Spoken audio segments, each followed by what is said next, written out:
You're live. Morning, everyone. Welcome to the final day of our live coverage of the extraordinary rendition hearing of Julian Assange. I'm Steve Poikinen. I'm joined this morning by my co-host Andrew Smith and uh, our special overseas contributor. Uh, I have no idea how to fucking pronounce your last name, Nikki. I have no clue. Oh, don't worry, nobody does. It's All it right. almost like Kostakidis is similar. Nikki Konstantinidis. Constantinidis. All Yeah, right. yeah. Fair enough. So we're actually ahead of court right now. We found out about 45 minutes or an hour ago that they were adjourning court, or they were pushing the pause button on court until 11:30 in the morning British time, which is in about 25 minutes. There's going to be a number of witness statements. They had to speak with Vanessa Breitzer about, including additional statements from, let me see if I make sure I get this right. Gareth Pierce has 5 different statements requiring additional deliberation. Michael Teagar has a statement requiring further discussion. There, we should have an update. Excuse me, on the Spanish proceedings. Those the 2 anonymous witnesses from UC Global that testified yesterday. That was arguably like the biggest turn of events in this case so far. We can discuss that a little bit after I had done catching everybody up. And the defense has planned a submission on the changes made to the original indictment. So this is going to be the first day. The last day is the first day where any discussion on the Department of Justice's latest superseding indictment is going to enter into these proceedings. Because, we live in a fucking cartoon. So why not wait until the very last minute to talk about it, since they waited till the very last minute to submit it. Then we'll have about a 6-week period where the prosecution and defense prepare and submit their closing arguments. That's going to take place sometime in November. We'll cover it, but because I believe they're just going to be submitted in written form, we won't have any sort of like live feed or the ability to hear oral arguments. So I don't know, we'll do the best we can with that. And then at some point in January, Judge Vanessa Breitzer will render her decision, and we'll go from there, and we'll figure out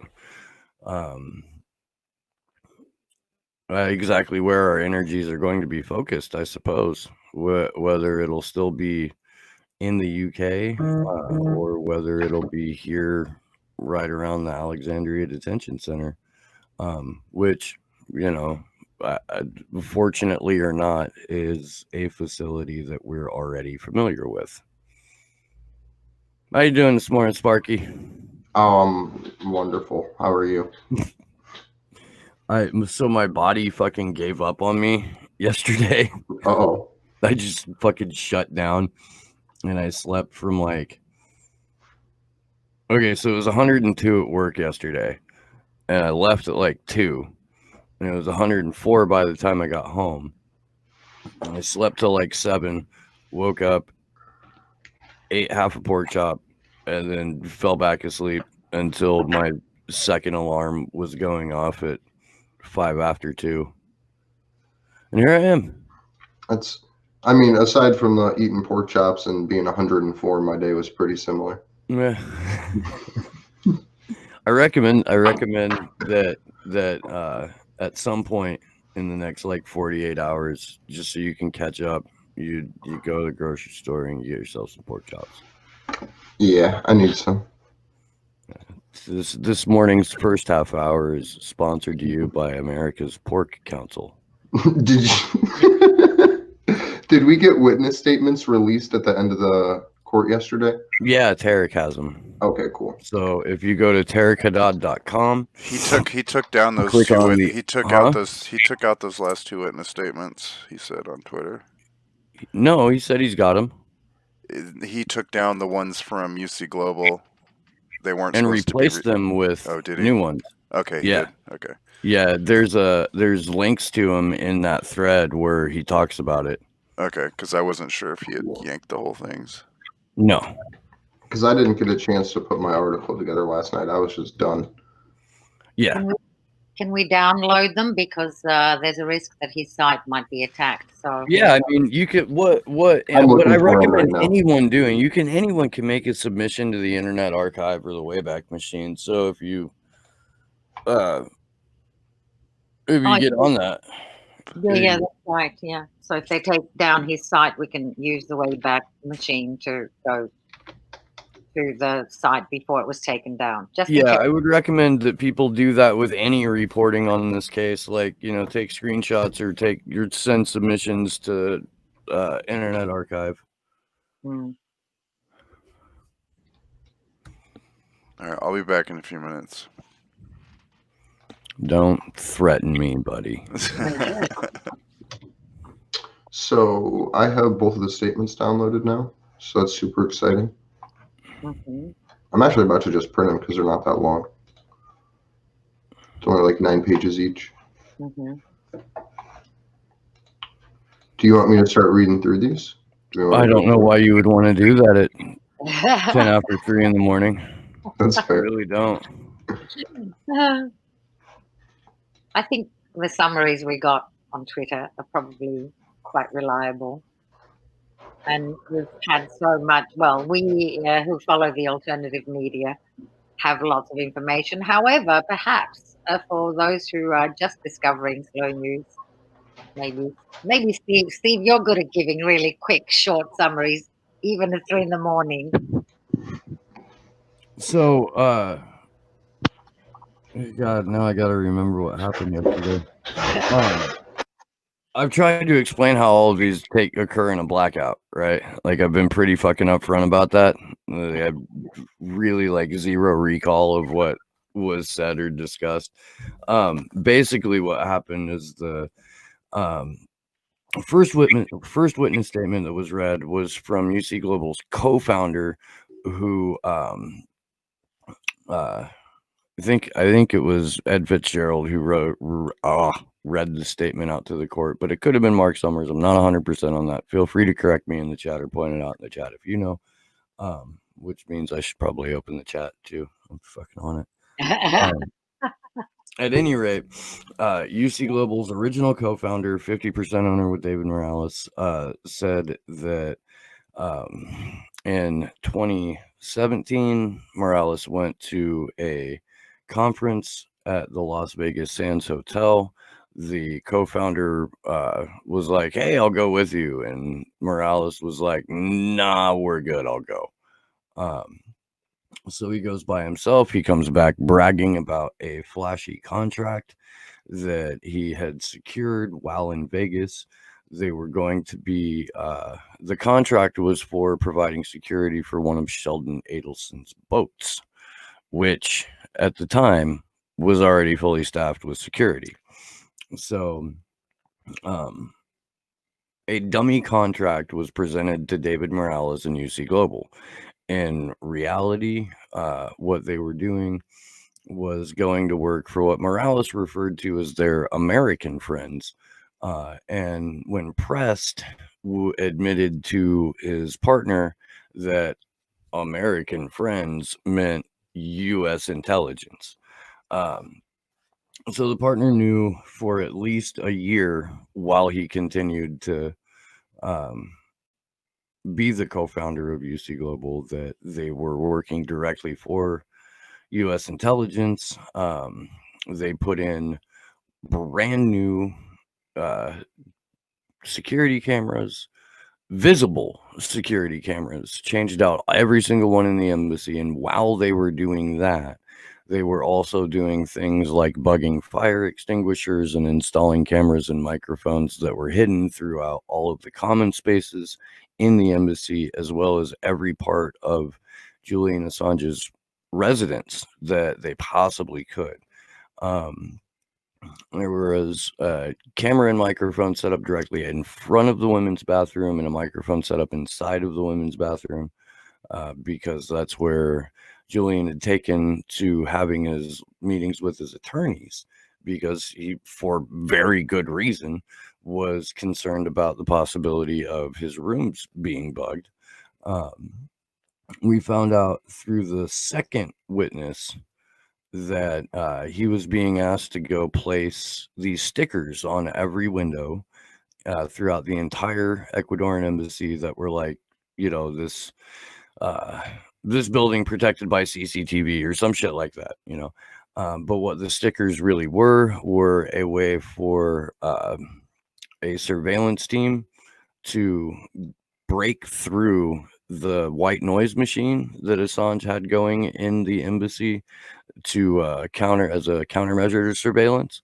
So they take a seriously legit fucking laser pointed at this sticker, and they're then able to pick up sound vibrations that they can then reconstruct on the other end to put back together the conversation as it's happening in real time on the other side of the window with the white noise machine. The same employee was the employee that was instructed to root through garbage cans trying to steal a diaper so that they could test it for DNA. And the employee, God bless him for it, that was the point where he was like, okay, fuck, I've had enough. And he told Stella Morris about it.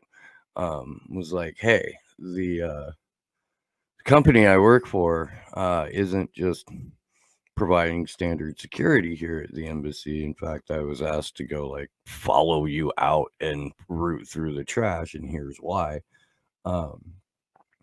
Which I'm sure confirmed basically every up until that point accusation of paranoia on the part of Julian Assange and the people that were with him regularly in the room. And just holy fuck, dude. I don't know. The extent to which the Central Intelligence Agency and the State Department and Donald Trump's biggest donor and buddy, ultra-Zionist Sheldon Adelson, have gone to crush freedom of the press and one journalist in particular, as just we're so far past the realm of fiction here that it could only be the reality of the situation. It's The use of technology, the scope of fucking ridiculousness we are. The use of technology is pretty disturbing because it shows just how dystopian everything's become. Because you have literal, if you remember your V for Vendetta, the little triangles with the laser pointer that pops up is a white noise machine. It stops standard audio recording where you record something or videotape something, all you hear is that psh in the background. So laser mics aren't even new. They've been using that shit for a long time.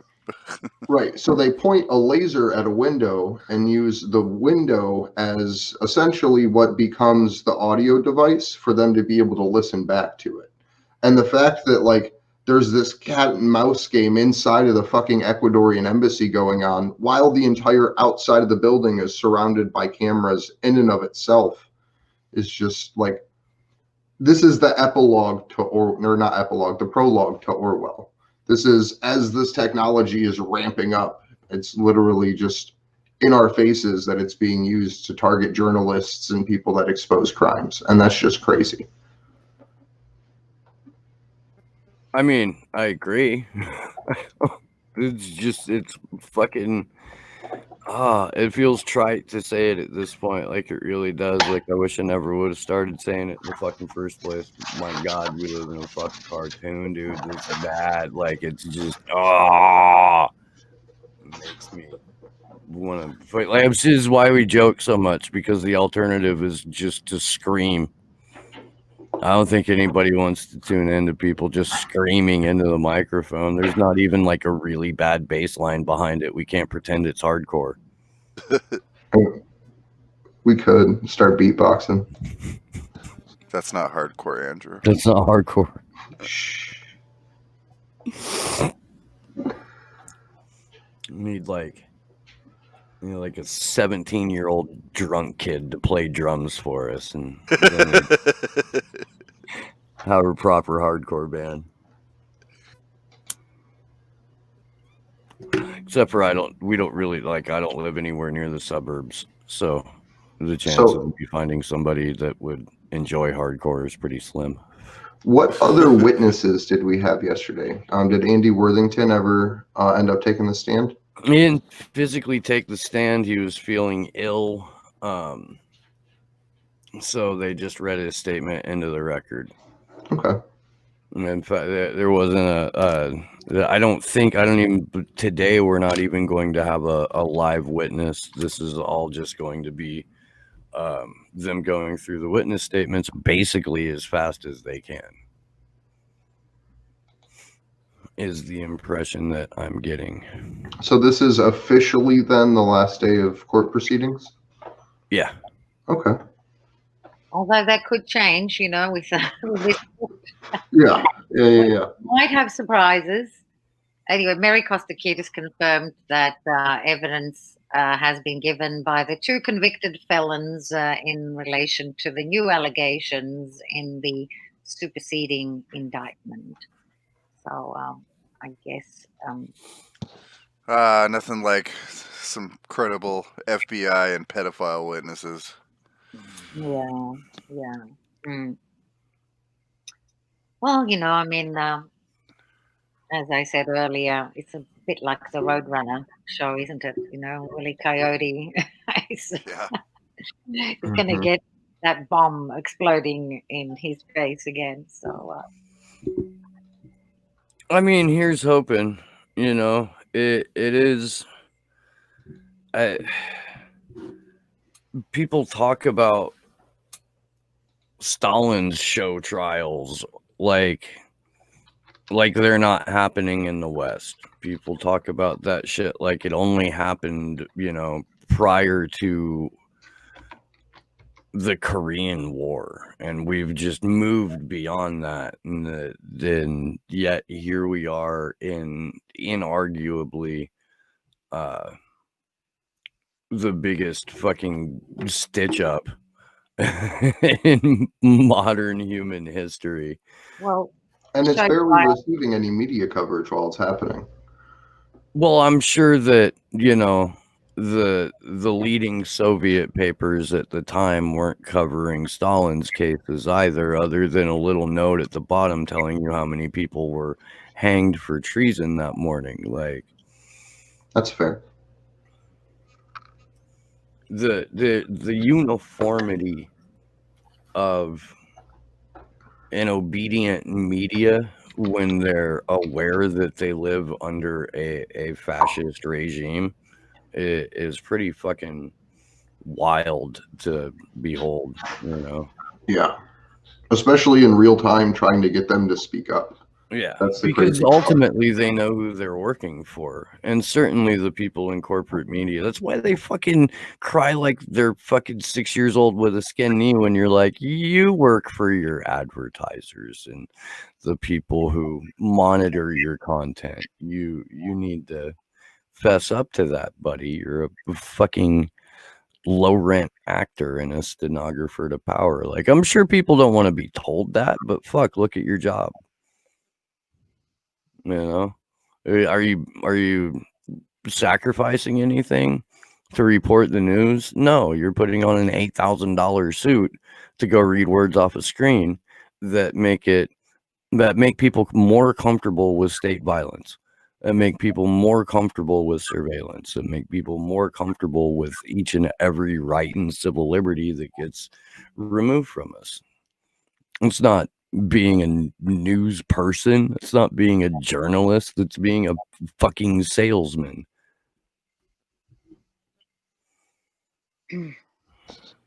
Literally just the PR arm of the State Department and private intelligence companies. Yeah, Frank Zappa said that politics is the entertainment division of the military-industrial complex, And and nothing and that highlights makes the that media better like the than fucking Tuesday. sports announcers. They're just doing a play-by-play of Empire, Hmm. and they're getting paid by the Empire to do it. There's a reason I have a picture of Frank Zappa behind me.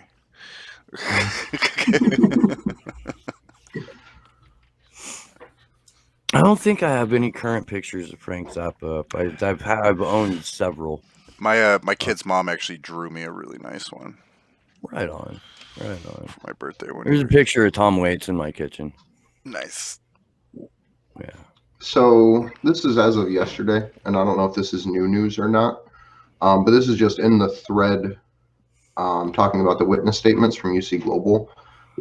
Apparently, there's a reporting block on Stefania Maruzzi's testimony, and it cannot be published in full. I didn't know if we had talked about that yesterday. No, I was just reading that. it's go ahead.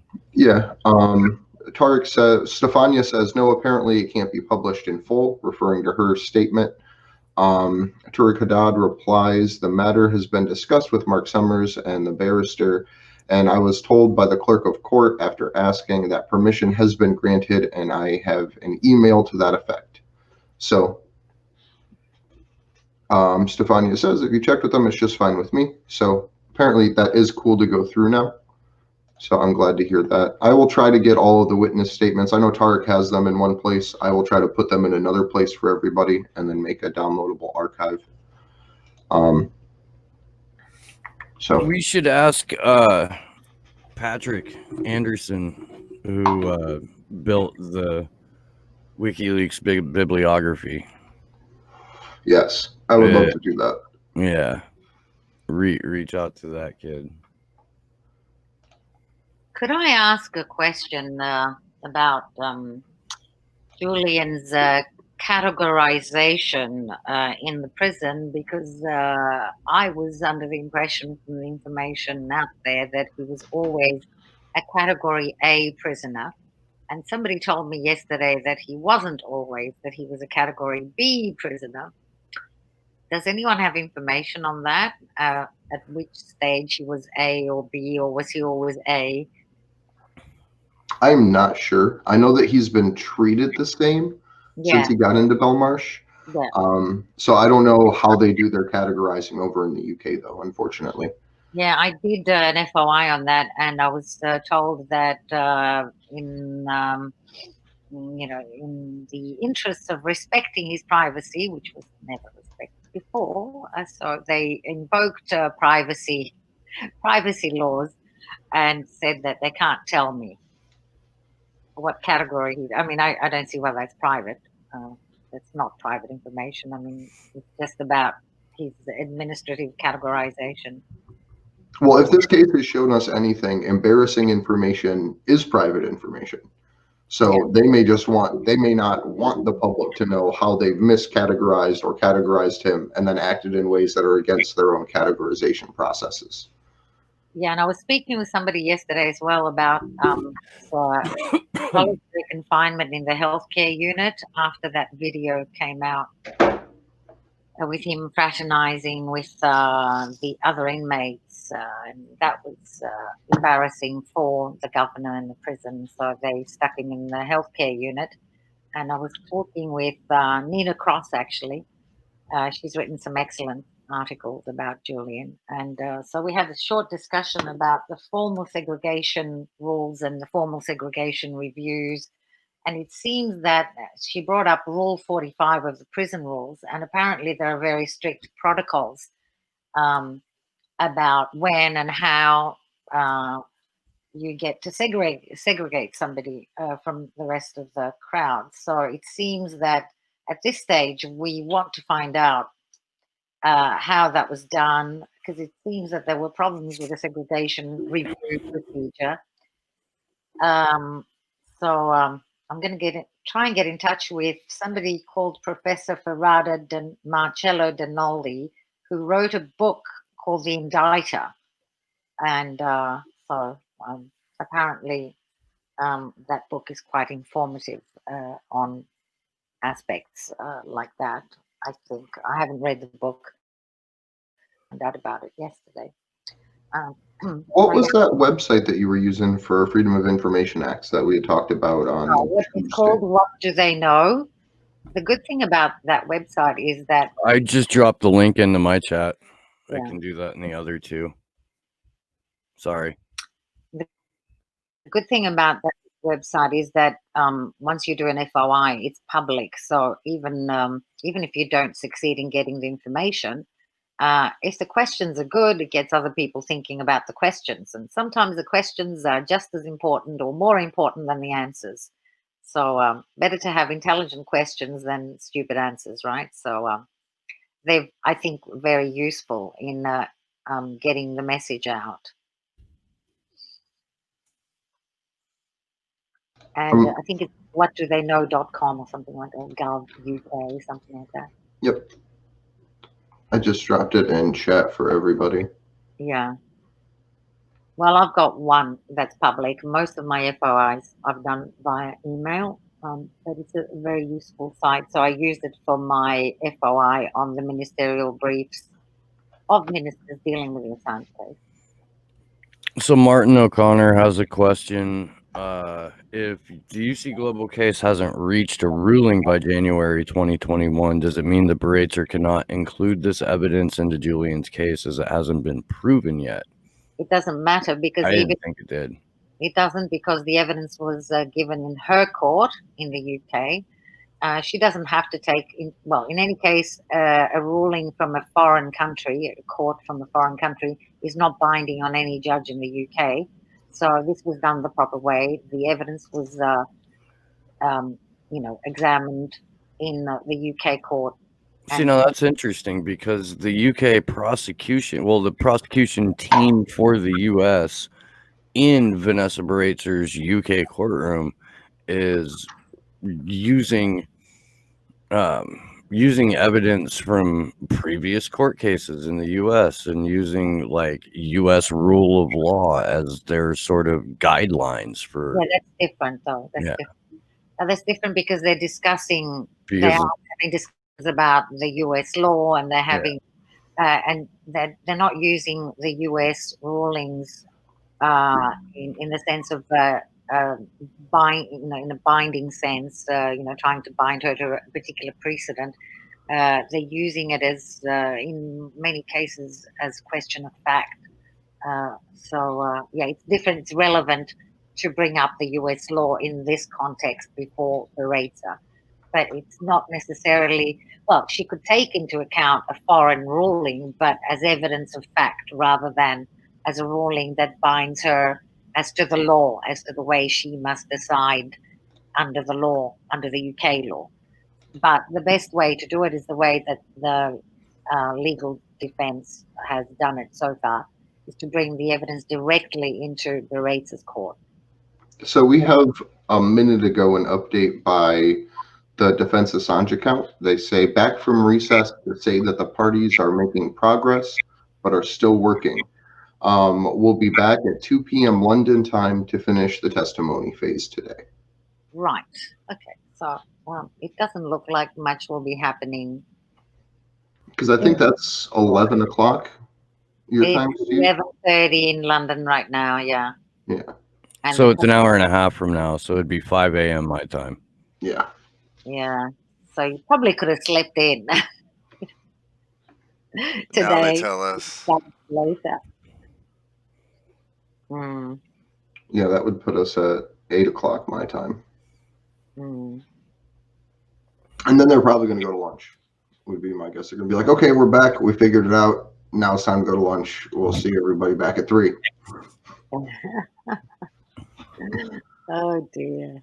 And then they'll bring in a speed reader for the witness statements, but the speed reader only knows how to communicate in like an obscure Turkmenistan farming community language.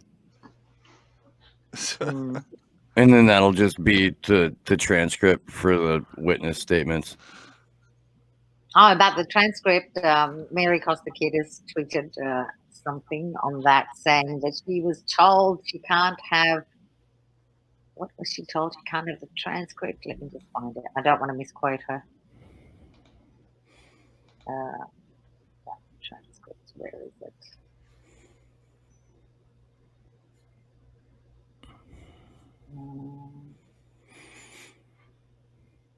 Maybe I missed it. No, today's time. Anyway, that apparently she can't have them because, oh, here we are. The transcripts will not be, an hour ago she tweeted this. She says the transcripts will not be released because the request came from one Aussie journo listening remotely, not the Press Association. How ridiculous is that? I mean, she's allowed access via link. It's not access only to UK journalists. It's access to all journalists who requested. I thought it was open justice. Yeah. Well, Also- only if you're part of the AP. You can't have open justice for an Australian nobody. What are you talking about, John? I'm going to go make some more coffee and hunt down some ibuprofen. I'll be back in a few. The Press Association, not the AP, but the PA. Okay. Yeah. Okay. Well, I mean, at this point, if they want to play ball that way, we need to FOI the recordings that the court may have made of the proceedings. I think getting the recordings out is going to be one of the most important things, whether it comes out through a court release or through other means. Getting what happened here in full public scrutiny, I think. We ain't getting none of that. Yeah, I mean, we can try at the very least. Yeah, we'll try. Yeah, I mean, they will probably answer with, "We neither deny nor confirm that we have recordings." Yeah, I really don't see him giving those out. Well, we will persist. Oh, I hope so. I mean, yeah, we need to try, but I have very little hope for this process. Yeah. Well, if somebody actually knew whether they had them, that would be helpful. Yeah. But it's difficult to know whether they have them. But you know, if Baretza really has changed course and her heart has opened to love and humanity, she can prove it now. I wonder if she's heard the Who's singing Down in the Village yet, like all the Christmas tunes, and her heart grew 3 sizes.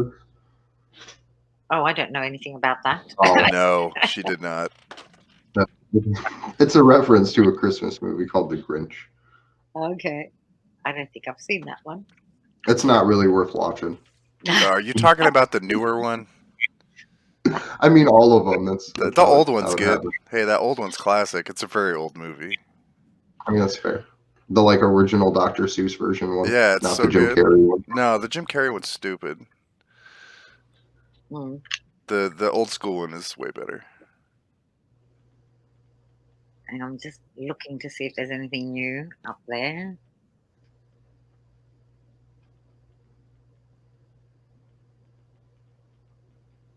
Oh gosh, some people are just, don't. People are putting out misinformation about legal procedure here.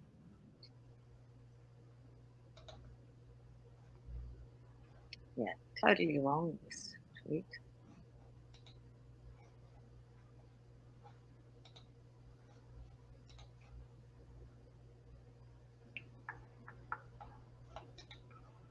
Yeah, I'm trying to see what Mo's doing to see if he's got any interviews on his side that he's gone through yet.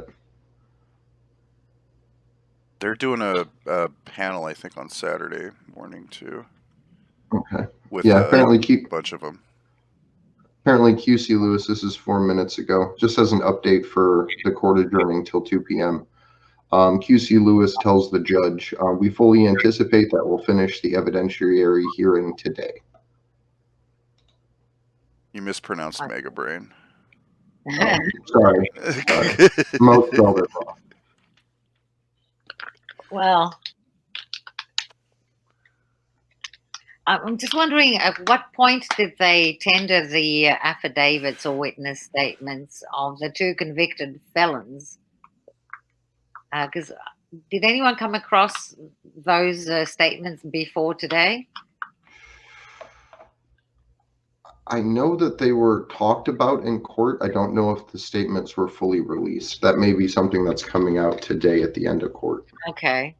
Yeah. I'll check with Tarek's archive though and see. If they have already been tendered to the court, like a few days ago, then presumably they could be published on Tarek's site or some other site. That's what I'm looking up. I'm going to dig in right now and see if I can find it. Yeah.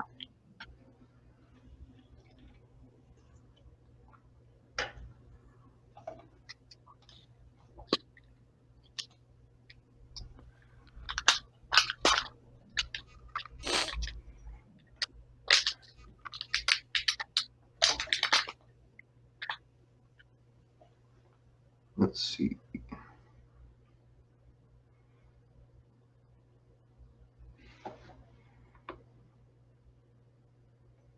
His website's so well organized. Which website? Tarek's. Yeah, he does a good job on that one.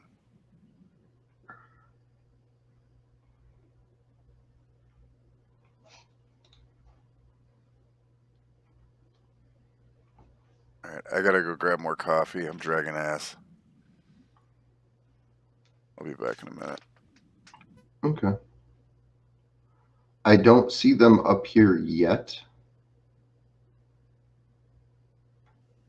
Okay, that means if you don't see them up there yet, what does that mean?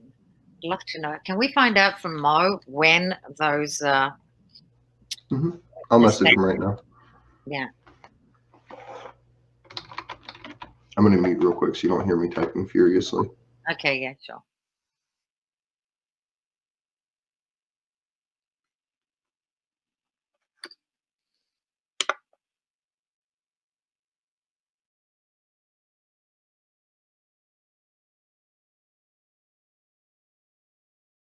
Okay, I just asked him. I'll put a link just so everybody has it to Tarek's website with the archives into chat because it's super useful. He has literally everything broken down and it's relatively up to date. I think he has to add a little bit from yesterday, but overall it seems like he's more or less spot on with how he's put everything on here. So I'm just seeing if he has anything on his threads right now. Man, his site is running hella slow. Yeah, I was actually going to say, I don't know if it's built on WordPress or not, but that's the only issue with its load speed, which is something that we have a problem with our current site. That's a different issue, though. Whoever made the theme, yeah, whoever made the theme for our site decided it was a great idea to load every single fucking article on the front, like to the front page. Yeah, well, 2 years ago it was a lot smaller. It was just a like minor advocacy site. It's ridiculous. Like WordPress sucks anyway. That's why we're not using it anymore soon. I can't find. Where's the link at for the thing with all the stuff in it, with all the statements? His archive? Yeah, I'll put it in the Jitsi chat real quick. I can't view that one while we're streaming. Oh, the Jitsi chat? Yeah. I'll send it on Signal. That works. I want to throw that in the chat over here. I'm not going to read it off, but I love Kevin Costola. Me too. He's the good Kevin.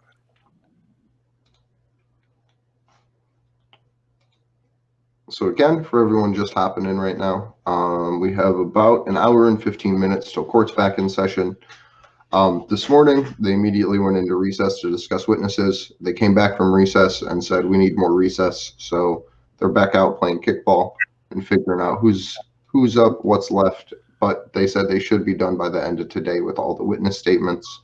So this will most likely be the last day of court that we have, at least for this. If anyone has any questions, though, please ask.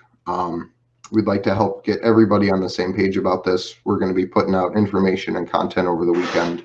Not content, but stuff together over the weekend to send out. I did confirm with, hey, Steve.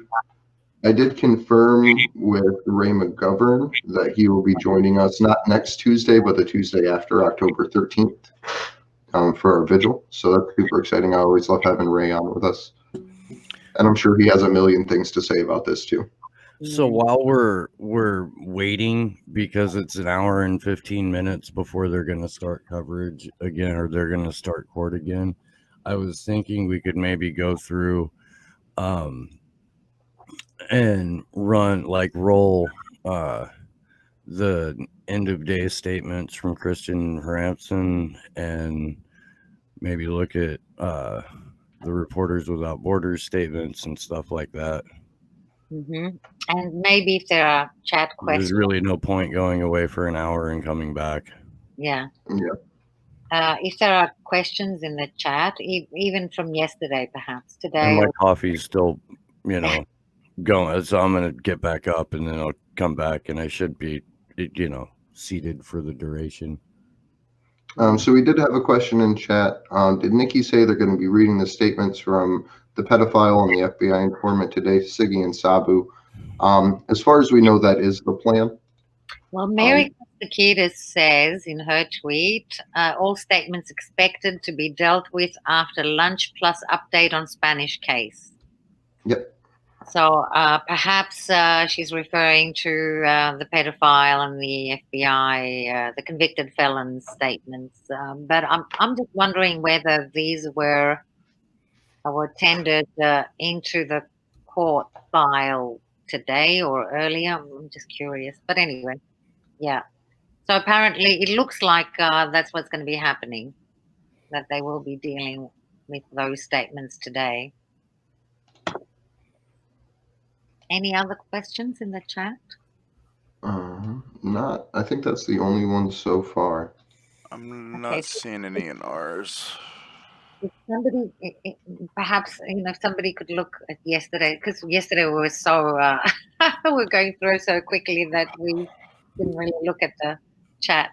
So if somebody wants to, I don't get access. For some reason, I don't get access to the chat question. I can't see them. Oh, you have to open YouTube and just mute the video. Oh, okay, that's the way, right? Because how do they get to see? Yeah, no, that's our platforms are totally separate from this platform. Is separate from YouTube. So. Right. Yeah, we're actually. I want to say we're on probably like 7 different channels right now across the internet. Something like that. It's ridiculous. Really? So how many views? Do you know how many views this vigil has got on the other channels? Because so I will pull up the thing real quick. Right now, total between Twitch. Well, it's loading. I'll just give you the rundown for it. Yeah. We've got about 25 between our channels here. Yeah, we have 2 on Twitch, 15 on the Action for Assange YouTube. We have 11 on Nico House's MCSC network, and we have 4 on Facebook. And then we have about another 20 to 25 over on Steve's channel. Okay, but it's 5 in the morning over there. So we usually get around 40 or so, and the main chat one is the Slow News Day channel, and that one will have about 40. When people replay the video to watch it afterwards, like when they wake up at normal hours? I don't even. Steve keeps track of that. We get about, Google tells us we get about 200 views per show. Yeah, but a little more, less. They kill our view counts, though. We've literally seen it go backwards on our view counts. Yeah, there's 3 different places. So when you first look at it, when you look up a video name, it shows you 1 view count. When you click on the video, it shows you another view count. And then if you were the creator of the video and you go in the back, it shows you a 3rd different view count. Yeah. So it doesn't even make sense. There's no rhyme or reason to how they allocate who viewed what. Yeah. So I would like to think that we get 10 million views. They just show us 200 trying to get us to stop. Well, you might. Sometimes, people discover good content much later. I mean, that's happened to me. I've discovered good content later, and I'll watch it on replay, or I might watch it a week later or 2 weeks later. But so if there's anyone that can binge watch from the very beginning of Action for Assange all the way through this, I would be very impressed. So that would take months and months. Yeah, because we've done at least 4 hours of shows every day for 18 months, or every week for 18 months. Yeah. And then there was some when we first started that we were doing almost 5 hours per show twice a week. Yeah, just literally I'm so glad I got you guys to quit doing that. That was too much. Yeah, that was a lot. We you with stuff that long, you drop half your audience after like 2.5 hours. They're gone. So there's no point in going that long. Well, the thing is, with Google, I mean, they promote the videos. The thing is, the internet is made in such a way today where other people are being promoted in, the list next to the video you're watching. Something. I mean, I'm the kind of person that if I see something interesting on the side, I'll click on it. But Google this. If I'm on, I don't use Google actually. I use DuckDuckGo or DuckGo. What's it called? DuckDuckGo. They're getting pretty bad too. They've gotten pretty terrible as well. Like a lot of it's just ads and stuff now. Yeah, it's gotten pretty terrible trying to find. I can't even find programming stuff on there anymore. Oh, really? Yeah, I still use it.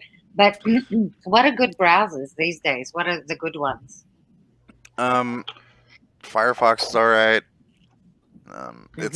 They just laid off a bunch of people though, and the last few releases have been kind of sketchy. But you can use Chromium, which is Chrome with a lot of it's the open source core of it, so it's not quite as creepy. Oh, Chromium. Okay. Yeah, that's the open source core of it, and that's all right. Some people like Brave, but I'm not into the CEO, so I don't use it. That guy's kind of a shitheel. Yeah, I used it for a short while, and then somebody said that it wasn't so. It wasn't what it was cracked up to be. It's like the Chick-fil-A of internet browsers. Yeah, pretty much. It's so. I mean, but yeah, the choices on browsers is pretty terrible these days. Like there's nothing open source that is most preferable. Firefox is probably the best one when it comes to that. Okay, all right. So Mo just put out something interesting. That today is the 14th anniversary of the registration of the WikiLeaks domain name. So it has been 14 years since WikiLeaks officially opened its website stores. Oh, Opera too. Opera's all right. I've used that one before. And there's also an event organized for Saturday. Let me just, which I registered for, and it's called. Oh, that's the thing that Kevin and Juan are hosting. Yeah, I think the Belmarsh Tribunal, and that looks like it could be interesting. So I registered for that. Yeah. Eventbrite. Oh no, Eventbrite is where. Hang on, I'm so bad at these things. Hang on, let me just find what it's called. I think it's done.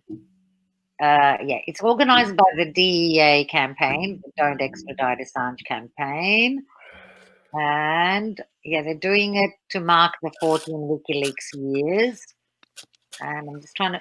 There's some good guests: Roger Waters, Lula da Silva, Yanis Varoufakis, Rafael Correa, MIA, Slavoj Žižek, Pamela Anderson, Shreko Horvat, Alicia Castro, John McDonnell, Jennifer Robinson, Tarek Ali, Angela Richter. That's the confirmed speakers. And so that could be an interesting event.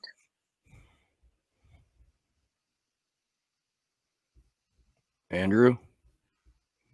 Sorry, I was typing a message to Emmy. I was just saying thank you and inviting her on a vigil. To Amy Butler? Yeah. Great. Yeah, she's fantastic. We haven't had her on in probably like 6 months, maybe a little bit longer.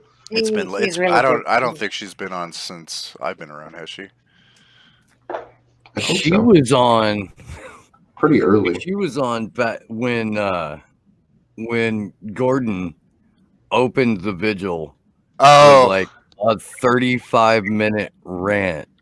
that was. I And think that was that one was of that. also, I believe, Tarek Haddad's first time on. I think that was one of the first ones that I ran, actually. So that's way longer than 6 months, Andrew.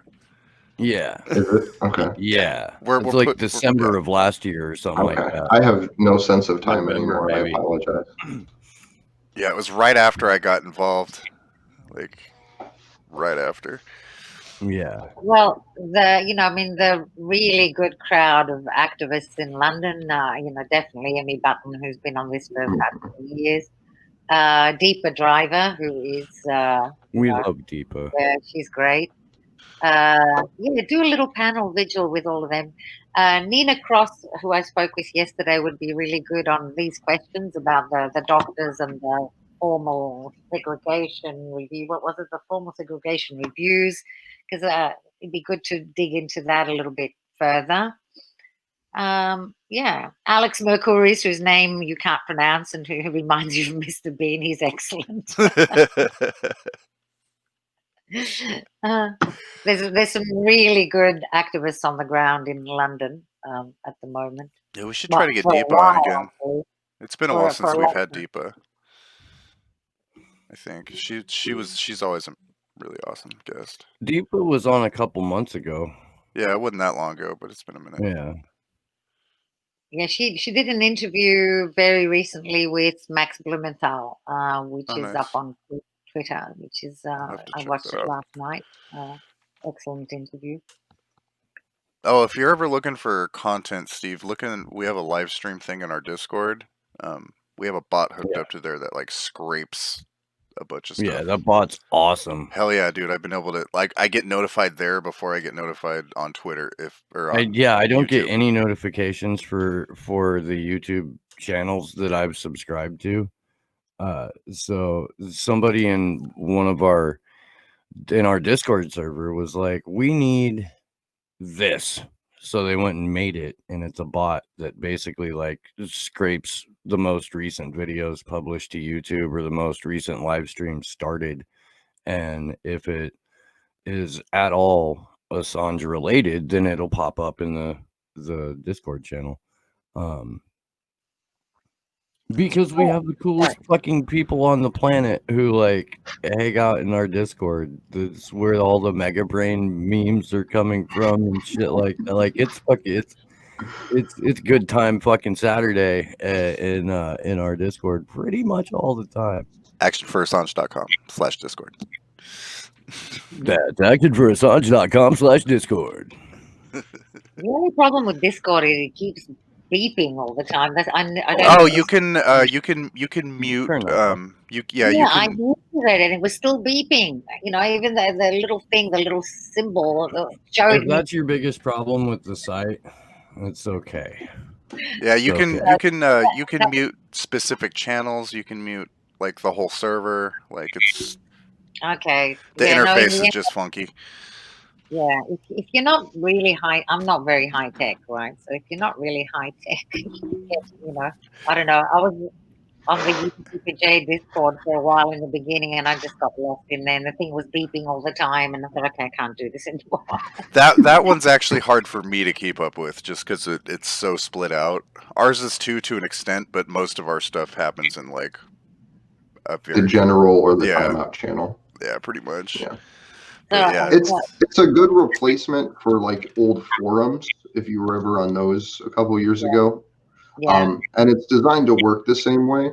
It just doesn't necessarily roll out in the same fashion.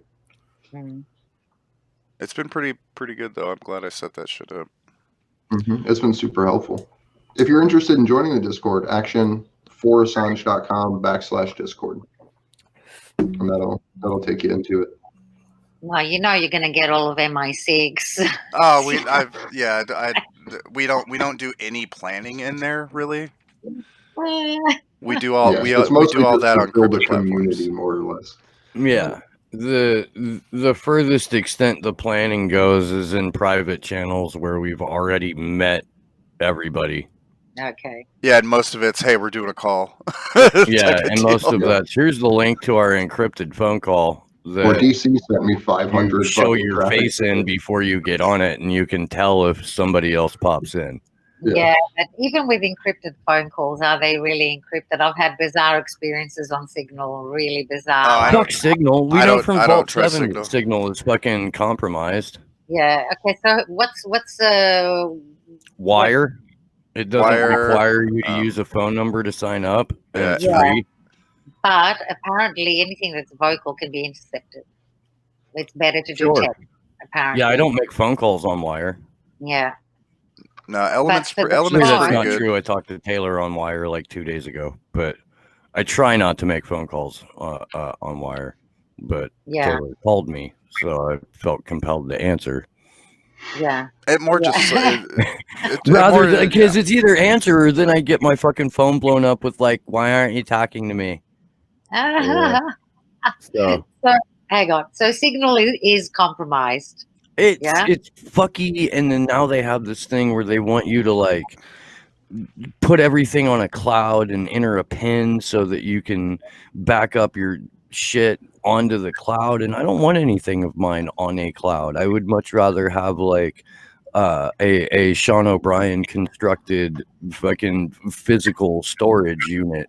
Yeah. Element's all right too. Yeah, Element. But it's better. It's better if you host your own server, which is at the moment just an absolute pain in the ass. I mean, I'm able to do it, but like most people wouldn't be able to do it. And so where's Element? It used to be called Riot, but because there's a video game company called Riot Games, they sued. Okay. So it's element.io. Is Element a phone app? Yeah, it's on phone and computer. It's web based. Okay. Element. Okay. And Element.io. that's the less compromised, is that right? Yeah, it's decentralized. It's not. It's kind of like It's kind of like Mastodon. Okay. Usability wise, it's like a cross between Discord and Signal, basically. Okay. So it's And if you run a search to see if chat logs from Element have been used in court cases, when I did that, they haven't been. Okay. Or Riot, because I looked at it for Riot because they hadn't changed names yet. And I did the same for Wire too. And so far, neither of those platforms have been brought into a court case yet, which either means they're not looking at them or they couldn't crack the encryption on them.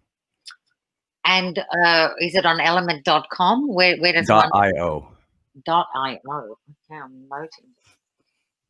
Not that I have anything superbly secret to say, but at the same time, I want him to work for it. Yeah, exactly. Well, at the same time, I'm entitled to my secrets, right? Even if they're a secret recipe, right? When we first started doing the Vigils recipe, we encouraged everyone to get encryption just to have it, just to waste time and use resources and energy. And our first group chat ever, I think, was called like Grocery List or something, and it was just all of us talking shit to each other. Like we didn't actually do anything in it. It was just strictly for the fact that like, hey, let's do this and have fun. Well, I lived in a dictatorship as a kid, and I kind of, that's left me with some traumas, that I overcame. But, letters that were coming to my family went through the police first. We had to go and collect. I was a kid, but, my parents went through a lot of hell in that system. So I know what it's like. No wonder you got that fire.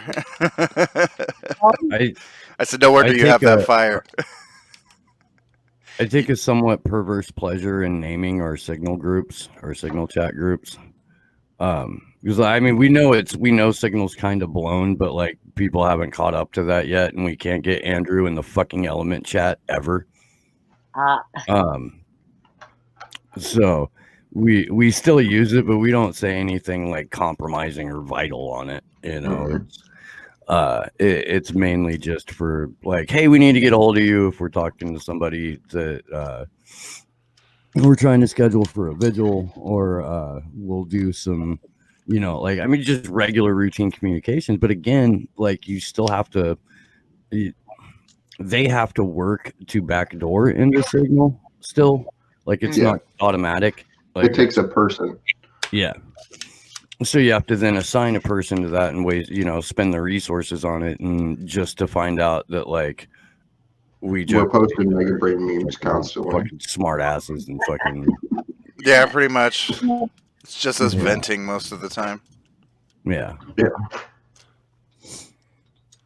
Yeah, I don't know. I mean, I was talking with somebody in our activist group about, privacy, and why do humans, some humans today, feel they don't need it. And she's a psychologist, and she was saying even monkeys need privacy. Even in the animal kingdom, animals like monkeys that are, the closest to the human animal, need privacy. So how these people have managed to convince millions of people that they shouldn't hold on to their privacy is beyond me, even with a terrorist threat. But if you're not doing anything, you shouldn't have anything to worry about. I love Snowden's response to that. That goes for them. Yeah, let me see your phone. Yeah. Send me your passwords. Right. I don't have anything to hide. Right. Yeah. See, privacy doesn't become an issue for people. Like, it's a passive thing until the point that you need privacy. Like, for insert reason. But, like, if you're a political activist that's just starting into the political world, you don't think about privacy. But if you're someone that's like 4 years, 5 years into it, and you're like, pretty sure that the things I've talked about here have been played out or disclosed some other way, I might need to take this a little more seriously. Because people don't realize that, like, your data is literally worth more than gold in our society right now. Oh, yeah, well, that's been proven recently, especially when Susie Dawson did her shows about the spying and how they use it to manipulate you politically and economically and in every way possible. Of course, they make lots of money out of harvesting our data because they know what to sell us, when to sell it to us. All the useless rubbish they make, they'll, sell it to us because they understand how we function. And then the fun part is taking that and realizing it and then trolling back, like looking up absolutely ridiculous things. So that way they're like, oh, this person's interested in cats that walk on trampolines and shit like that. I highly recommend fucking with the algorithms. Yes. Especially on social media. Like, talk about just random shit, or fucking make them send you like targeted advertising based on a amateur Canadian hockey team or something like that. Like, dude, get real specific about it and let them. Yesterday, they sent me an ad for a fucking doll that you literally have to get on a sleep schedule and shit. I'm like, your targeting's bad, guys. Like, what's going on here? I already played that game years ago. I'm not doing that again. It's called having a child. They just know you got that baby fever, Josh. Yeah, it even comes with a baby monitor, dude. Like, that's creepy for your doll. Yeah, dude. I'll send you the link. I thought it was an onion thing for a second, and then I was going to teach you how to become the surveillance state. Right? It was creepy as hell. Did you guys get a chance yesterday to go through the UC Global article that just came out? No. I had it up at one point, and I was perfectly like willing to go through it, but we were having a decent conversation, and I think right around the time when I was going to pull it up is the first time that Kathy popped in. Okay. Do we want to go through it now, though? The article by Max Blumenthal. Which article? Yes, the Gray Zone article by Max Blumenthal. Yeah, I read some of it, but then I got exhausted, so I stopped halfway, and I was going to read the rest of it today. But yeah, go through it, yeah. I got to find it real quick. Do you want me to send it to you, Josh, to put up on the share? Just share screen it if it's an article. I don't have a second monitor on my streaming box right now because my cable died, so it's harder to set things up. I should Do you have want me one. to send you a cable? I'm gonna order one this week. Okay. It's only like $10. I just got to do it. I'm just trying to get my screen share set up. Since you're the big genius in computers, right? So they tell me. Could I ask you? You might know because I've been asking all the other computer people I know about the cloud video platform. Does that automatically enable recording once it switches? It just depends on the software. I have no idea what they're running. If there's not a bunch of people that just pulled up a recording software on their own computer and recorded it, I'm going to be really sad. Well, I mean, they would have filed charges if they found out. Yeah. So I'm not talking about the court itself. I suspect it has recording. I just have no idea if it's like custom software or out of the box shit, so I'm not sure. Yeah, well, in that case, that means I don't understand cloud video. What's it called? I don't understand CVP. How does it work like Zoom? Yeah, it's like Zoom, but it probably stores it off site. Okay, so they probably, even if they didn't enable recording, I'm talking about the court, even if the court didn't enable recording, then it would be stored something of it. Not necessarily. Not necessarily. Yeah. All right. It just depends on what they're running. I have no idea what they're running for that. Oh, so they have to run something else with it. Is that how it goes? I don't know. I mean, I suspect it's a custom job that courts use. Yeah, they're not actually using Zoom, I don't think. I think they may use it as an external plugin for certain things, but it's when El Masuri was going to give his statement, they even said like, hey, he can connect on Zoom and all these other things. El Masuri, however you pronounce it, I'm sorry. Yeah. So they essentially made mention that they weren't using Zoom, but didn't say what they were using. Yeah, I worked for a legal software company for about 6 years, and like that we could probably figure out what it is because the players in that field are very, very few. So it might be something worth looking into. Okay, so if I understood correctly, the CVP requires each user to use another software as well? I suspect it's web-based. Yeah. I'm still confused, but never mind. Okay, let's go back to Andrew's article here. Okay. So I have the article up here by Max Blumenthal. I'll zoom in a little bit. So a Spanish judge requested to probe a Las Vegas Sands staffer's apparent role in a criminal spying operation against Julian Assange.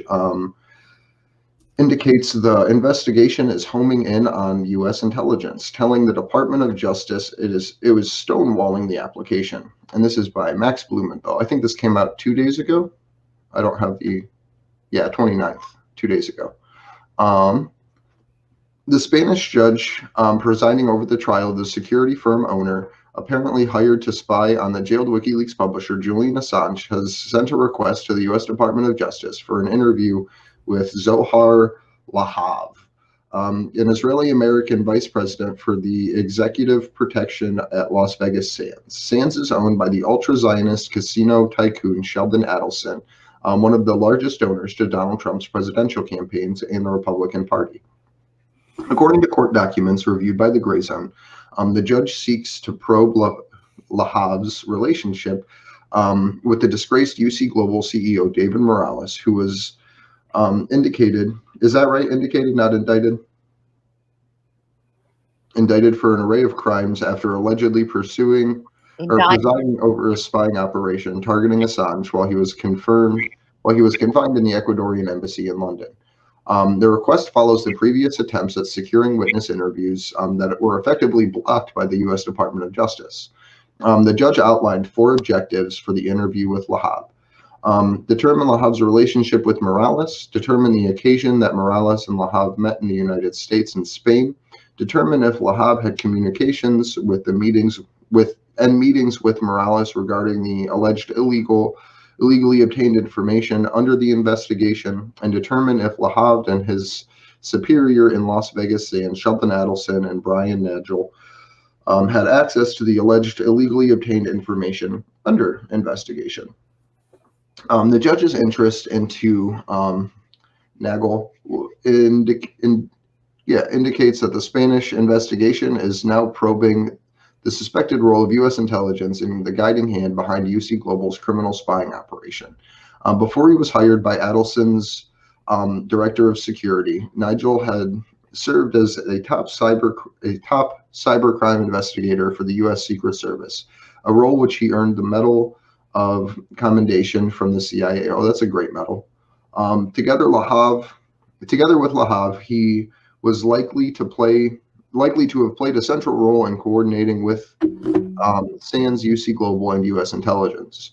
Morales has fervently denied being a double agent, maintaining that UC Global was contracted exclusively by the Ecuadorian security services known as SENAIN, S-E-N-AIN,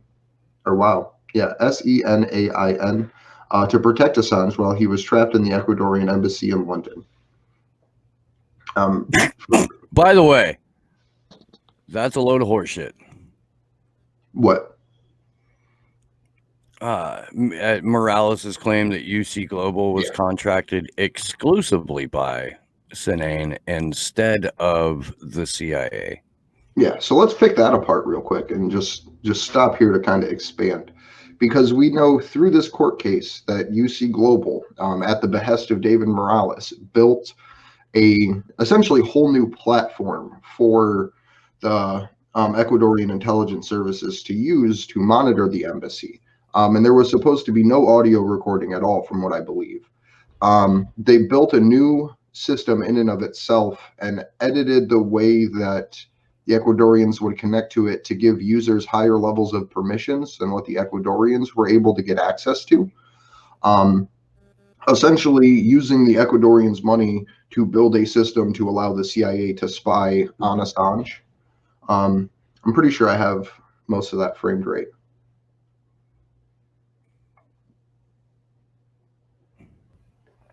So, according to testimony, I believe it was testimony. If not testimony, then it was probably El Pais's original reporting. But Morales got to pocket money from both the CIA and the Moreno administration for installing those cameras. Like, they got to double charge them. Yep. But to continue with the article here, Garcia, the lawyer defending Morales in the Spanish case, insists to the Gray Zone in a garbled email that Morales never spied on anybody, never sent any legal information to anybody to help, but helped Assange stay safe and comfortable in the Ecuadorian embassy with not one incident under their protection. We know that that's a lie. We know that they were trying to steal diapers, that they were using this audio equipment. But of course, Morales' lawyer is going to lie. But as the Gray Zone first reported in May, witnesses in a Spanish case testified that Lahav recruited UC Global's Morales when the Spanish mercenaries visited the security fair hosted by Adelson's Las Vegas Sands Convention Center. The two became fast friends, with Lahav communicating constantly with Morales as the operation escalated from snooping to theft, fraud, and assassination plots, according to testimony by several witnesses. Emails obtained by the Spanish court, reviewed by the Gray Zone, connected IP addresses revealing that Morales sent spying instructions to his employees while he was staying at Adelson's hotel in Las Vegas. The Gray Zone has now learned that Lahav and Morales had been identified together in at least one U.S. allied South American country since the operation at the embassy ended. Further to the Spanish police documents seen by this reporter placed Morales on Adelson's Queen Mary luxury lot in July 2019. Private communications by Morales and testimony from his former employees strongly suggests that Adelson Sands was functioning as a front for the CIA. Who would have guessed? According to a former UC Global business partner, Morales... What? I think I may have just echoed back. According to former UC Global business partner, Morales boasted that he was working for the dark side after returning from his first trip to Las Vegas, and explicitly stated that he had been contracted by U.S. intelligence, describing the CIA alternatively as his American friends and the American client. In text messages obtained by the Gray Zone, Morales told an employee that his company had been hired to spy on Assange by the agency of the Stars and Stripes. By seeking an interview with Le Havre and information from Nigel, the Spanish judge presiding over the criminal trial of Morales, is effectively investigating the role of Adelson's security team as a channel between the CIA and UC Global. American cooperation with the Spanish judge's request for U.S.-based witnesses is mandated under the 2004 U.S.-Spanish Mutual Legal Assistance Instrument. However, in an email reviewed by the Gray Zone, the Department of Justice attorney Susan Park Hunter attempted to stall the investigation with a vague and frivolous request for additional information, including a factual basis to suspect David Morales of bribery and money laundering. Hunter's language indicates that the U.S. government recognizes the gravity of the judge's request, and given the consequences of allowing a figure like Le Havre to testify, has resolved to do whatever is necessary to avoid compliance. The CIA's man in Vegas. Proof of UC Global's spying campaign and evidence of the firm's relationship with the CIA emerged following the September 2019 arrest of David Morales. Spanish police have initiated a secret investigation called Operation Tabanco under a criminal case managed by the same Madrid-based national court that presides over the arrest of the former Chilean military dictator Augusto Pinochet in 1998. Morales was charged in October 2019 by a Spanish court with violating the privacy of Julian Assange and abusing his attorney-client privilege, as well as money laundering and bribery. Former Spanish Special Forces officer turned mercenary Morales, also accused of illegal weapons possession when the police found 2 guns with serial numbers filed off on his property. Documents and testimony revealed in Spanish court have exposed shocking details of UC Global's campaign against Assange, his lawyers, friends, and even American journalists. Evidence of crimes ranging from spying to robberies to kidnapping, and even a proposed plot to eliminate Assange by poisoning have emerged from the ongoing legal proceedings. Several UC Global employees stated in court in August that Morales explicitly proposed killing Assange with poison. One of the former staffers testified that Morales devised the extreme measure after being informed that the Americans were desperate to end Assange's presence in the embassy. Perhaps the most striking element exposed in the Spanish courtroom has been the apparent relationship between UC Global, Adelson's Las Vegas Sands, and Mike Pompeo's CIA. In a previous report, the Gray Zone detailed how the Las Vegas Sands Corporation of Trump's megadonor Sheldon Adelson seemingly operates as a liaison between UC Global and U.S. intelligence, contracting the former on behalf of the latter. It was the second time Adelson's company has been identified as a CIA asset. The first was in 2010 when a private intelligence report sponsored by the gambling industry alleged that an Adelson-owned casino in Macau was capturing footage of Chinese officials blowing huge sums of money at card tables and feeding it back to U.S. intelligence, whose officials could be blackmailed into serving as CIA informants. Throughout this period, Adelson's Las Vegas Sands employed Brian Nagel as the director of global security. Nagel earned his stripes through a nearly 2 decades in service in the U.S. Secret Service. I'm so sorry, my reading's like falling apart here. Helping the agency set up an array of anti-cybercrime partnerships with the FBI, Las Vegas Police Department, and the Department of Homeland Security. To take down cyber thieves, Nigel reported, reportedly employed wiretaps, used undercover informants, and saw an initiative to turn the tables on criminal groups by empowering law enforcement to use the same technologies that hacker and cyber criminals typically employed. His efforts ultimately earned him the CIA's Intelligence Community SEAL Medallion, an award given to non-CIA personnel who have made significant contributions to the agency's intelligence efforts. Nigel was mentioned in the global intelligence files published by WikiLeaks. Nagel was mentioned in the global intelligence files published by WikiLeaks, which consists of thousands of internal communications by employees of Stratford, a U.S.-based intelligence firm known as the Shadow CIA. In an October 2009 email, a Stratford analysis detailed Nagel's offers to contract for a contact with Stratford to conduct proactive monitoring of security threats against Las Vegas Sands Casino around the globe. In December 2017, UC Global's David Morales made one of several trips to Adelson's hotel in Las Vegas. From there, he sent instructions to employees on setting up a secret surveillance channel from the Ecuadorian embassy in London that could be fed back to another party without the Ecuadorian security services noticing. David Morales obviously didn't have the technical knowledge, a former UC Global IT specialist who received the instructions testified. So the document must have been sent by another person because it was in English. I suspect that it could have been created by U.S. intelligence. Are we going through Max's entire novella here? I mean, I could stop at any time. Yeah, we don't need to read a 20-minute article from top to bottom. Okay. Well, if I'm reading it, it's taking like 45 minutes, but yeah, I'm drifting off, man. It's early. You're good, buddy. I'm fading into oblivion in my own here. I am. I thought I made coffee strong. I think we got about half an hour before the court actually starts. Flintstones chewable cocaine. Brought to you by Slow News Day.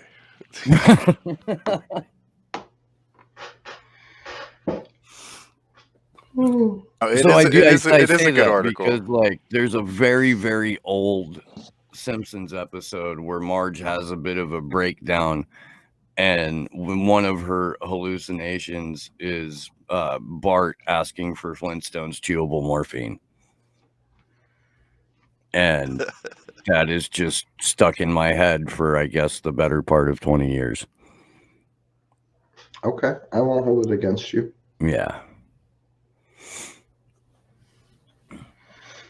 So we are 34 minutes from court going back into session, everybody. Just an update, if you're tuning in just now, we had court go into session this morning and then immediately go into recess to discuss witnesses. After like an hour and a half, came out of recess and then immediately went back in to keep discussing witnesses over lunch. And that's according to everybody that's reporting in the courtroom right now. But according to Mary Kostakidis, all statements are expected to be dealt with after lunch, plus an update on the Spanish case. Looks like we have a Kevin Pistola.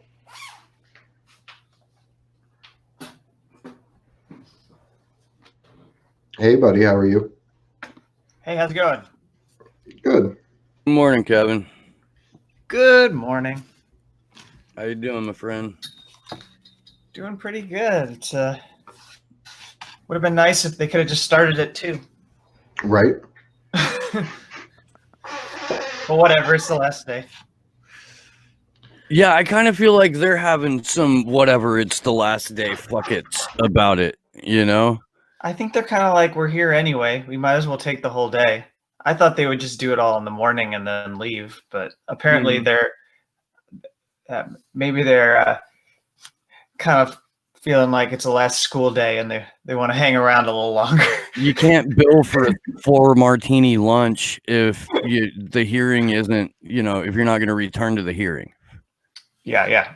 So you might as well be like, well, this is under the auspice of the proceedings, so we're going to go ahead and break for lunch now, but we're going to have lunch at an oyster bar, and we'll see you in about an hour and a half. We're gonna talk. We've got to get to an agreement on these statements. Got some serious lawyering to do right now. I don't know. They can't be that contentious. I mean, I'm not sure why they're spending so much time on Gareth Pierce's statements, but they must be. I mean, maybe they're trying to make some pretty big allegations about abusive process. That's the reason why she's got. I didn't know they were going to have 5 different ones, but there's 5 different statements, and Gareth's testimony is all about what she thinks has been done improperly during the entire proceeding. That's interesting. So, could you maybe give some clarification on these witness statement transcripts, because it sounds like they're not going to be available per Mary Costakitas, but I'm not exactly sure why. Okay, so the transcripts are different from the witness statements, and the transcripts are the court record, and I don't really know why the defense won't give it to her, other than maybe they just don't want to spend the time and resources giving it to a journalist. It's a little disappointing, but I heard it. He outright said, it was really kind of upsetting, because I think the defense should maybe reconsider the way that they delivered this kind of information, because it was said in court this way, that we went and talked to people in the press room at the courthouse. We found out it's not coming from the press association. It's coming from a sole journalist in Australia. So we won't be giving the transcripts to this journalist. It was really strange, because it was kind of like, if the Association of Press in the UK had wanted it, we might discuss with them how to do it. But because Mary wanted it, it's different. Yeah, it's just a single individual. It's not an organization. So it's kind of like she doesn't have power. It's a little upsetting. It seems like CN could be like, she's our Australian, stringer. She could do something. I mean, if it's about money, you can have a discussion about that. I mean, I know that you have to pay for court transcripts most of the time. So tell me what the bill is. Right. Anyways, I was talking to Mo a bit yesterday about like trying to get a pool together to where we could all pitch in a little bit to get transcripts, and then have them hosted on some sort of like Nextcloud or something like that we have shared access to. We could easily crowdfund to get transcripts done. That shouldn't be too expensive or even take that long. This makes me nostalgic. I'm just nostalgic for Chelsea Manning, because we had trial transcripts. We had Freedom of the Press Foundation fund a court reporter, and he'd come into the media center on the military base every day and sit there, and he had nothing to do with anything we were doing and just sat there. They cycled him out. They paid good money to bring him in. They had one person in the morning. They had a second person in the afternoon. And those were good transcripts. Those are valuable, and I'm still using those today. So, I mean, absolutely something should be done to get this disclosed so we have all of this available. Freedom of the Press Foundation seems to have distanced themselves rather, I don't know, severely. I mean, like, I've heard some statements from some of the members of Freedom of the Press Foundation that are positive towards Julian Assange, but as an entity, they seem to have stepped way back from all of this. Well, they couldn't have probably done what they did at the Chelsea Manning trial in the UK. I don't think it would have been allowed by the court, since they're not from the defense or the prosecution. I don't know how actually they got all the right. Well, I know what it was. They were credentialed like a journalist to do the transcript. So I don't know if the court would have allowed that if they knew what purpose it was for. They're very sensitive, these people who are credentialing, and I don't know, they've done things that don't make sense throughout the whole 4 weeks, especially this whole thing of like, they eventually went back on it, but there was a day that one guy from Court News UK was not allowed to sign into the video link And he was like, I've been in court every single day. I've been watching these proceedings. And they're just like, you're not on our list. So they threw him out of the room. That's crazy. Can you talk about Sorry, any of the... may I intervene about that guy? Kevin and I had a little bit of a disagreement on him, but Charlie Dan Jones has misreported on fact and on law. Now, I don't know whether that was the reason why he wasn't given access, but he has misreported things like about Arbuthnot's recusal. Arbuthnot was never recused. She never recused herself. He misreported the status of the treaty, the 2007 treaty, the UK-USA extradition treaty. And I screenshot various tweets where he's misreported. So, it's a delicate matter, but somebody misreporting could eventually lead to a very dangerous situation for us who support Julian, because the mainstream media will jump on his misreporting and amplify it, and then we will not be able to fix that. So I have nothing personal against Charlie Dan Jones, but I'm not going to encourage misreporting of the case, because a lot of the problems we've had is because of misreporting. So I tend to think that, if he wants to be allowed if he's allowed into the courtroom, okay, as long as there's other reporters like you, Kevin, who do report well.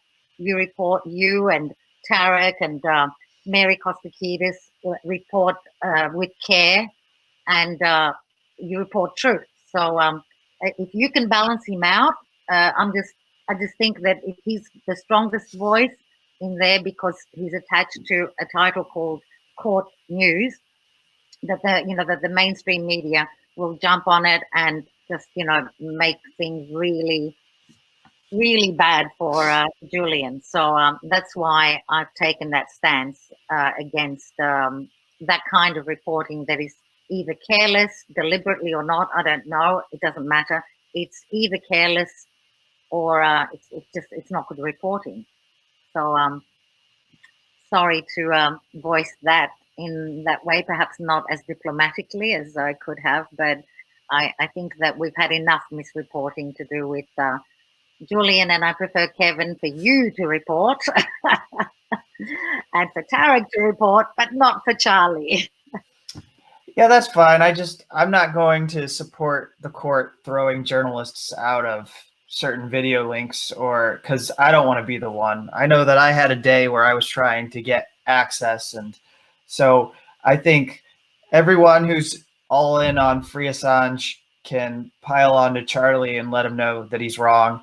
And certainly there's a number of people who have not reported things accurately, and some of their reporting is read widely, and some of their reporting actually has a smaller audience and doesn't get picked up by people who support Julian. So it doesn't really get the kind of widespread social media attention that my reporting receives. I will say that there are a lot of people who just don't understand what's going on because they think that the hearing that every day starts to, like we heard from the BBC Home Affairs correspondent, it's slightly repetitive was his words. And well, so they tune out and they miss key information that they thought was boring and not going to be important to the case. And then they're confused. I had someone from the AP who asked me yesterday to fact check the lead to his story. This is the Associated Press. This is the newswire that goes out to every single news media publication in the United States. If there's gonna be coverage of Julian Assange that is published in American newspapers, that especially smaller town newspapers, they're gonna pick up the 200 or 300 word report that is put out by the Associated Press. It's kind of like Reuters. And so, he was asking me questions because he's not been following it closely like me, so he doesn't know. And I don't know, some of these people are not doing it deliberately and some people are. I think that whatever Charlie did wrong, It could be malicious, but it's also possible that he just doesn't understand, and he doesn't care to understand it. I understand your point, but we are fighting for a man's life, and I don't want to risk it with somebody's Sure. Sure. But you can agree with me that in the interest of press freedom, we should not be giving the court power to toss journalists from courtrooms that could be used against people like me, who we do need. Of course, I've always advocated for an open trial, and they say it's an open trial, and it should be an open trial. And in the email exchange I had with the judge's clerk, or I don't know who she is. Well, I do, because she signed her position under her signature. She mentioned her position anyway.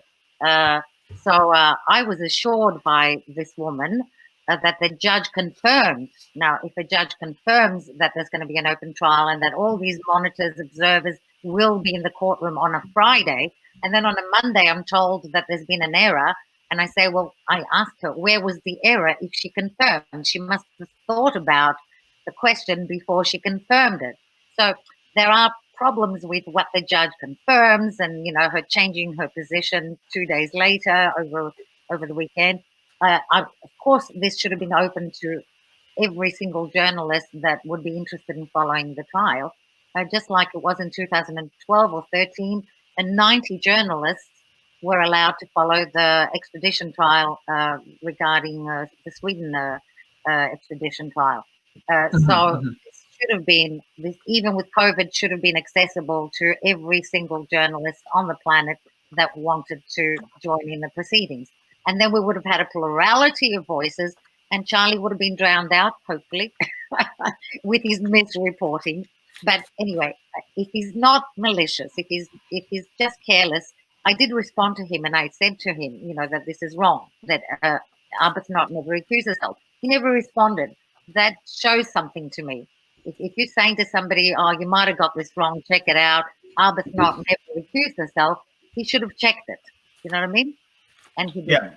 Yeah. Well, at least it looks like he didn't. Anyway. Well, I think it's possible we might be giving him too much attention, but. I know I'll stop giving him attention, but the only reason I don't give him attention, the attention I'm placing is on Julian, and that's good. Because the main problem we've had with Julian is misreporting, smearing, and lying. So we have to be very careful about how this is covered. And I'm not suggesting that people should be kicked out of court. You revived your Leon Panetta tweet, Kevin. I did. After that was one of my favorites of yours, mostly because his kid, Leon, or not Leon, what's his kid's name? God damn it. Oh, fuck. I don't know. Jimmy Panetta is the California state representative directly south of me. I've got a bunch of friends that live in his district, and boy, do they hate that guy. Like, nobody can understand how Jimmy Panetta got elected when everyone in like Big Sur and Carmel Valley and Monterey Bay are like, fuck that guy. And he really, he's the spitting image of his dad. He even sounds like him when he speaks. It's just like he's in the same way that Ted Cruz is just inherently punchable. Jimmy Panetta is inherently punchable. He's got that smarmy, entitled, rich kid vibe, which you think would jive really well from people in the Carmel Valley. That's where Clint Eastwood was mayor and shit, But even to them, they're like, yeah, that guy's not. Oh no, I'll pass. So, yeah. But the quote that Leon Panetta made, and maybe we should even try and get that up on screen for the people who haven't seen it. That's a good clip. It's a really good documentary, by the way. The people of ARD. Actually, I think it came from NDR, and their public broadcaster in Germany did a fantastic job putting this all together, with the UC Global stuff being like right in the middle of this, being an important part of the story. And Stella Morris is interviewed, and it's a great doc, really great doc. I'm gonna send it over to John. Is the clip included in that tweet, or is it just stills? It's not included. It's just a still, but I actually could tell you where it is because I put a timestamp. I have a timestamp in my notes. So just a second. Let me see if I can get it for you. But that's while we're all here and we've got about 15 minutes before the hearing resumes. Oh yeah, here I still got my timestamps. So if you wanted to go to 44 minutes in, that's where it happens. Okay. Who did the doc, Steve? I'm getting ready to send it to you. Are we gonna have copyright issues with that one? It's a public broadcaster in Germany, so I doubt that they'll challenge you. So I sent you the link to the Twitter thread. Now I'm sending you the link to the doc. Did you send it? Oh, I'm seeing it now. Yeah. Because we had spent so much time talking about Element earlier, I figured I would go ahead and use that platform. Fine with me. We had a decent discussion on encryption and encrypted software at the beginning of this. And so I don't know if I've ever asked you this or not, but as a journalist, do you find that you have to encourage people to use encryption when you go to, like, when you're interacting with them, or is this just sort of inherently understood in the circles that you travel? My answer is not a great one. It's kind of a cop-out, but what I usually say is that I don't have a really good enough grasp on all of this yet, even 5 to 7 years into all of this, even post-Snowden. And we've seen how easy it is to get your sources in trouble with the government, that I haven't technically solicited leaks. I haven't asked people to provide me information because I'm not sure I could protect them independently yet. I'm not sure I have the resources to handle any sensitive material that would be provided.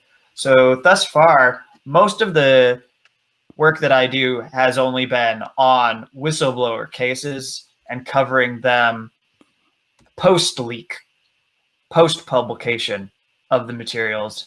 There's a lot to do with that. I mean, there aren't really a lot of journalists that cover that relentlessly.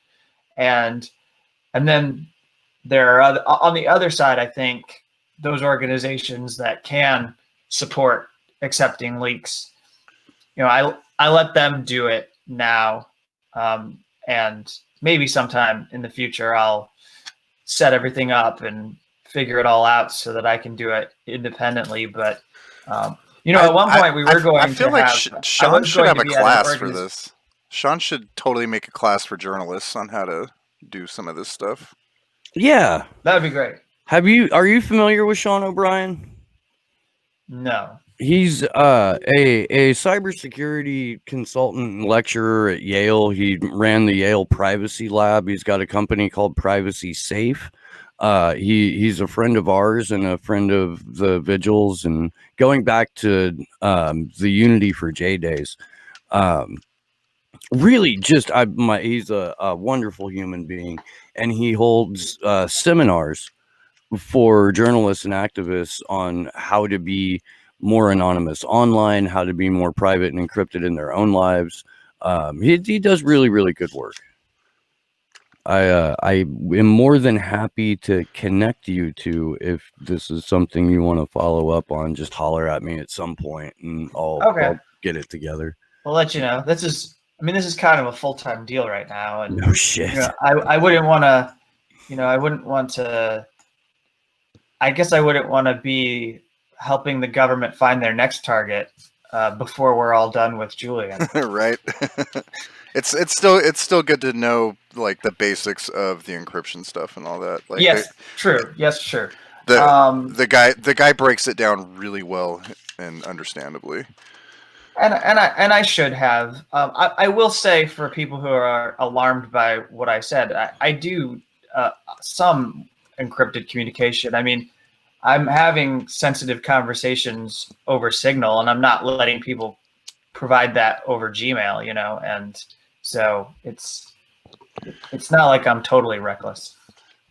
Oh yeah, no, I mean, we're still trying to say that. remind Andrew not to use fucking Google Docs for everything, and so I get it, I do. And by the way, Andrew had to go to work, so okay, that's why he's no longer here. We should be being joined by Kendra Christian in a few. I'm having No, issues setting this shit up, Steve. It's incredibly not hard to able do to- without a second monitor. You what? I said I'm having a hell of a time setting this up because I don't have a second monitor. Oh, yeah, it's okay. Well, basically, just for everyone who wants a quick summary of how this goes, if you're not gonna play it, and I'll pull the thread up too, so we can kind of go through it while you're talking about it. I'll just say he was asked about the recordings because this public broadcaster showed him the evidence that there was spying against Julian Assange.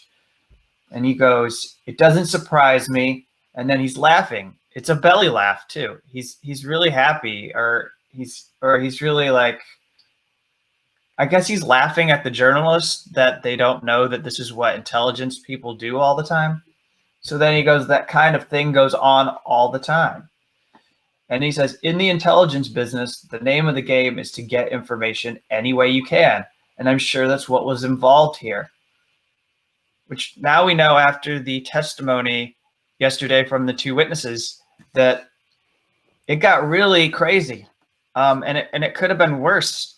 I highlighted the IT expert who described how, you know, I don't think, actually, I'm not sure it's very clear in his statement, but I don't think they ever outfitted the cameras with streaming capabilities, but they almost had continuous streaming from the cameras at the embassy. It wasn't just that they were taking video, but it was almost that they were going to be streaming to a remote server. And they never. I had thought that in one of the Gray Zone articles about this, that it came out that there were like two separate sets of servers, and that one of them was specifically like dialed in for streaming. Yes. Yeah. Hey, Kendra. Well, no, they had one. One was an FBI server, I think, and then, but I don't think they actually. I mean, everything I've read was always that Morales was taking the files and traveling to Virginia with them. He was making these these regular trips. And then we heard also that this IT expert had to stop the operation from being one where we just bugged every single object in every room to try and get Julian Assange any conversation that was being had in the embassy, which he said almost certainly would have been discovered by Julian Assange. At some point, you know, he would have found one of the bugs. There's no way that he wouldn't have stumbled on one of those devices, given how much he knew about the space. Well, and I think that's where the stickers, yeah, come in, because if those are just, you know, routine looking, the premise is monitored by CCTV or whatever, on every single window in the embassy, then it's a little bit more innocuous. Either that or it's a little bit more obvious, depending on your level of paranoia. Though I would ask him if he too thought it was bizarre because he was living there the whole time and they had never had the stickers on the windows. And even the IT expert said, "I don't know why we need to just suddenly advertise that we're doing this." and because David Morales wouldn't tell him what they were for. And apparently that white noise machine was really fucking good. It was doing good work. And they needed to make the white noise machine not be so effective anymore. In like every movie where they show a dystopian surveillance state, there's always that like white noise machine that people break out, you know, and I mean it happens in Andrew mentioned V for Vendetta earlier, but like there's a number of sci-fi movies where that occurs, and you gotta just, I don't know, almost marvel at the simplicity of it. So at the same time, we got to figure out how to break or distort sound so that it doesn't carry back off those stickers and through a fucking laser beam. Well, some of the stuff they were doing was simple. Writing notes on paper and sliding it across. I mean, as long as they weren't able to get a grab with the camera, that's doing. I mean, I know that that's how they got some of Pam Anderson's personal information, but also I haven't seen any grabs of the Cassandra Fairbanks notes being slid back and forth, and most of this information has been gone through by journalists like Stefania, like Max Blumenthal, and so we know most of what the material is that is in the Spanish case from these files, and so we know that there were things that Assange was doing, that Julian was doing, that made it really easy to, well, not easy, but meant that they weren't able to know certain information. But then the other issue is that because they're documenting it so closely, once they know that you met with a person, then you're outed, basically. So it's like, for the purposes of Cassandra, once she was outed, everyone in the Trump administration can say, oh, she's telling him that we're going to throw Julian Assange out of the embassy. And then that's when they can really the fact that Arthur Schwartz called her within 48 hours of her leaving the embassy to be like, how dare you tell him? You know, I mean, that's just tipping your hand a bit, you know. Kevin, could I ask a question? Because I'm not sure about this. For how long were they spying on Assange? Because they were hired in 2015 whilst Correa was in power. So were they spying on Julian from the word go, from the first day that they were hired to protect the embassy? Yeah, that's actually a good question. I think that's a good question because these people who were working with Morales originally weren't hired or brought on to spy on people for the U.S. government. And you can tell that because, I mean, Witness 1 even says at the end of their statement that they were asked to work for the enemy and could no longer do that. And the enemy was U.S. intelligence. So these are people who thought they were just providing security for Rafael Correa's family. And anyone who came in and out of the embassy, standard operations for these diplomats, it says they were hired because the people who were coming from Ecuador that were security would have trouble getting visas. And so they needed to have a team that was from Spain who could travel through the EU without any problem. And then it wasn't, so your timeline is in 2017 is when the operation kicks in and they start targeting it. It's almost identically, you can line it up with Donald Trump's inauguration and the timeline. And Moreno's. Oh, yeah. Because the U.S. intelligence community was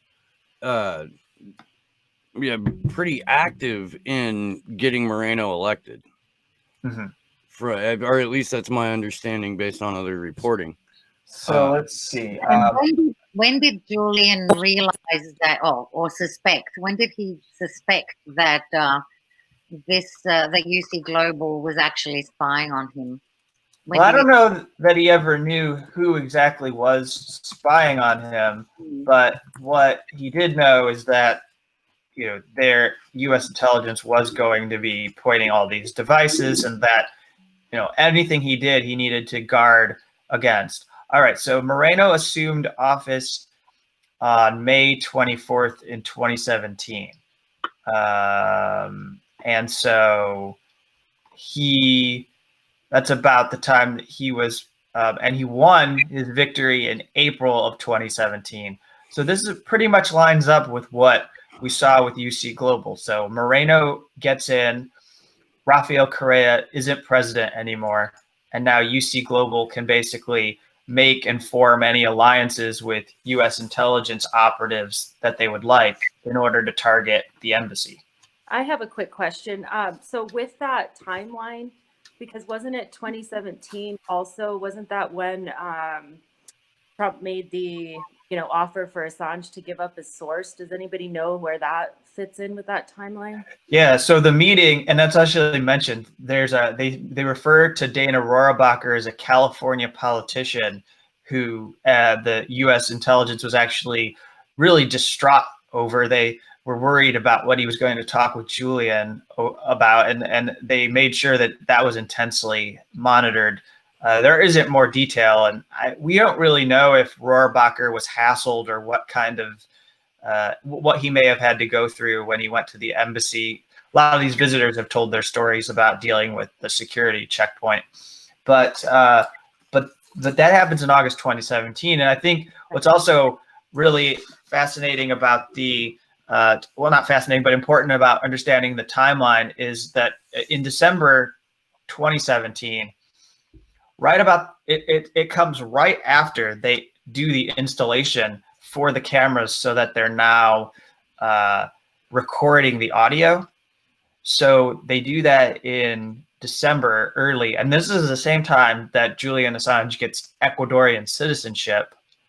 And then it's also the same month because on Christmas, and this is in that USA Against Assange documentary that we've been talking about for the last half hour. We were mentioning it before you joined, that has Leon Panetta laughing and chuckling.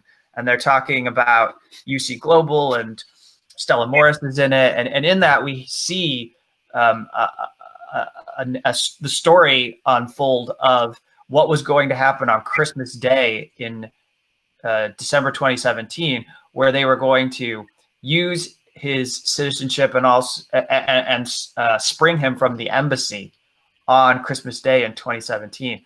And Fidel Narvaez had the documents and he was the counsel for Ecuador, and he was going to for the embassy, and he was going to try to free Julian Assange. They were going to leave. They believed they might be able to do it because it was a holiday, and then it just looked too like they couldn't be certain it was going to succeed, so they decided to back off. But that conversation was picked up undoubtedly by U.S. intelligence, we know, and it matches because the other thing is I was looking at the indictment, and if you go to the defend.wikileaks.org site that Courage has sponsored, which has all of the resources with the statements made about Assange, these briefings that have been done on the Assange precedent. You've got also the indictments and the rulings in the case that have been posted.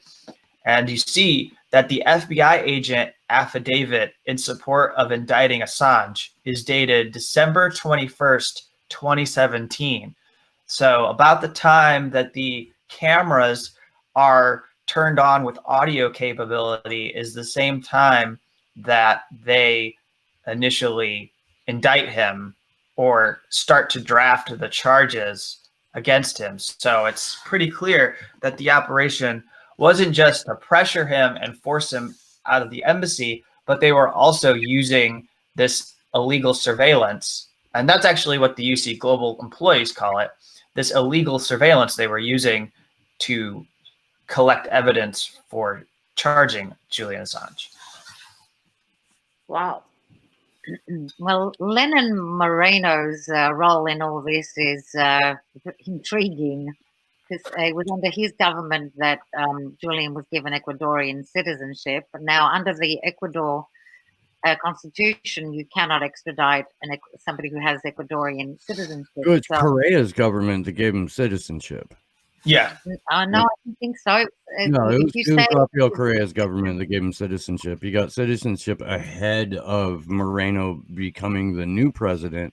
He became the new president with the help of the U.S. State Oh Department. wait, actually, I think she's right. I think Okay. yeah, she's right because he came in May 2017, Yeah. and then that's okay.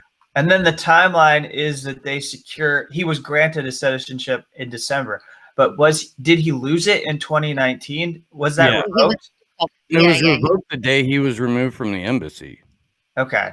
That was the quote unquote like legal reason that they could drag him out because his citizenship had been revoked. Yeah, but I don't think that was lawfully done. So I'm not sure. There was no due process involved. It was just Moreno issuing an order. Yeah. Mm.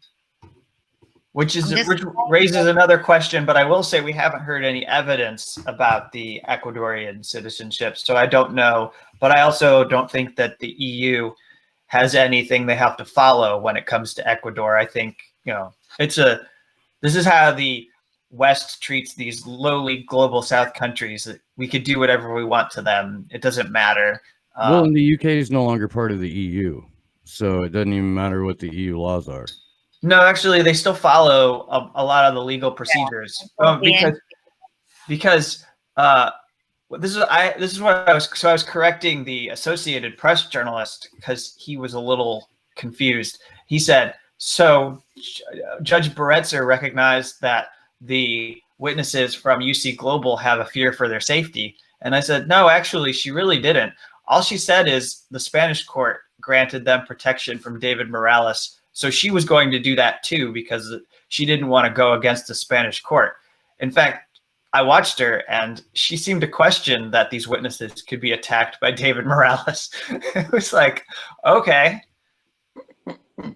I mean, sure, he's a, mercenary with a special ops background and a handful of friends that are, current former operators. But yeah, you don't have to be afraid of that guy. It's your neighbor with the Pekingese that you need to worry about. That's probably on a WhatsApp group with the Mossad.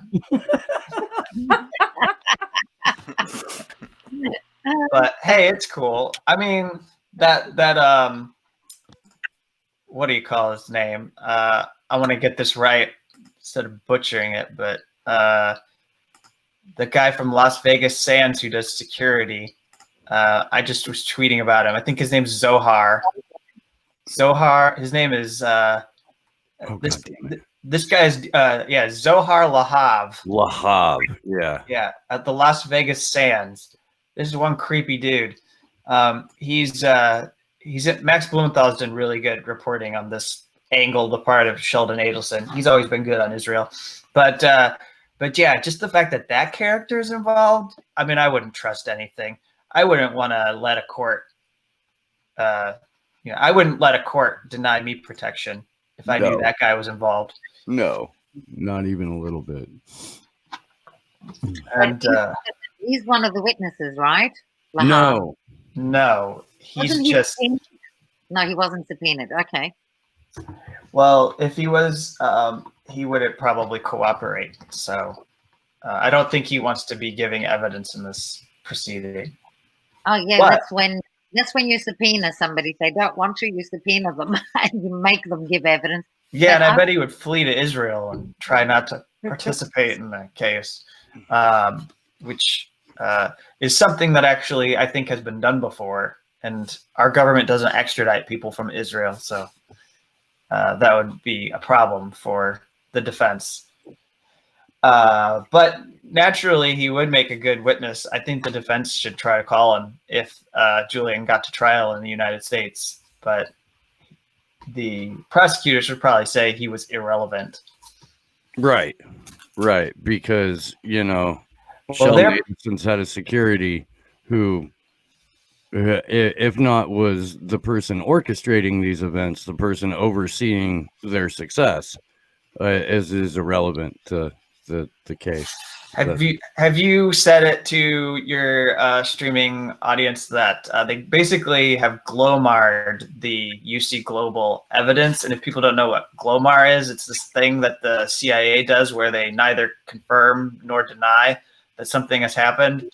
So that's how they were. That's how they thwart requests for information about the drone program. That's how they did that. They Glomar it. They did it for torture too. And so they basically, the prosecution authority said, well, we'll neither confirm or deny, or their words were, we'll neither say whether it's right or wrong what the witnesses are saying.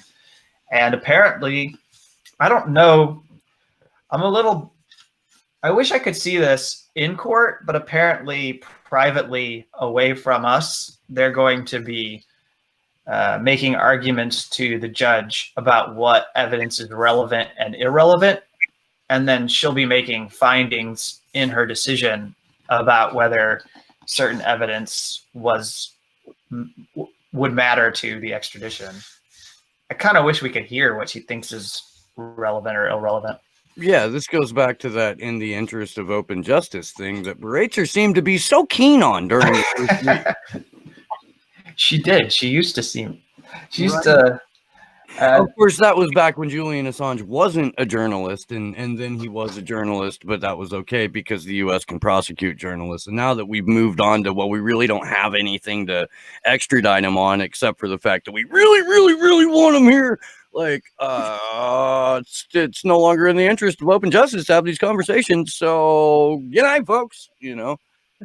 Well, that's why I'm really interested to hear what they're going to say this afternoon about the new indictment, because they haven't had a chance to put any evidence in. They can't call a witness about it, so we can't bring anybody from LulzSec to talk about what they did, or even to submit a statement. Sorry to interrupt you. Kevin, sorry to interrupt you.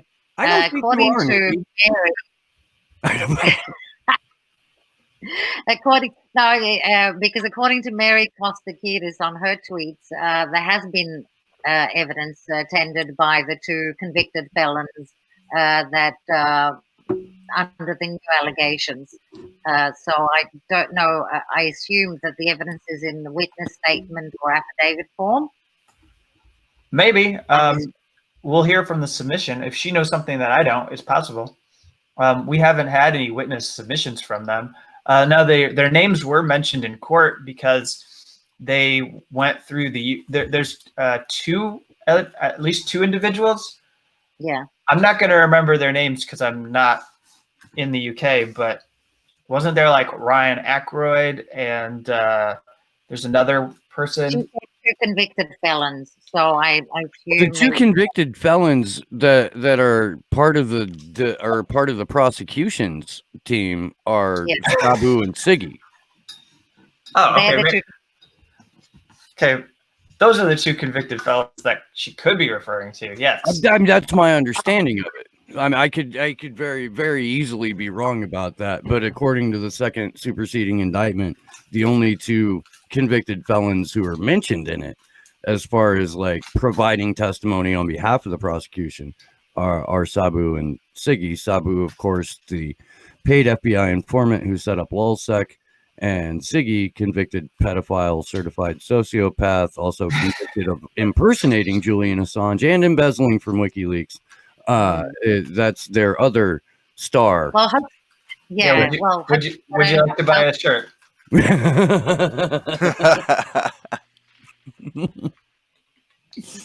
Oh my God, let me go find this, man. I have a shirt for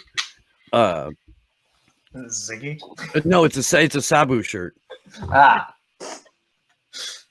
Anyway, I was trying to find out when their statements or affidavits were tendered to the courts, so I haven't been able to. But nothing has been submitted from them. I don't think they've provided anything. So all I can say is, following the proceedings, there's nothing that has been brought by them. So, but what we are going to get, they called it a submission that'll be on the new changes to the indictment and issues surrounding it. There's no witness, but okay. This shirt came out like circa, I want to say like late 2012 or early 2013. I love it. Warner Brother. Nice. You're all welcome for that. You are. That's Fuck that guy. yeah. Yeah, understatement. It's too early for me to scream. But in the Weir Legion documentary, you might even be in that, Kevin. I'm not 100% sure. Actually, I am. I think I am. Okay. I think It was no. You're confusing it with But I the internet boy. No, I am in a hacker doc. Remember the one with Weave and Yeah. I think Barrett's in it. Yeah. And yeah, I forget what her name was, but she made it was about 3. I think Jeremy Hammond's in it too. Jeremy Hammond is in it, and it's got the chick who was dating Aaron when he was assassinated. Mm-hmm. I want to say she wrote for either Wired or Computer Weekly or something like that, but I can't. Her name's escaping me. But at any rate, I believe it's in Weir Legion. I don't even know where the fuck I was going with that. I just got thrown way off course there. Anywho, all right. Well, I think I'm gonna have to. No, we're not. We're not back. We are breaking until the top of the hour. They'll come back from lunch, and then yeah. And then we're gonna have an update on the Spanish case. Should be good to follow and chat about. And so, anyways, it was good joining you, but I think I'm gonna have to drop off here and take care of some things before we come back at the top of the hour. But it's been awesome to talk with you during the trial. Thank you, Kevin. Yeah, we really appreciated this, Kevin. It's been a delightful way to pass the dark hours of the morning. Yeah, I guess if I was in the courthouse, normally I just kind of like float among the hallways, but this is better because I don't have to like figure out how to fill my time. Like you're all right here, and I can talk with all of you. We appreciate it. All right, I'll talk to you later. Bye. All right, take care, Kevin. Kevin Gastola, shadowproof.com. Once again, the entire month of September and October Slow News Day super chats are going directly to Shadowproof. So if you super chat the show, that's what I'm doing with the eventual money. Whenever YouTube takes its 40% cut and decides to stick it into my account. Sorry, I've had a thought about why they're pursuing so aggressively this superseding indictment, trying to raise the penalty to over 5 years, because in order to extradite somebody, it's got to be a penalty that goes over 5 years. It's in a way they're showing that they're worried that the rest of the charges are going to go down the gurgler. Well, that's the whole point of the first superseding indictment too, is because there was only one charge originally, and it was conspiracy to commit computer intrusion, and they were like the espionage. That was the first superseding indictment, was the 17 Espionage Act charges. No, I think that was part of the first indictment, the original. First, computer intrusion, and then they released the 17 count, and then this last one was the expanded. I think the 17 charges were added onto the first original charge. That's what made it a superseding indictment. Yeah, but they don't call that a superseding indictment. They just blended it into one, and they call it the original indictment. And then the first superseding indictment, I think, I could be wrong, it was the one that was filed out of time, because until they filed what they call a superseding indictment, where they rearrested Julian, that was filed out of time. So I think until what they call superseding indictment, until then, it was just blended into one. The first original indictment was just blended into one, even though originally, you're right, they did charge him with one charge, then they added the 17, which was the first superseding indictment.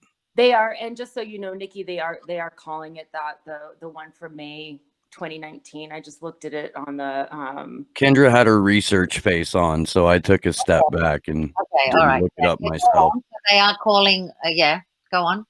No, that's so they cut the first indictment was the computer intrusion, and then they're calling when they added the Espionage Act charges. They're calling that's the first superseding indictment. Oh, okay, all right, okay, thanks for that. Yeah, and now we're on our second and third, and so we've lost count of. Yeah, okay, all right. But I think they're beginning to place emphasis on the first indictment with the computer hacking charge, because I think they were very worried about the 17 charges under the first superseding indictment, and they're trying to push up the penalty, the possible penalty, to make sure that if they lose on the espionage charges, that they can still extradite him under the first computer hacking charge. Because that charge you can plead down to 2 years. You can plead that charge down to like 2 years or 2.5 years, and then they would have nothing to extradite him on because of time. It's interesting that they're using this strategy so late in the game. It kind of shows that they're a little bit worried, at least. Well, it's an example of the hubris of the U.S. empire to be like, we can have this person indicted on this charge alone, and it tipped the hand that it was about the criminalization of investigative journalism going forward. So they had to then tack on the Espionage Act charges to make it both an extraditable offense and one with enough time to where they could really damage, further damage Julian Assange, further damage WikiLeaks, and also set the precedent that the U.S. can do this to any journalist or publisher. Can I just, I thought that the hacking charge had a maximum penalty of 5 years, and if they're not adding charges, you can plead it down. No, but I'm just trying to work out if it's a maximum penalty and that you can plead down, then if I'm right about this, then they can't extradite him on a charge that is under a 5-year penalty. They can, as long as there are ancillary charges that add more time. But apparently they haven't added charges, just new allegations under the Espionage Act charges are the charges that they added, and they added those before time. It's the indictment that was issued out of time was an expansion on those charges, mostly on the original conspiracy to commit computer intrusion charge. There aren't additional Espionage Act charges. That's just they broaden the scope of the first original charge. What I understood is that they broadened the scope of the original charges by adding allegations, but they haven't added charges. Correct. Right. They couldn't add charges. If they haven't added charges, and the charge that they're trying to reinforce is the one on computer hacking, has a maximum of 5 years that can be reduced but not increased because it's a maximum of 5 years. I'm not sure where they're going with that, because my understanding, I will have to verify this, my understanding is that they can't extradite if there's not there's going to be a maximum penalty of something. Well, they've got 17 other charges that carry 170 years as a maximum. Concentrating on the computer hacking, because with that they can, of course they can, if they succeed on all the charges or some of them that carry them over the 5-year maximum penalty, they can extradite.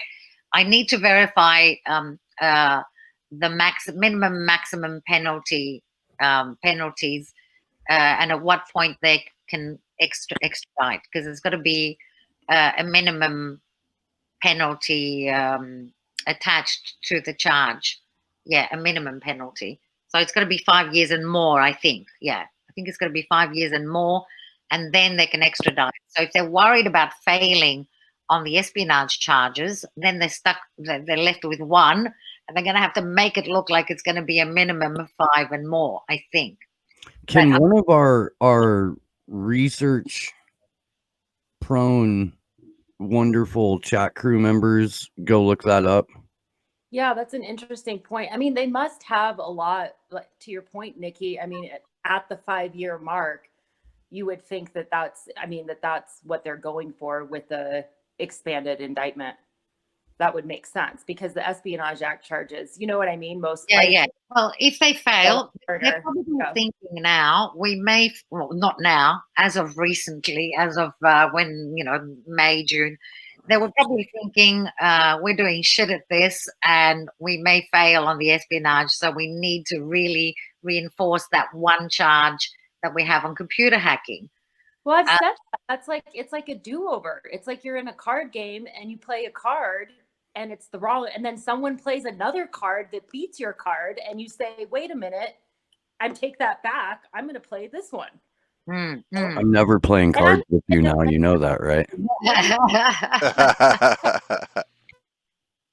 Shouldn't have tipped your hand there. Somebody could tell us somebody could tell us from the chat or whoever's watching, because we don't have time to chat and research something like this. Somebody could tell us what the minimum and maximum penalties are for that one charge. That would be great.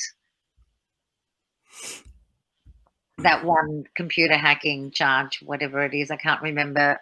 And if anybody's watching and you're on the Action for Assange Discord, either throw it in the chat or throw it in the Discord. If you're not a member of the Discord, it's action, 4, assange.com/Discord.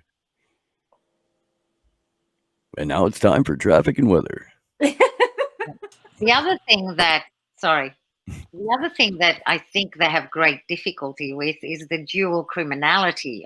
So, because one of the things that they must prove is the dual criminality element, which means that whatever he's charged, there's an echo, whatever he's charged with under the US indictment has to also be a crime under the UK law. Now, given that he's never been charged with anything of this nature under the UK law, and the only thing they can get him on maybe with dual criminality might be the hacking thing. Maybe that's also where they're looking at. Gosh, that's so interesting, Nikki, because then, I mean, basically, in some ways, it'd be, an admission by the UK if they did extradite him on any of those Espionage Act charges that they agree with them. Right? Yeah, we'll also go after journalists. That's right. Wow. Well, what the UK has is the Official Secrets Act, but the penalties are nowhere near the penalties you can get under the Espionage Act. So even if they were going down that direction of saying, well, we have a similar system and he would be punished if he was charged under the UK system, when you look at the difference in outcome, you can't really argue that there's dual criminality. Under the Official Secrets Act, currently, the maximum penalties, I don't know, I don't want to say, but it really is much, much less. I think from memory, and I really could be wrong on this, I think it's 14 years maximum under the, I could be wrong. It needs to be verified. But you can't say that the two systems, the Espionage Act and the Official Secrets Act, are comparable, because if nothing else, the penalties are so vastly different. So anyway, I think what they're doing now is they're trying to reinforce that first charge under the original indictment, because it doesn't look good for them under the other 17 counts. And it didn't look good for them under the computer intrusion account either. And No, it doesn't, I mean, they have this, none of the new, I mean, it puts them in a really bad spot. But the one thing that in my understanding that's good is that nothing is new that's come out. Do you know what I mean? Like all of this old information, and it's not, and I'm sure that they have responses to it too. It's more of like a time issue. Yeah.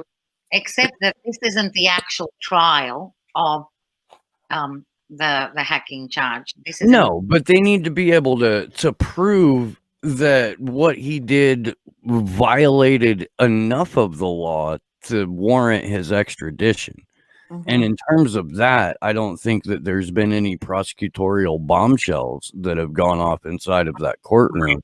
If anything, even their own 2 prosecutorial witnesses that they called weren't successful in laying the ground. All of those witnesses were there to do was discredit extradition in terms of mental health. I suspect they will do their best to try and win this on technicalities, procedural rules, evidentiary rules. They're going to try and find, and that's always a danger. Well, they got a favorable judge too. Yeah. So but that's what I'm really worried about, that despite all the evidence, despite them trying to hide what's going on inside there, that in the end, whoever's writing this ruling that will be read out by Bereza will basically put together a ruling based on technical aspects, technical legal aspects. That's a big worry. This is when we need like the international artist community to go, okay, well, the only reason people paid any attention to Nelson Mandela is because we fucking put together like benefit concerts every 3 months and did this massive fucking media awareness campaign. And we've got Sean fucking Lennon, who is an adamant supporter of Julian Assange and Chelsea Manning and Roger Waters, MIA, and a number of artists, R.A. the Rugged Man, that have on record, said, yeah, we support this guy. What we need to do is get them together and reach all of their various, genres, all of their bases. Because without a massive public awareness campaign, we're fucking talking to ourselves, and like, they're pretty quickly, like, playing a one-man game of chess gets boring. And there has to be help on a level like that. I agree. There needs. And I realize that like this probably ain't the crew to appeal to the fucking, like dinner party set. But Kendra, maybe you probably clean up better than any of us, but most definitely.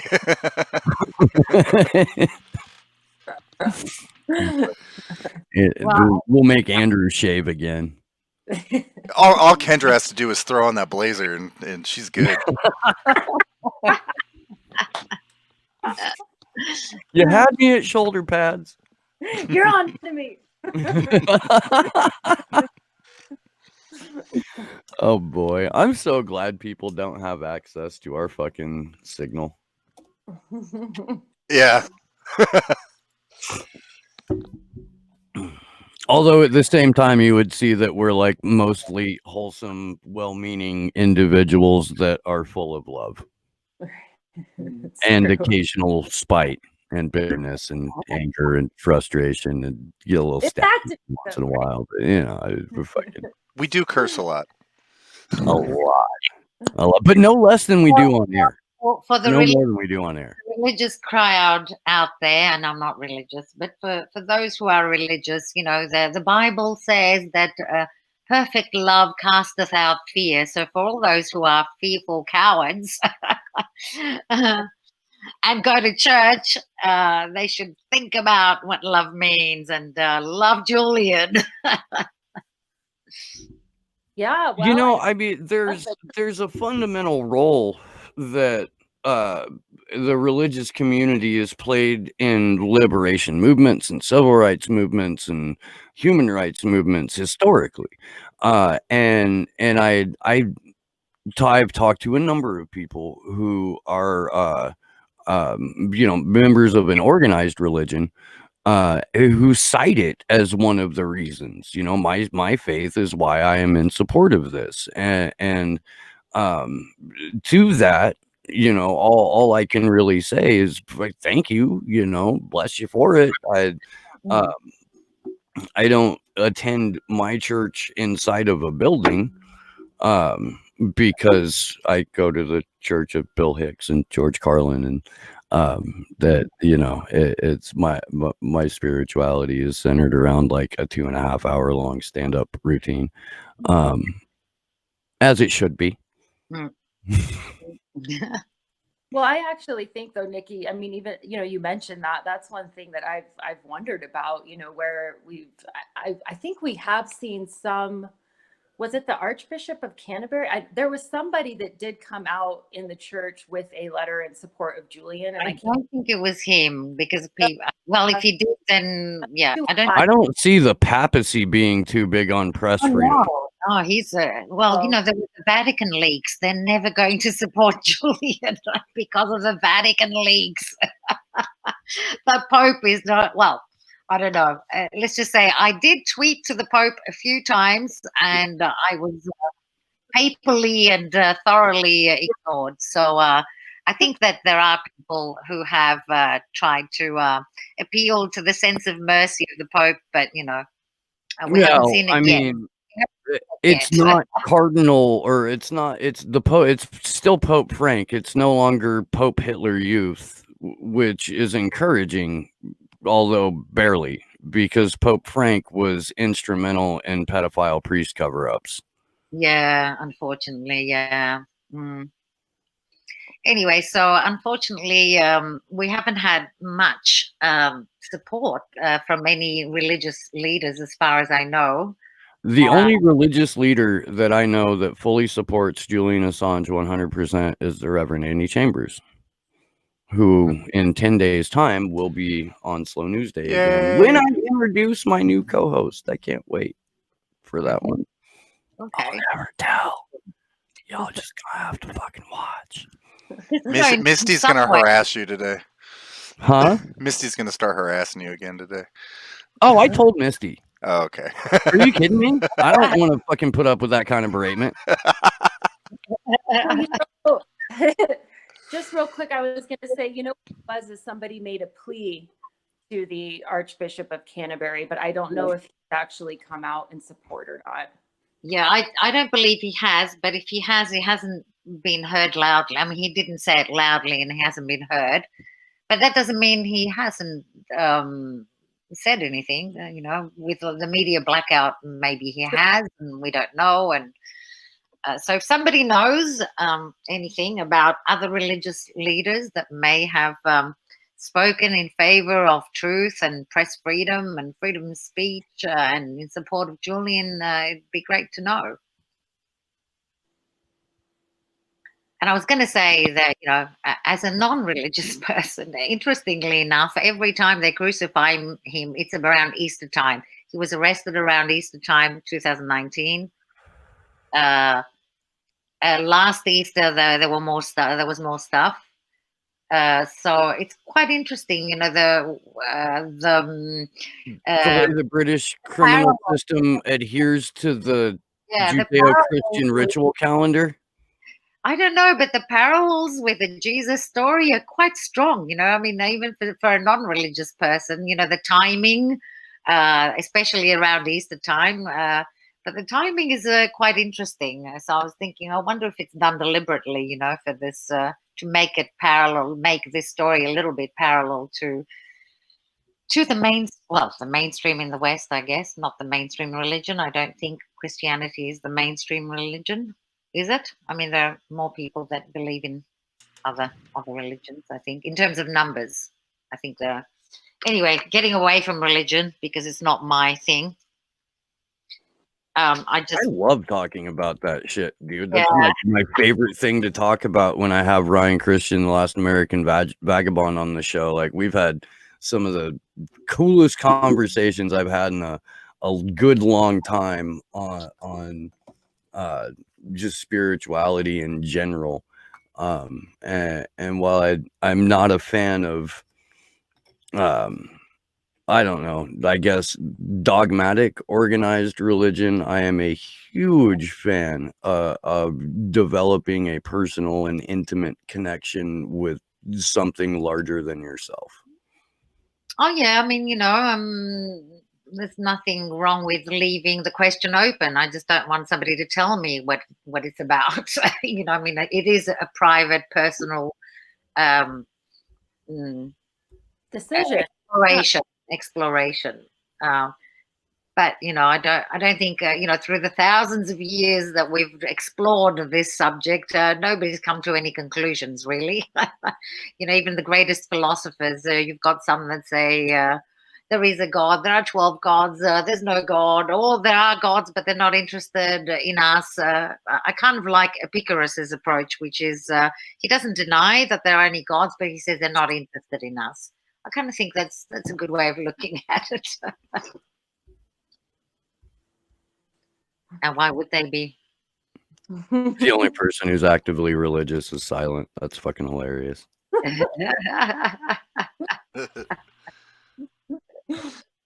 No, for me, I mean, Steve, I am one of those people. I mean, that's part of why I was moved to support Assange was, my own journey within my own personal faith. But it's very, I don't get it. I don't know why there wouldn't be a big movement with the church. Pretty, truth is important. That's what. Yeah. Well, even if it's not, even if it's not the church, the formal institution. I mean, the people who do genuinely believe in the truth shall set you free. Well, no, perfect love casteth out fear. Love your neighbor. All those there. There are religious books, not just the Christian Bible. There are, so many books that. This is basically where I am on this whole thing. Love that picture so much. That was fun. Kimber did that, right? Yeah. Kimber posted this. Yeah. This comes from Mean Panda, but holy fuck, is it accurate? Actually, I have a friend who's very religious in Greece. And so I was asking her for her perspective, and she said, well, maybe all of this is happening for the whole truth to be revealed to the world about everything. And I thought, that's an interesting way, because in many ways it has. We've learned so much about the terror and the horror of the US, UK, NATO system through not only this trial, but through this persecution. So I thought, well, that's a very interesting way of seeing it, from her perspective. And, I thought, okay, well, that's a valid point of view, that perhaps the whole truth will sneak out because of this. Well, I think part of the thing too is that it's just that you can hide the truth for some time, but I think part of what makes the truth is that it's what is, so yeah. Eventually, like even the whole system that this war machine and everything, eventually it's going to destroy itself. That's the whole point of this, is let's stop this and, make a world based off of truth and information. And that's one of the things that I think was always so great in any, a lot of the speeches that Assange would give, is that he would bring back to that. Like, if we want a better world, we have to know what we're dealing with to even make of course. Yeah. Of course. Yeah, you can't make decisions based on lies. You certainly can't make decisions about your life and your world and the world you want to live in based on lies. So a lot of the stuff that our elites get away with is because they've had the media under the thumb, and because they've been able to persistently, totally lie in the most flagrant way for years, including about history.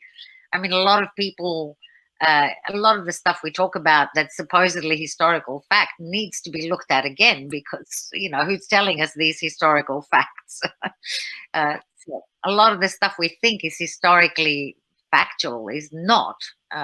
And I think a lot of people are terrified about having to reassess their belief system and their beliefs, because that takes a lot of hard work and a shift of consciousness, and it kind of shakes the world, doesn't it? So it takes an effort to deal with it takes an effort to face the truth. My friend Sam Tripoli often says that people would rather be right than do right. Yeah. And being right is something that shifts with public opinion, or shifts with new information, or shifts because you're distancing yourself from new information, but the prevailing conventional wisdom says that you're right. Whereas doing right is significantly harder and certainly pays less. But yeah, I'm not sure that people necessarily look at self-interest only in financial ways. I think most people are more complicated than that. So it's not necessarily that you can buy people out. I don't think it's as simple as that. So a lot of people function on other triggers as well. And, most people want to be approved. They want to be part of the group. They want to feel a sense of belonging. And because the sense of belonging has been created with the enemy camp, Right. a lot of people want to be attached to the winning team. And the winning team is, unfortunately, the war criminals. Yeah. I would like to send out my heartfelt condolences to Glory Jones. Her Miami Heat were unsuccessful in Game 1 of the NBA Finals against the Lakers last night. I wish you luck. I do. Sorry to bring that up on the middle of a live stream, but Solidarity. Steve, so I was going to ask, have you had success getting from Red Star Radio on your show? Because Alex has been on a few times. Yeah. I've had some wonderful conversations with him. Yeah, Okay, he is They funny. usually go for like 2.5 or 3 hours too. Like they're long. That guy episodes. is so fucking funny. I was going to say, I saw his last video, what's it called, cosplay, the last one that he put up about Keir Starmer. Oh my God, I killed myself laughing. He's spot on so many issues, and he's really funny. His Twitter is funny too. I don't sort of, but he's got Starmer in his sights. Like if he's been kicking Sir Keir around.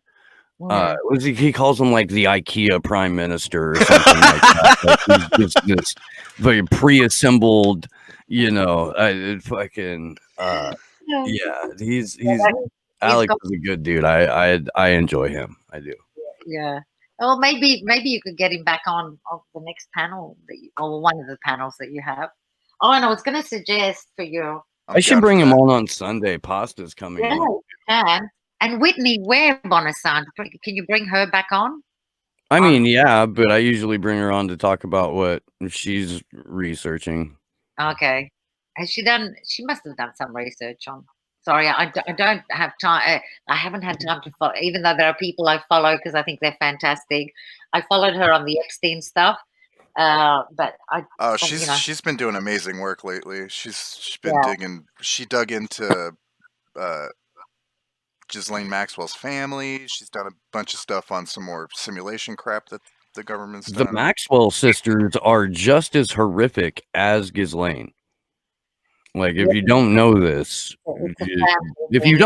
it's because you're not watching my interviews with Whitney. Well, criminals usually come from criminal families. We talk about criminal families. So, they probably didn't know anything but crime when they were growing up in their family. Well, if Robert Maxwell's your dad, yeah. Yeah. Well, they were educated in a particular way. So, and Eva Bartlett. I know Eva Bartlett has, she was in one of those imperialism on trial events that were held. Yeah, so Eva's moving. And she, her internet connection in Syria was pretty bad. But she told me maybe 3 weeks ago that she should be in her new place and have her shit sorted out right around now-ish. She said beginning of October. So, I talk to her like just once a week. We exchange a handful of messages. And because I value her work as a reporter, so she's somebody that I like to frequently check in with, just to be like, hey, when you've got time, we'd love to have you on again. But yeah, she should be sorted within a week, I think, and then be able to start doing interviews again after that. Yeah. sucker for an Irish accent, I guess. I thought she was Canadian. No, she's not Canadian. She's Who? Irish. And the right kind of Irish, too, not that Belfast shit. Fucking Ulster-right sons of bitches.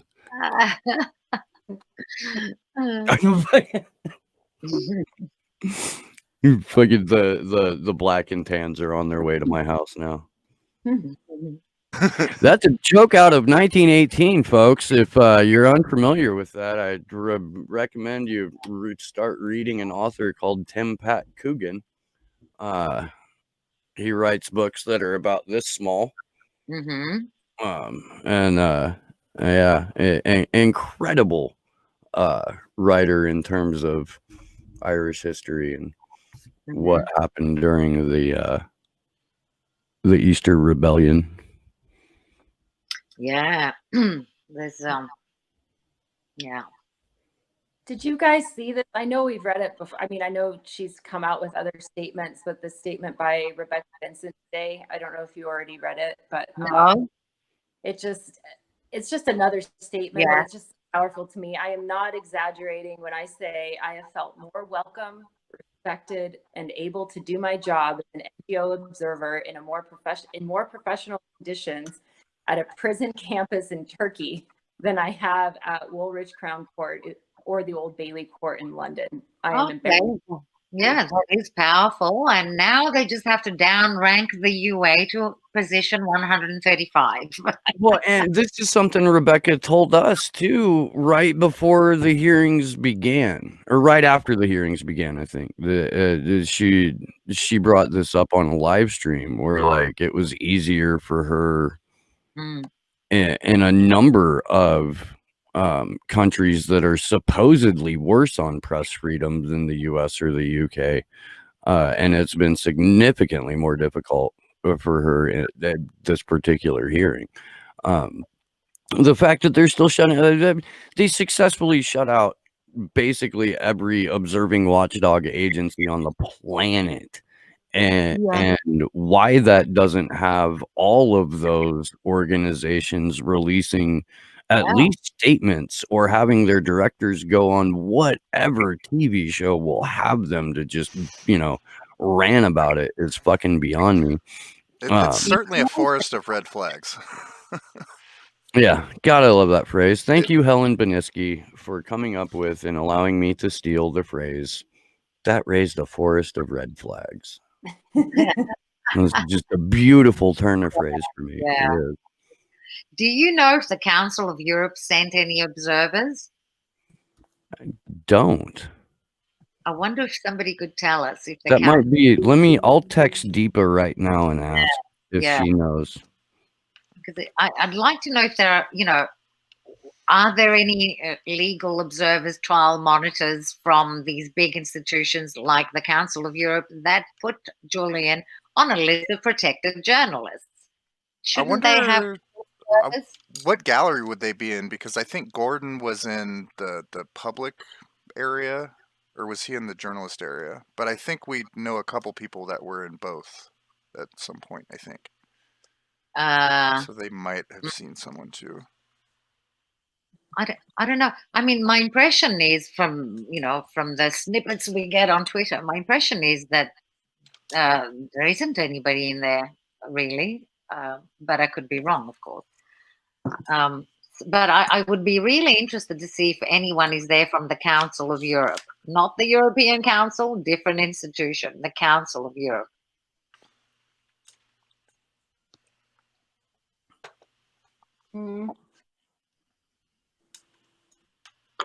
Or from anywhere. Hey, we've got. I'm kind of stoked, man. We've had a couple of people join the A4A Discord during this stream. Nice. I can't keep track of that right now. Did you say hi? Or welcome or something? I haven't got that far yet. No, I was. Here, let me try to get it open on my other. I was messaging. Live welcome.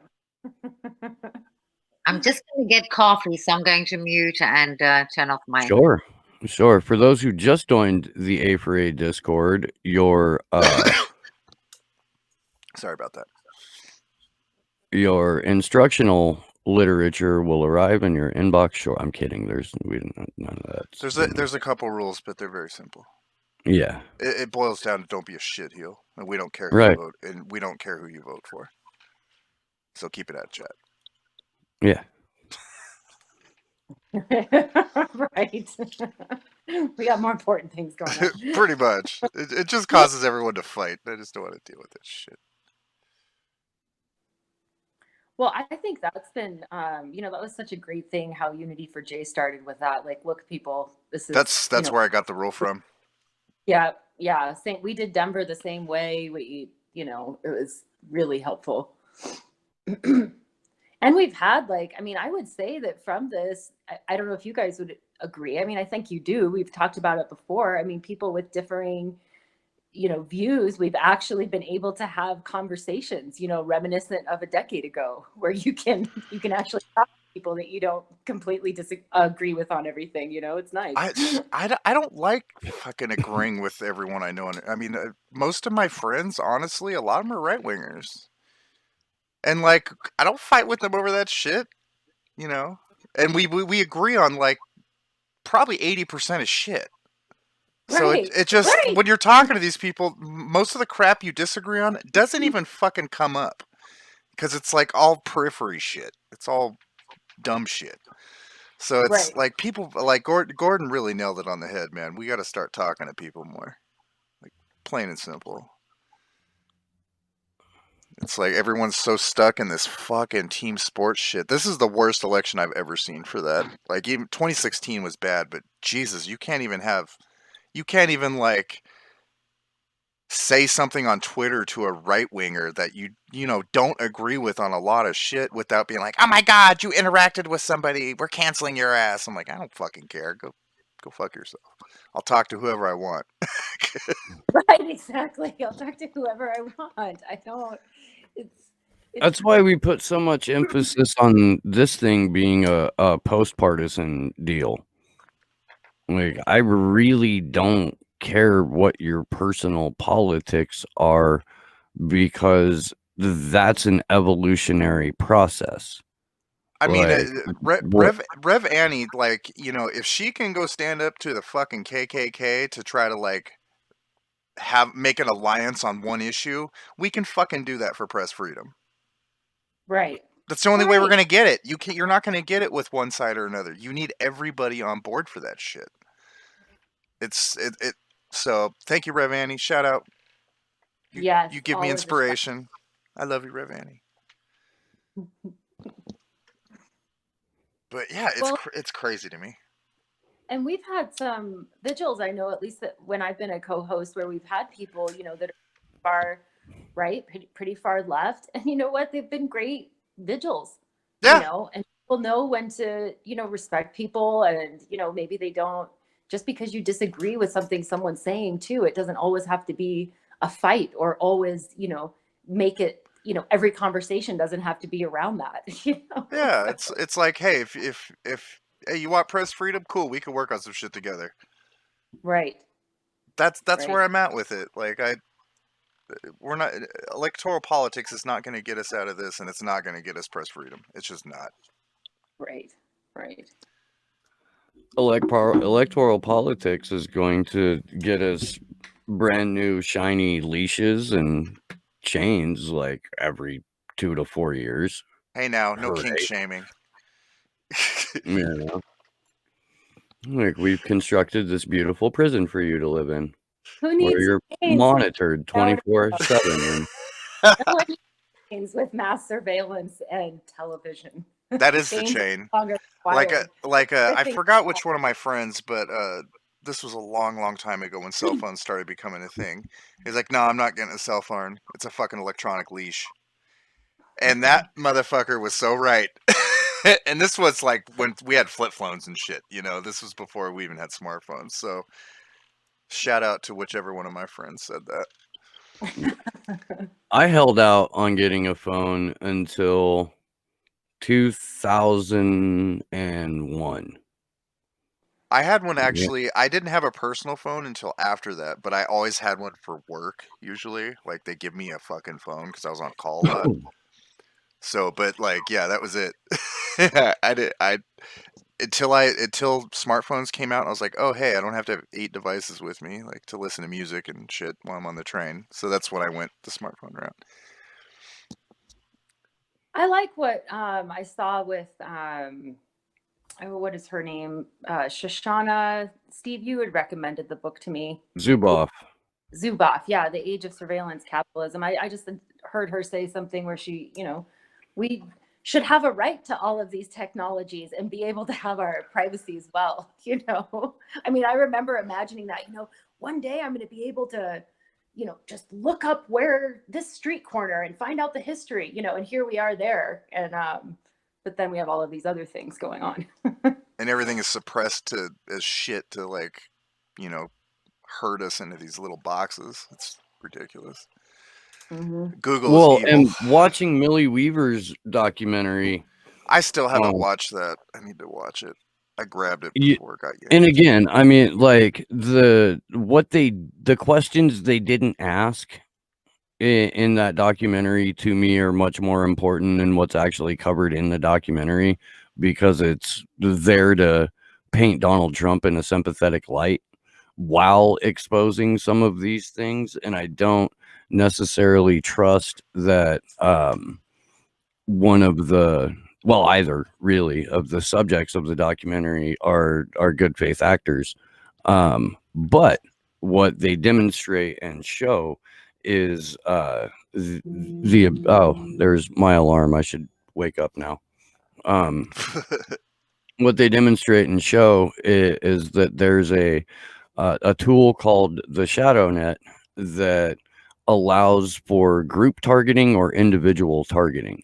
And there's a whole drop-down menu where you can choose how you're going to target an individual or a group through social media and through sending them articles and advertising and shit like that. And you can basically manufacture outrage on just about anything you want, whether or not it's real, whether or not it's legitimate.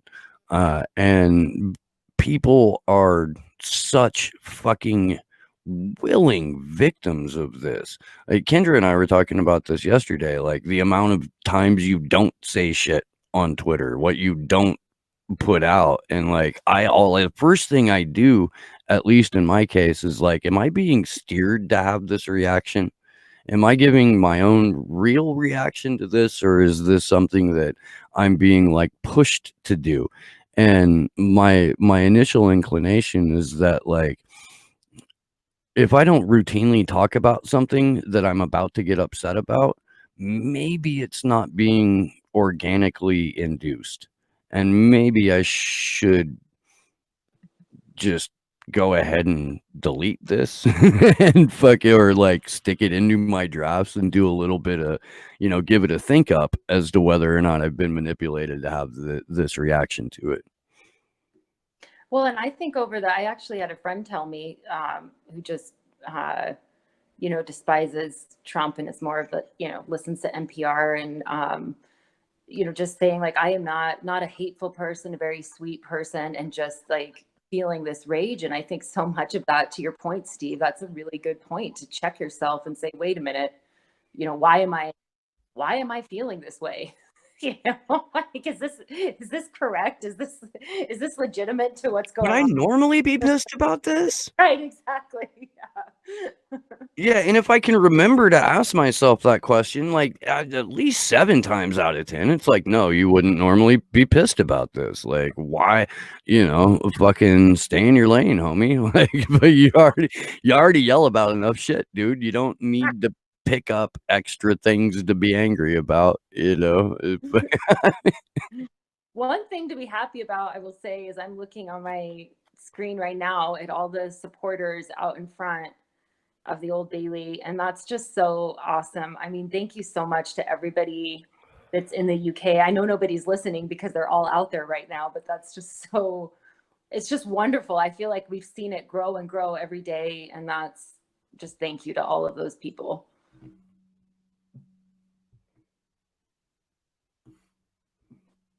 Indeed. Sorry. No, it's okay. I'm not up on the dead air today. I'm tired. It's okay. We should be returning to court now. Let me About damn time. Shit. Oh, another success. Here we go. There's going to be another one. Oh, Jesus Christ. Yeah, defense lawyer Mark Stubbs from the Assange defense account, back from recess. Defense says they just need another half hour. Prosecution complains 2 new statements have just come in, objects to even considering them. Defense lawyer Mark Summers says, upon mature reflection, I don't expect these will be objectionable. These have been mentioned and discussed before, so we are breaking for another 40 minutes. By the time court comes back, I'm gonna have to go to work. Like, that's basically where we're at. I think so too. Yeah. I mean, I can stay on till like just before 8 a.m. here, but I don't even know if we get to broadcast the end of the fucking hearing today because they keep pushing this shit. I wonder if they're gonna add another day. They seem pretty adamant about closing this today. Yeah. Really? Yeah. What time is it there? It's like early afternoon. It's 2:05 Okay. in the UK currently. Okay. I really like this. Upon mature reflection. I'm gonna start British. sentences like that now. It's a good one. My dad used to hit me with like I'd ask him for something and he would look at me and he would go, I'm gonna give that all the consideration it's due. Oh, it stung, man. That stung. It still stings. Oh, my mom, I'd like go to ask my mom something, she'd just automatically no. that was her move. That's great. Hey, can I? Nope. Yep. But you didn't. Nope. Yep. But nope. She had a sense of when I was going to say something stupid. Yeah, moms are good for that. Well, I'm like a carbon copy of her personality wise, so she knew. You had tells. Oh, my daughter's just like me too, so like I have the same kind of thing with her. I'm like, what? No, let me stop you immediately. Yeah, my one of my sons, my 14-year-old, my 9th grader, is like a carbon copy of my fucking like 12-year-old id, and it's horrifying. Oh yeah, no, it trips me out. Like I'm like, Jesus. Actually, it's not, because man, the shit that I was doing when I was 14 was so far beyond what. Oh, I get it. Like, I'm stoked in terms of that. Like, he's a much kinder, gentler human than I was at that age. I get it. My kid's only about a year younger than yours. Yeah, you may find this hard to believe, but I was kind of a handful as a teenager. I am shocked. I had a good 4 years where I was just fucking awful, but then I was working like full-time programming and shit by the time I was 16. So like that went away pretty quickly. We were like, hey, let's go steal cars and set off pipe bombs. And I was like, I want to make a bunch of money, so I did that instead. Yeah, me too, but that was pretty much limited to Grateful Dead parking lots. Good times. Allegedly.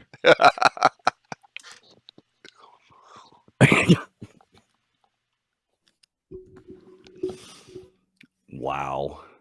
One thing, it looks like Kevin did some, in this interim, he said there was plenty of coverage of statements from former UC Global employees on day 17, but there were several other witness statements.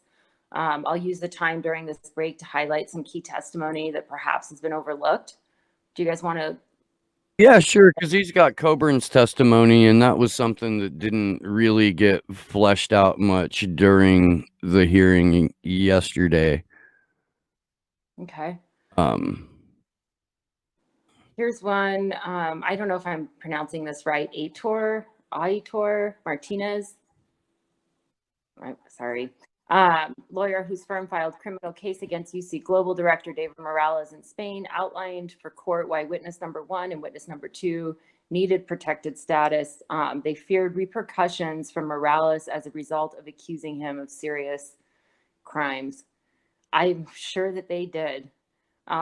Martinez, former employees knew that David Morales had elite military training as former member of military who trained with Special Ops Unit of Marine Infantry, the Marine Corps of Spanish Navy.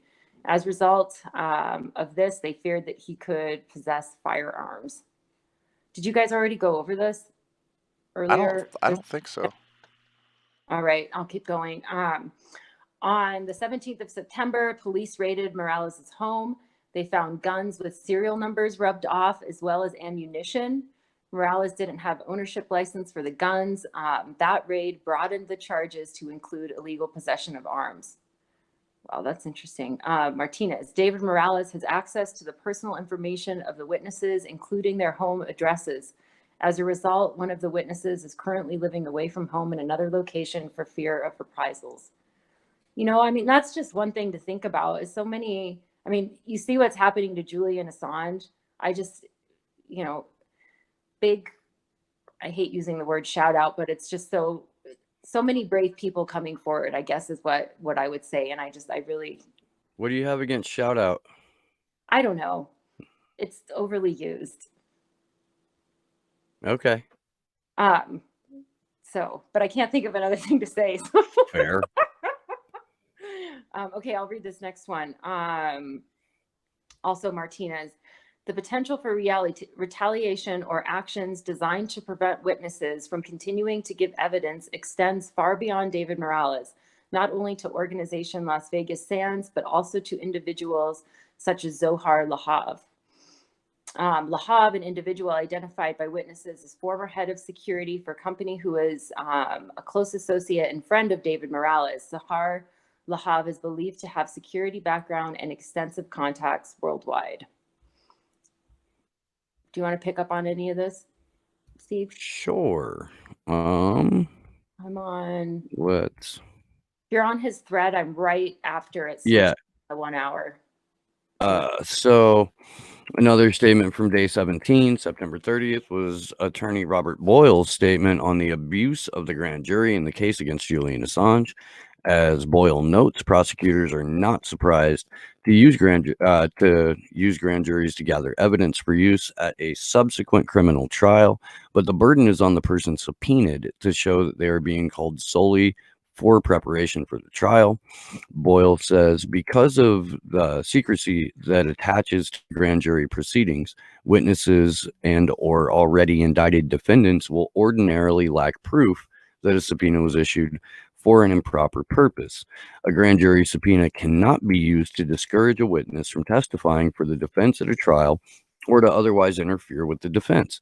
But courts held so long as testimony sought was proper, it can still be used for an improper purpose.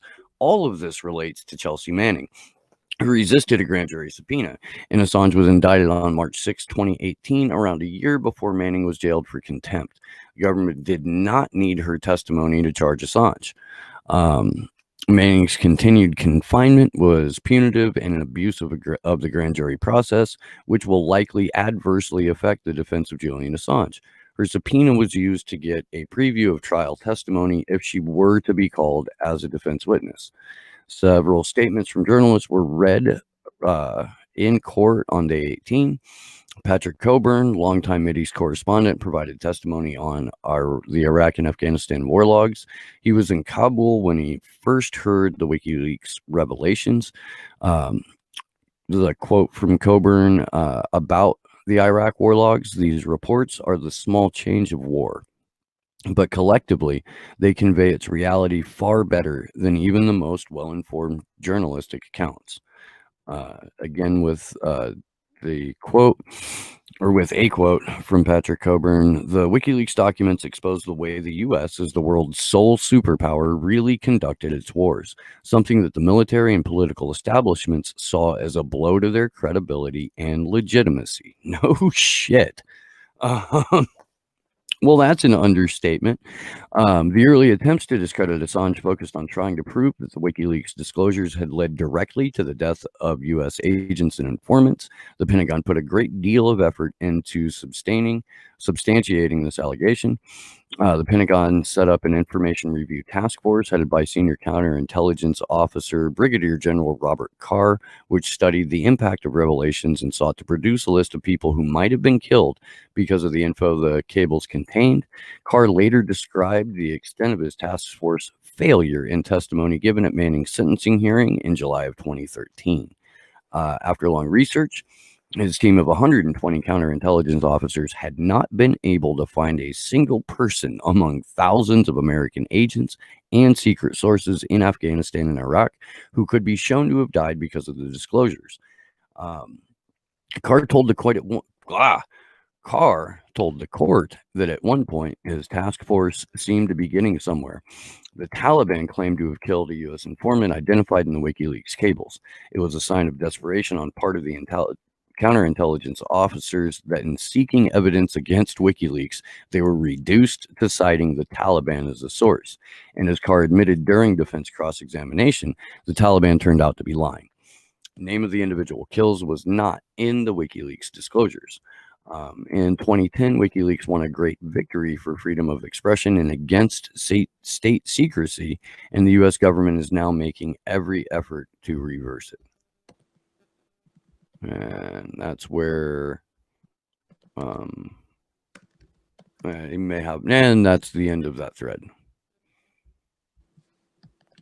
And if I have to hear one more thing or see one more thing about Chrissy Teigen, I'm going to punch my computer. 120 counterintelligence officers.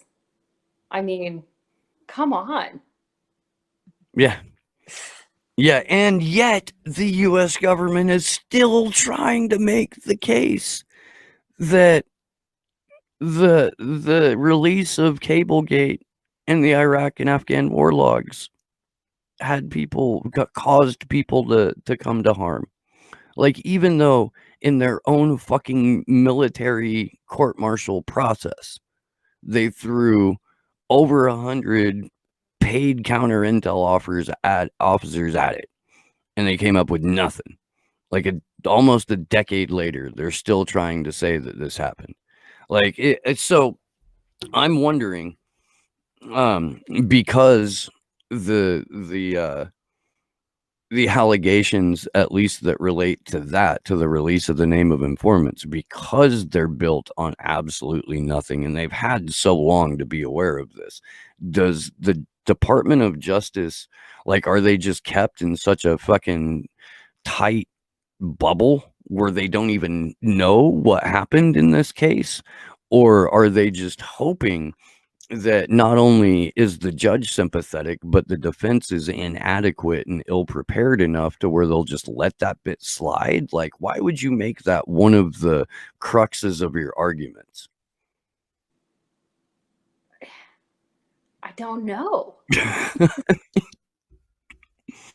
I don't know, dude. I'm not I'm not a legal expert by any means. I mean, the only thing I can think of is that they're obviously just trying to put some sort of, I shouldn't use legal terms when I'm not exactly sure how to apply them, but I would say, reasonable doubt. So that Judge Baratzer says, well, there's obviously this is a possibility that needs to, be further decided or something like that. And maybe that's, all that they would have to prove. I don't know. Nikki, what do you think about that?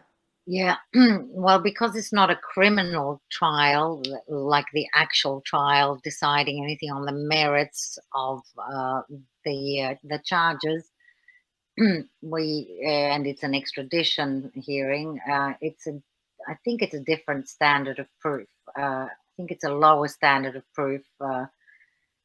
And don't forget that it's the onus of proof is reversed in a way, because what happened was we had the Home Secretary signing off on the extradition, saying yes, we will extradite, and then Julian contested that, so he is contesting The orders are yeah. okay. Yeah, no, I would need to verify exactly what needs to be proven and by whom before Bahrain makes a decision. You'd think the own government, testifying against themselves, basically. I know it's would be weird. true. It's weird. Well, that's why I think they're going to try and win this on technicalities. I think the closing arguments will probably be on trying to get evidence thrown out. They're going to find some kind of. I'll be very interested in reading the closing arguments when they come out, because looking at the state of things at this point, it is surreal. It's a surreal trial, even for a sham trial. It's surreal. So I don't know what they're doing, where they're going, and I'm wondering whether they know what they're doing and where they're going with this. I'm talking about the prosecutor. So it's quite bizarre, you know. Mm. I was thinking also, I was wondering just a second ago whether Julian is going to be giving any witness statements in this trial. Probably not. Not in this. Not for extradition.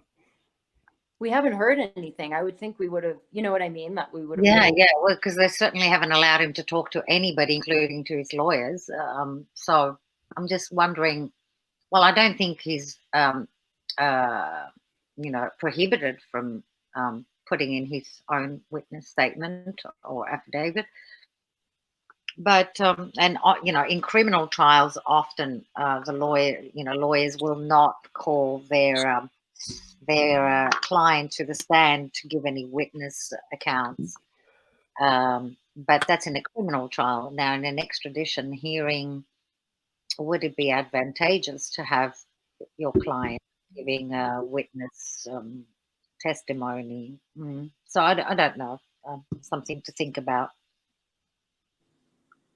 Because it's definitely a good chance for him to tell his own story in his own words. But they won't give him a computer. They won't even give him pen and paper, right? I think even his quota of the amount of paper is limited. Well, when they finally gave him a computer, the keys were glued down, so he certainly can't type up his own statement. That's part of where I was, I know we talked about it too, but that's like, here we are listening to, a couple of testimony about the condition of the U.S. prison system, and then you've got, but yet for the past year, we've been talking about the conditions of Belmarsh, to basically unsympathetic ears. And it was known how he was treated in February before the that one day where he was handcuffed, like, I don't know, 10 different times and strip searched and put in a hot box. And all of these things. And yet this is, this is right there, and they're going to care about what's going to happen in the US. It's just very. Yes. And we've got the UN Special Rapporteur who said that this was torture. We've got the Council of Europe that confirms and endorses what the UN Special Rapporteur said. And we've got a court in the UK, a prosecutor saying all of that is nonsense. I did get a response from Deepa. She said there's nobody present from the Council of Europe, but there is a German MP who's watching on the cloud video feed. Okay, but so the And council, that like there, but I don't know. She doesn't know, and I don't know if the MP is a member of, like, no, a sitting member of the council. European, no, he wouldn't be, because the European MP, that's got to do with European institutions. I was interested if the Council of Europe had anybody representing them or observing for them. As far as Deepa can tell, no. Yeah, okay, that's interesting. I wonder if they applied and were rejected. That would be even more interesting if they applied to have an observer and were rejected. That's huge if they applied and were rejected. I was wondering that too. I didn't know if you guys knew if there was an actual list out there of all of the NGOs and parliamentarians that did get denied. I FOI'd. Well, I didn't do it in a form of an FOI. I asked those questions to the court about who applied, who was accepted, who was rejected, on what criteria, etc. No response. I'm going to have to do it on the whatdotheyknow.com site or something. I didn't even get an acknowledgement of receipt, even though I said, please treat these questions as an FOI request. Nothing. Not even an acknowledgement of receipt. Maybe that could be another action for, Andrew could put up. I think that would be a good one for action for Assange. Maybe we should all inquire about this. Yeah, I am very interested on what criteria were used to accept or reject applicants for the. I applied myself to connect to the court via video link. No response, nothing. I was just ignored. And I also asked about on what basis was I rejected, because if I was ignored, I assume I was rejected. So yeah, I would like to know how the selection of the handful of journalists and observers was conducted. Who was initially accepted and then rejected? Well, what they did is you could apply, and if you could prove that you were a credited journalist, then you were given access to the cloud video platform. But in terms of the NGOs and other watchdog groups trying to observe, they initially said, yes, you can do that. Credited a campaign that Action for Assange started in order to get them that platform. And then Monday, before the hearing even started, Baratzer came up with some weird fucking excuse. It was just an error. She didn't. I'm not aware of her coming up. No, she said because somebody leaked a picture in February, that's why they weren't going to do it. Right. Yeah. Oh, so everybody gets punished because one person leaked a picture. Well, there you go. Baratzer's law. Yeah. And we think it was Marty Silk that did that. I've heard it was somebody else. Okay. But in any case, yeah, there were like 3 names that were being bandied about. I'm not entirely sure who it actually was. In any case, okay, if she decided she was then going to close the court, she had to make a ruling and give reasons for that ruling. I asked for that. Again, I sent an email saying, well, has there been a ruling as to closing the court off? And can I have it? And I'd like to see the reasons. But I haven't been contacted with any ruling giving reasons officially, official reasons for why she closed the court off. And are those official reasons valid under the law? I thought she had said that she just didn't, that they got approved without her approval or something like that. And so she rescinded it. That's what I had remembered reading. But Stevie said that's because of that picture. I didn't realize that. That's what I had. It was either Mo or Tarek that told us that over the weekend. Right. Okay. Interesting. Well, Yeah. Well, you know, if And they were both sitting there for it. So if she did make a ruling closing off the court for whatever reason, apparently this is a reason that's been thrown out in the air. If that's the reason, it's totally unreasonable and disproportionate. You cannot close off the biggest trial of the century to the world because one person managed to get in there and take a picture. If they were worried about that kind of thing, they could have asked, like they're doing now with the people that are allowed in, to leave all their equipment outside. Most people leave their phones and iPads, etc., outside to other activists, or they don't bring their equipment with them at all.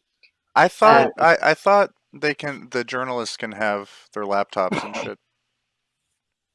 They can't, really? I think I have no idea what the current situation is with that. Actually, not inside the room. Speculate. I don't. The journalists that are in there could probably tell us. Oh, I mean the cloud thing. I mean they're allowed that because aren't they in a separate room with that cloud thing? Because I thought they did have equipment in there. Yeah. In fact, Mo shared the cost of renting an office building right next to the Old Bailey with a number of other journalists, and that they're all in the same room on the cloud video feed. That's why it was so fucking noisy in the background the morning that Mo popped in here. So, and according to Mo, he says, although the case was expected to end today, it may end up going into tomorrow because of all these, all of the objections and introduction of new testimony or new witness statements and blah, blah, blah, blah, blah. So we may actually go into like another half day tomorrow. And what are the new witness statements? Do we know? Don't know for sure. Let's go back to maybe Assange defense has something on it. I don't know. I'll go back to Mo's feed. I'm wondering whether the new witness statements are the convicted felons. I can never. Sabu and what's the name of the other idiot? Siggy. And Siggy and Sabu, the convicted. Sigurd Thordarson is Siggy, and Hector Monsignor is Sabu. Okay, so when this is Mo as of 5 minutes ago, when court reconvened, Mark Summers told the court that the parties were very nearly in agreement as to the final statements and required only 30 more minutes. However, this changed slightly when James Lewis for the prosecution objected, saying that it has become almost intolerable because they have had 4 new statements today, and that while 2 of which have dealt with 3 minutes before entering the court, we've been served with 2 more statements. We are not going to agree to them. We are going to object. Lewis insists, unless the defense can convince the court otherwise. Mr. Summers appeared surprised and insisted that he hadn't understood that was the position being taken. And there's a statement in question from a Mrs. Pierce that Lewis hadn't seen before. Prince, not Pierce. Jesus. Oh no, it's Pierce and Prince. Interesting. I'm not sure if that's an error on most part or if we have 2 separate statements that are being talked about here from a Pierce and a Prince, because that would be confusing, clearly. And maybe it's just me. That's happened before. And this is where the upon mature reflection quote comes from. Summers told the court that he doesn't believe that upon mature reflection, the 2 additional statements are going to be properly objectionable. The judge adjourned until 2:40. She will also review the 2 additional statements, and if an agreement hasn't been reached by the parties, she may have to intervene. And then this is where Mo editorializes that even though it was supposed to wrap today, because of all this fuckery, it may continue over into tomorrow. Which, if that's the case, man, like, I thought we were done with this early morning shit. Yeah, I get it. I thought we were. I'll have to see you guys another day. Yeah, me too. The super sick part of my head has in some aspects enjoyed all of this very much, but You've had some good conversations, but man, I'm tired. my physical body hates me. You're gonna have to take cat naps during the day. You'll have Can't to. really do that on an active construction site. Can't you hide They somewhere? frown on the job site hammock. First, you have to turn off the tools. Any power tools have to be turned Exactly. for one. I think I'm Yeah. the only one. I'm the only one here that's able to like just like crash out for a couple hours. I mean, we unplug everything before we go to lunch and shit, but like, no, and while my boss has napped once or twice on a job site, I don't have the luxury of doing that. Although I wasn't even half-assing yesterday. I was like quarter-assing yesterday. I was basically fucking useless. No, you weren't. Well, at work, yeah. Disagree violently. I was fucking like my boss kept looking at me going, "Man, you look tired." I'm like, "Yes, you motherfucker, I am. I'm beat, dude." Okay, well we'll wrap early, and early was like an hour and a half early than we normally do, and it was still 104 or 102 when I left my job site, and 104 when I got back to my place. I have no idea what that is in Celsius, but I imagine that's hot. It's a lot. Yeah. Yeah. Basically, it's the temperature of a lithium hot spring. I have no idea what that is, but I imagine it's really hot. Yeah. Yeah. Yeah. Okay, so I'm gonna see what we can find out about these extra new witnesses. I'm gonna mute.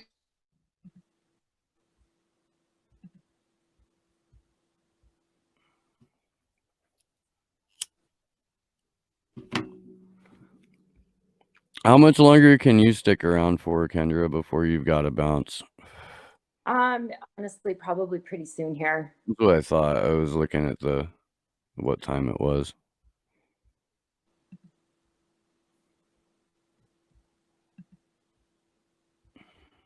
Well, I will. I probably will bounce, and I'll plan on seeing you guys. Well, I guess we'll see if I see you tomorrow or not, depending on what happens. You will. Yeah, sounds like it. So, okay, well, have a good rest of your day, everybody, and yeah, catch up with you tomorrow. Okay. All right. Kendra. Thank you, Kendra. Bye.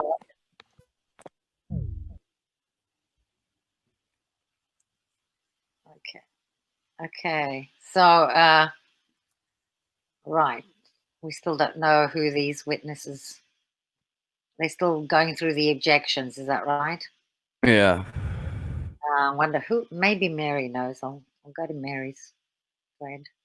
No, she's just saying.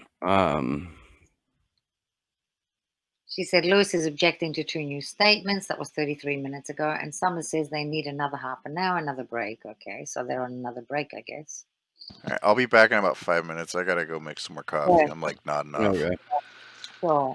So who's ahead in this race of tweeting? You're saying it's Mohammed Almazi. Well, it was speculation on most part that it'll carry over, and then someone directly asked Mary if she thought if they'd finish today, and her supposition is that the defense will power through the statements with 5-minute summaries. Right. And then she doesn't understand why they can't give the Spanish case update and the submission on the second superseding indictment. But again, I mean, the rate that they're going, with the number of statements that they have and the number of, the updates that need to be made and the introduction of new material, it's possible that they can motor through that in an hour and 20 minutes with no breaks. It seems rather anticlimactic for the biggest press freedom trial in fucking living memory. But well, in any case, I imagine they're going to have some problems with the fact that they limited cross-examination on several occasions by the defense, if I've understood correctly. So there goes again, once again, the equality of arms, equality before the law, due process. You know, how is this judge going to say, I accept this evidence because there was no cross-examination when you haven't allowed a cross-examination? You know what I mean? yeah, So I'm not sure how that's going to go. I still think that they're going to fight this on technicalities. I don't think they've got much evidence. The prosecution, I don't think the prosecution has much evidence in support of their allegations and their charges. The contrary. It's the contrary that, you know, pretty much everything they've brought forward has been rebutted and challenged successfully, I think. So, yeah. And who else are we concentrating on in terms of reporting? Has Tarek put up anything recently? oh, I don't know. Let's go find out. If I can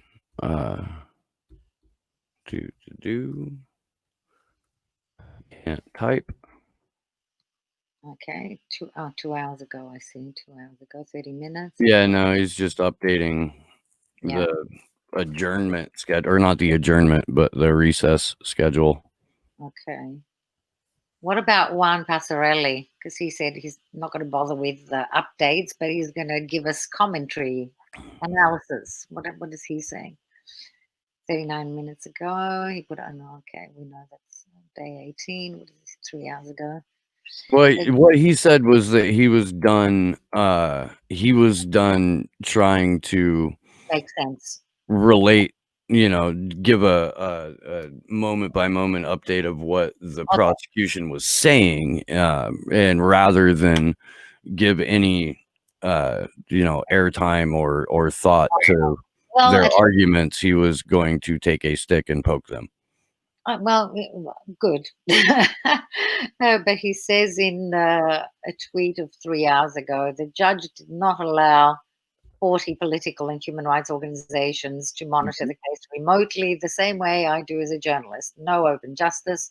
The hearing is delayed. Okay, so there are 40. I'd like to know which 40 political and human rights organizations. I don't know. The only reporting that I've seen on it has been, the only organizations that I've seen cited have been Amnesty and Reporters Without Borders. And then there's always 38 other organizations, but they don't go into who those organizations are.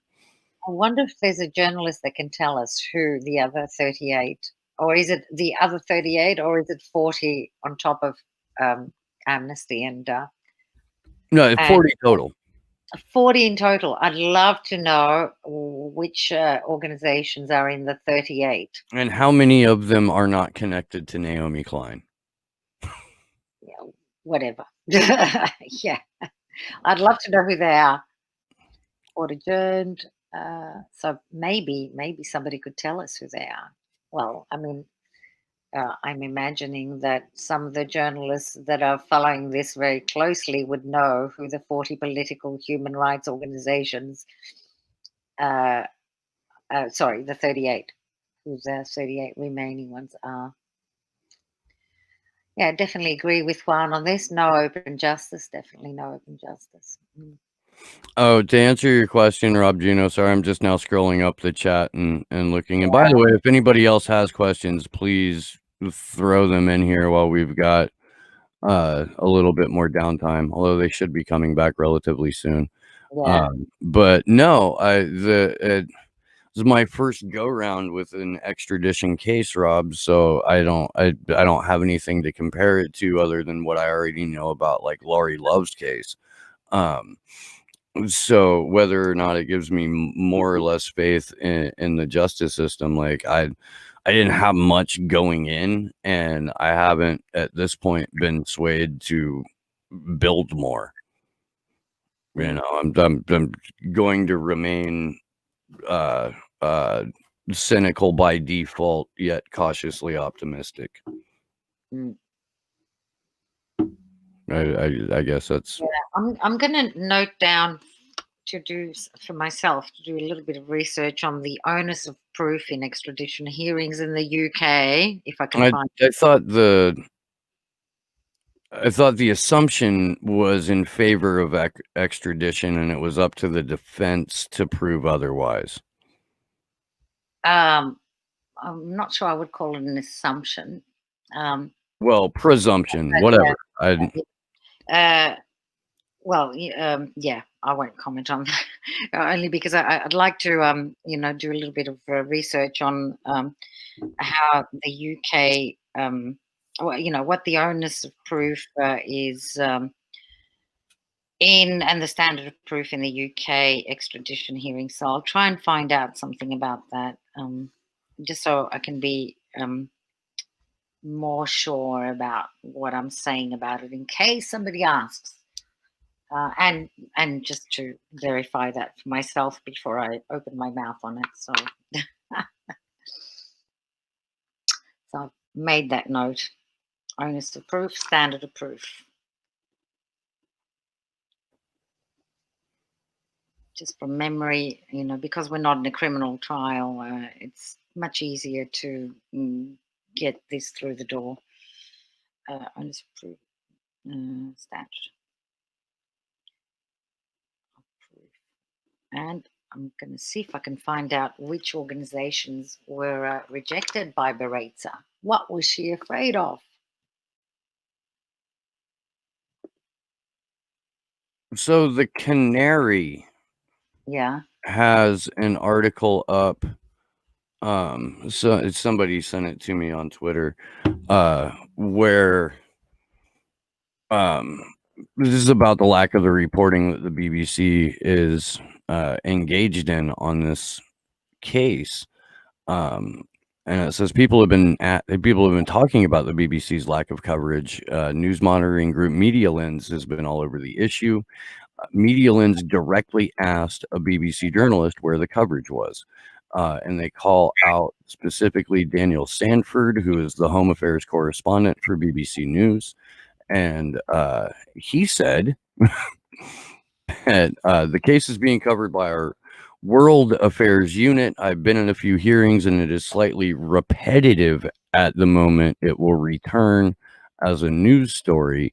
The Canary says if by repetitive, Sanford means world leaders demanding Assange's freedom, witness evidence that undermines the entire case, and press freedom like his being at risk, then yes, the trial is repetitive.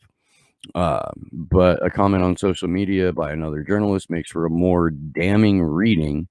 And this is James Dolman, who is chiming in on this and says, just as a note, as someone sitting in court, there is a BBC reporter there filing copy every day.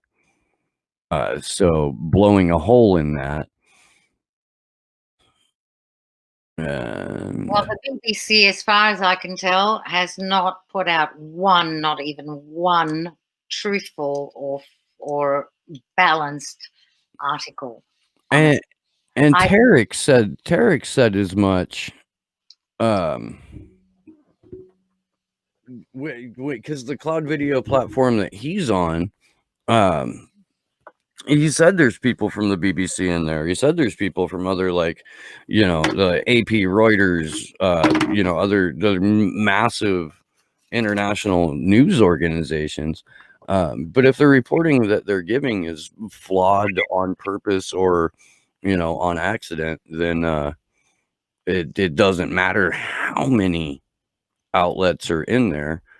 If it sucks, it sucks. Well, I suspect that, you know, when they do put together the big story, there will be little that has anything to do with reality in it, because that seems to be the pattern. The BBC refused to interview Neil Smeltzer. They refused to cover, for a long time, I don't know if they have recently, they refused to cover the UC Global story. They smeared Vivienne Westwood. They've been smearing Julian for forever. So perhaps it's better that they're silent, and we should be ready for that smearing, the big smearing story that will eventually come out. And you know, the BBC. There was an article. I think I brought this up on another vigil. There was an article about their past relations with the UK intelligence. That for 50 years, UK intelligence was vetting their journalists. I imagine after they got caught, they decided to be more careful. And now they're vetting content, I suppose. But in any case, this is very abnormal. For a publicly funded broadcaster, funded by the UK taxpayer. That oddly enough isn't labeled as state television like RT is. Oddly enough, yes. Yeah, well, yeah. So I did talk to Alex from Red Star Radio here, and he said he'd be home in about 15 minutes or so, and he'll pop in for a minute when he. Great, that's wonderful. Honestly, his last video, I pissed myself laughing. I just on. So talented. Oh, dude, his delivery is so good too, because you expected him to like start saying some drone ass just super monotone shit, and then he opens his mouth, dude, and it's just it's so good. The guy cracks me up. His Twitter posts are gold, man. That guy makes me laugh at least a couple times a day. Yeah. Well, I'm glad he's going to be on soon. I'm sure he'll have something. He can throw some light on. Well, I'd love it if he knew who the 40 political, whatever NGO, human rights organizations are, apart from the two that we know about. But yeah, no, we could. It would be good if you get him on a longer vigil to. Yeah, for sure. Yeah, we've tried to connect a couple of times, and you either got the hour wrong, or we haven't been able to make it happen yet. But it's something that we at least fairly routinely discuss. We just haven't pulled the trigger on it yet. Yeah. But no, I like Alex quite a bit. He's a good dude, and but I certainly value his opinion and his content. So it's not for lack of trying. We were originally talking about having him help narrate the teach-in videos for us because he's got the BBC voice. He really does. He's got Radio 4 voice for sure. I'll be right back. I think my coffee's done. Oh, well, that's good. Let's see. Well, when Alex pops in, I'll rewarm my coffee. It's gone cold. We're all running on high levels of caffeine, I think. He should be joining here any minute. Yeah.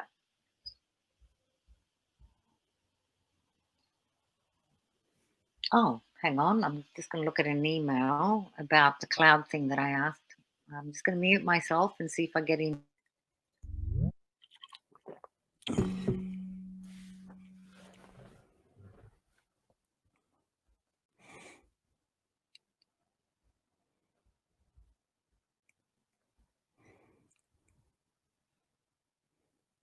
You there, Alex? You may have to pop back out and pop back in if it's being a fucker for you.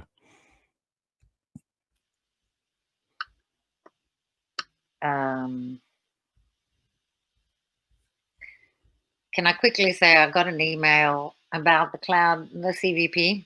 Mm-hmm. Can't say the whole thing. I think I must have expressed my question badly because everyone's thinking that I'm asking whether the journalists are illegally recording. Whereas what I want to know is if the court is recording, if the court itself is recording the video links, the content in the video link. So, yeah, what did I how did I ask it in such a bad way that people misunderstood me? Everyone thinks I'm asking for illegal. No, I do not want illegal recordings. I want the legal ones. Or it's a stall tactic. Sorry? Or it's a stall tactic. Right.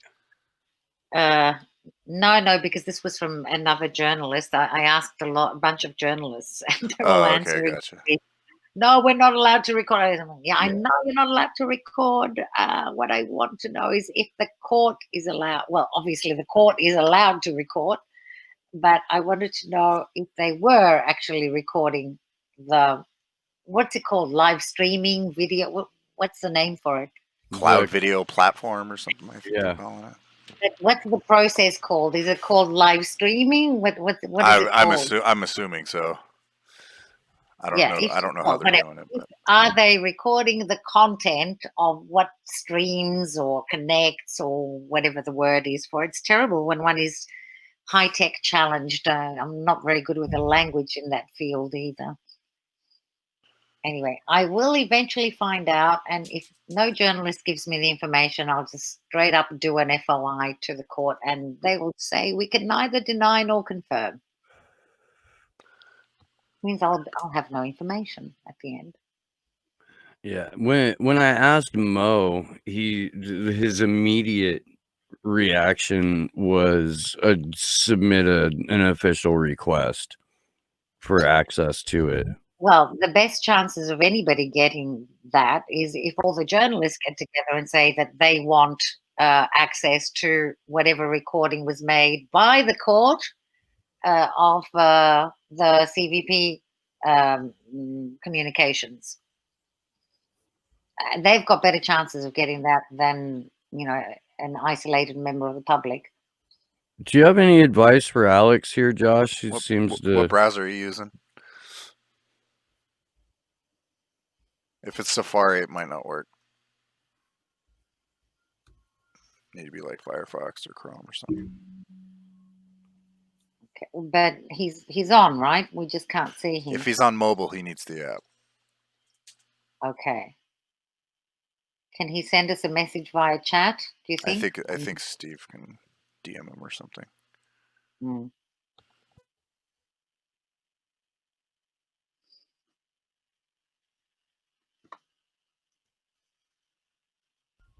Yeah, I sent another message. We've been able to do like long ass conversations on Slow News Day through Jitsi. Yeah. It just depends on what browser he's on. Yeah.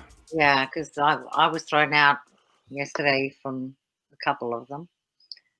Yeah, we had a server issue yesterday. I had to reboot the whole shooting match. Fuck. Safari allowed me on for a while and then kicked me out. Yeah, well, Jitsi uses some web standards that Safari only partially supports, so it's just kind of flaky. I'm assuming in the next few versions it'll probably have that supported better because it's a web standard. So according to Stefania Moruzzi, they just got back in, and Mark Summers is speed reading Michael Teagar's statement. Can you remind me about who that guy is, Michael Teagar? Yeah. He was a witness that helped, or was a lawyer that helped expose Watergate. Oh, okay. Oh, hi. There he Hello. is. Hello there, everybody. Hello. How you doing, my Bringing you friend? live. All right, Steve, how you doing? Good, man. It's good to see you again. I missed your fucking face. Well, tell that to my ex-wife. Only if you go first. One of those two. So I'm coming to you live from the south of Manchester, just at a cheery little place called Stockport, currently under renewed perma lockdown due to Boris Johnson not really being in charge of the country anymore. That sounds fun. He Oh, really yeah. isn't, though, man. We have all of these instances of world leaders who are demonstrably out of power, or not the authority that their marketing says they are. No. Yeah, it's a classic case of the period that we're in, where the state machine, the wider ruling class, the elite, whatever you want to call it, carry on running things, and it really doesn't matter which suit sits in the chair. He could be replaced by Keir Starmer tomorrow, and it wouldn't make a blind bit of difference. Keir Starmer, who of course is implicated in the arrest and false charges against Julian Assange, and the other thing he was famous for, of course, was prosecuting dirt poor benefit recipients when he was CP, Crown Prosecution Service head. So he earned that knighthood. He really did, carrying order for the British establishment. But Boris is, I don't remember. I mean, I can remember back to John Major, and I don't remember a prime minister this obviously not in charge of anything. I mean, at least the others were good at lying about it. Okay, so big thanks to Humanity, who in our Discord chat sent a link to a Reporters Without Borders statement that lists all of the human rights groups that were supposed to be observing this. So I'm gonna, I guess I'll send that over to both you, Josh, and you, Nikki, at some point during this. Okay. But Are there any that jump out at you? Are there any big shot ones that jump out? I'm not even looking yet. Scrolly. Okay. Let's see. We've got International Federation of Journalists, Sydney Peace Foundation, whatever PEN International is, National Lawyers Guild, Freed Media Movement, Center for Palestinian Center for Development and Media Freedoms, Blueprint for Free Speech, European Center for Press and Media Freedom. What's PEN? Does anyone know? PEN? Alex probably can answer that better than me. PEN. I've heard of it. I can't quite remember. I'm going to check it out now as we speak. Okay. World Association of Community Radio Broadcasters. But no, they're quite important. Some of especially the Federation of Journalists and the whatever association of lawyers was there, and Chief Ruth Smith, Chief Executive Officer, Index on Censorship, Sarah Clark, Head of Europe and Central Asia, Article 19, Big Brother Watch. I wonder if any of them asked for reasons for being rejected. I'm sure they did, because Beratzer had to give a lame excuse. I wonder if they got reasons, and I wonder whether they responded to the reasons. But anyway. So bringing it back to what's going on in court here real quick. Tiger gives an overview of whistleblowing in journalism, preventing injustice. It's essential to achieving important social reforms. Gives examples, including Woodward and Bernstein reporting on the Nixon administration and Seymour Hersh. Tiger notes that the prosecution's opening included the word journalistic, whereas the indictment calls WikiLeaks an intelligence service for the people and doesn't use the term journalism.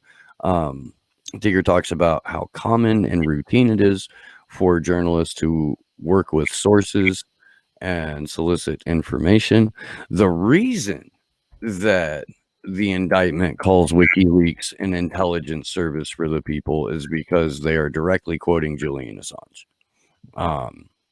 who said that's what his vision for WikiLeaks was, not that that's how they were necessarily, like, I don't know, the considering what they were. But that also leads into or ties into Pompeo calling them a hostile non-state intelligence service. Steve, just to go back to Index on Censorship, I've just looked them up and who their chief executive, Ruth Smeeth, actually is.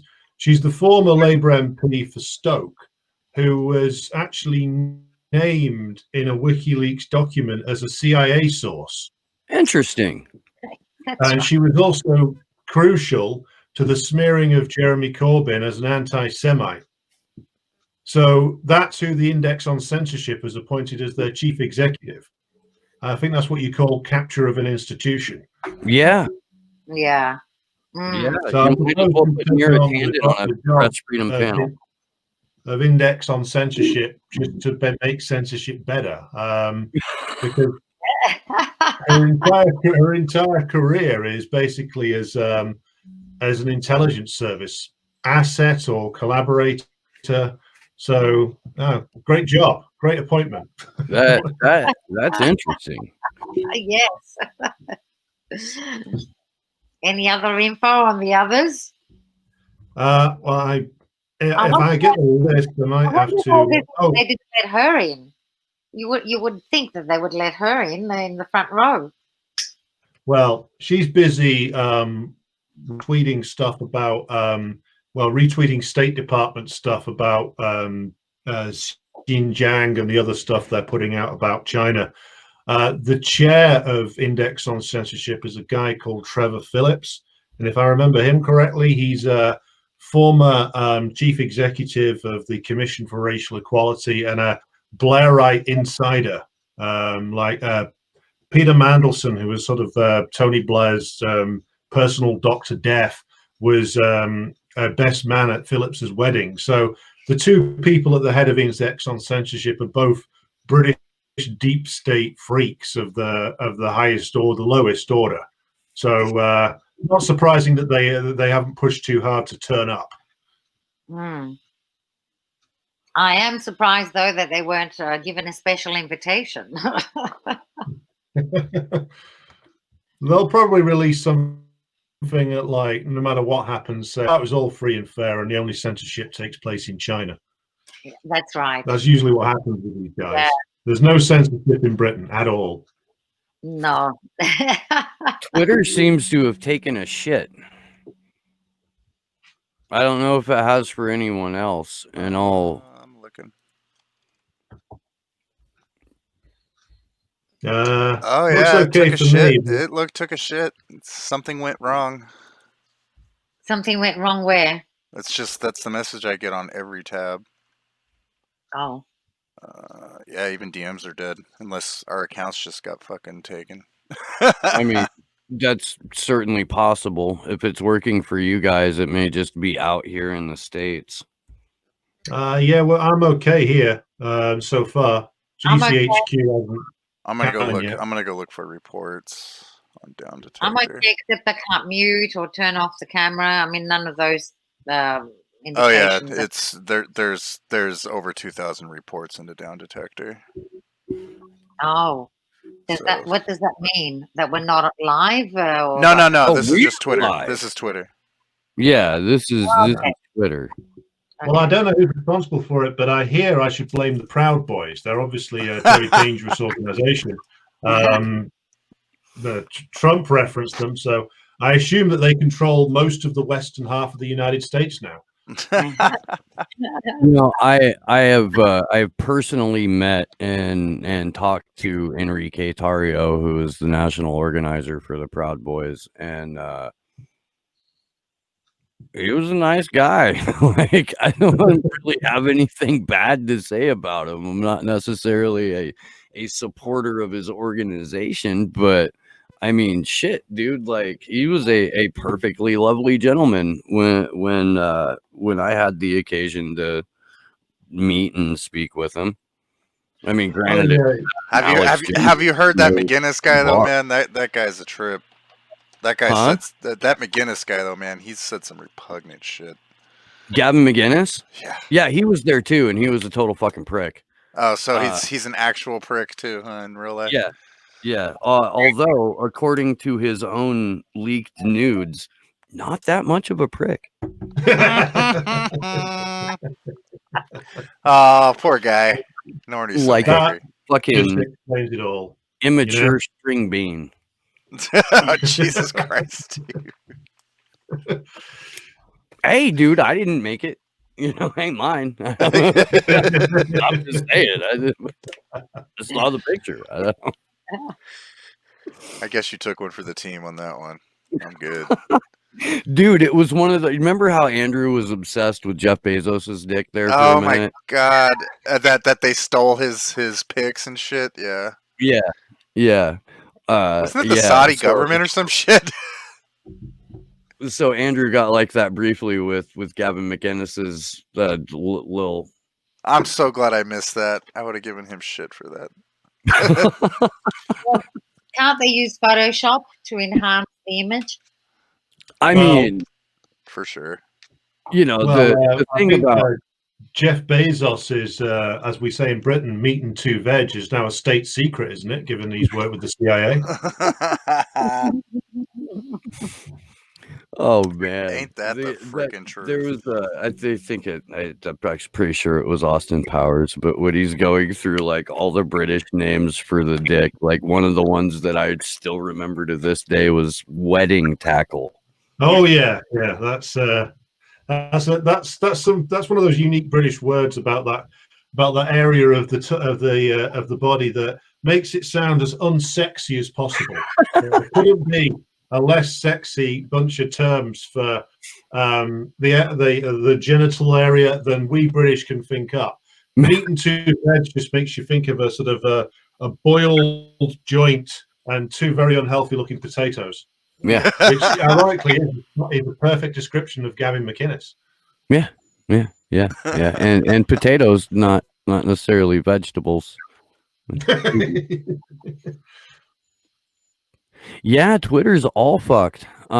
So, man, I wish. Does anybody know? And this is a question for the chat too. If out there are people that are giving online updates about this who aren't on Twitter, and I will try and get a hold of Mo or Tarek. See, I think CN sometimes puts some of that on their website, so you might check there. Oh, you fuck. Live updates. I swear they do So this shit on purpose. Your Twitter is down, is that right? Yeah, I can't get to it either. It gives me the interface, yeah, but it doesn't load me. Yeah, I'm okay here. Yeah. Okay, well, if you want to pick an account and put it up on a share screen, we can go through it. But yeah. I don't know how to use the share screen thing. So in the bottom left-hand corner. Yeah, but those functions are not working right now at all. Oh, no, they are. They're back. Okay, that's good. Yeah, the bottom left-hand corner. Yeah. So to the furthest left icon. Share your screen. Yeah. Click on that. Yeah. And then go over to the right-hand side where it says whatever browser you're using, tab. Click on that, and then you should have a list of your open tabs. And you click on whichever one has the. Yeah, you went to. All I see where it says share your screen is you. It's taken a photo of this screen. It did, and the tab thing doesn't always work, Steve. Depends on the browser. Yeah. Well, fuck, I don't know. And we can. And I don't recommend people share their whole screen because it shows. We do it live. I'm going to go to Mary again because she's my favorite. Sorry, I'm just going to go to Mary and see what she says. She's been killing it, to be fair. Yeah. You know, she's an excellent journalist that has a lot of clout in Australia. Has been in the business since the 80s. She knows her job really well. Didn't we have her on briefly one time? Mary? Yeah, she was on for about half hour, 40 minutes. And I've talked to her a couple of times through email over the course of this last week, and we're trying to figure out a day to have her on for an extended interview, a more full one. We're not really going to know until it'll at least be the week after next before we can get her back on. But she is one of the, like, I guess all of us are like overcommitted because we were always like, yeah, I'll do that, sure, I'll do that, yeah, no, okay, that's fine.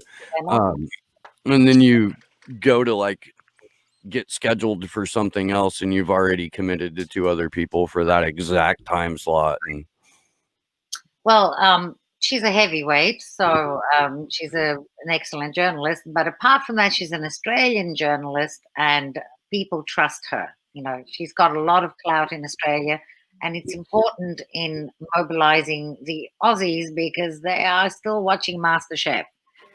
We haven't had much success mobilizing the Aussies for whatever reason. But anyway, I'm looking at what she put up. Okay, what's her latest stuff?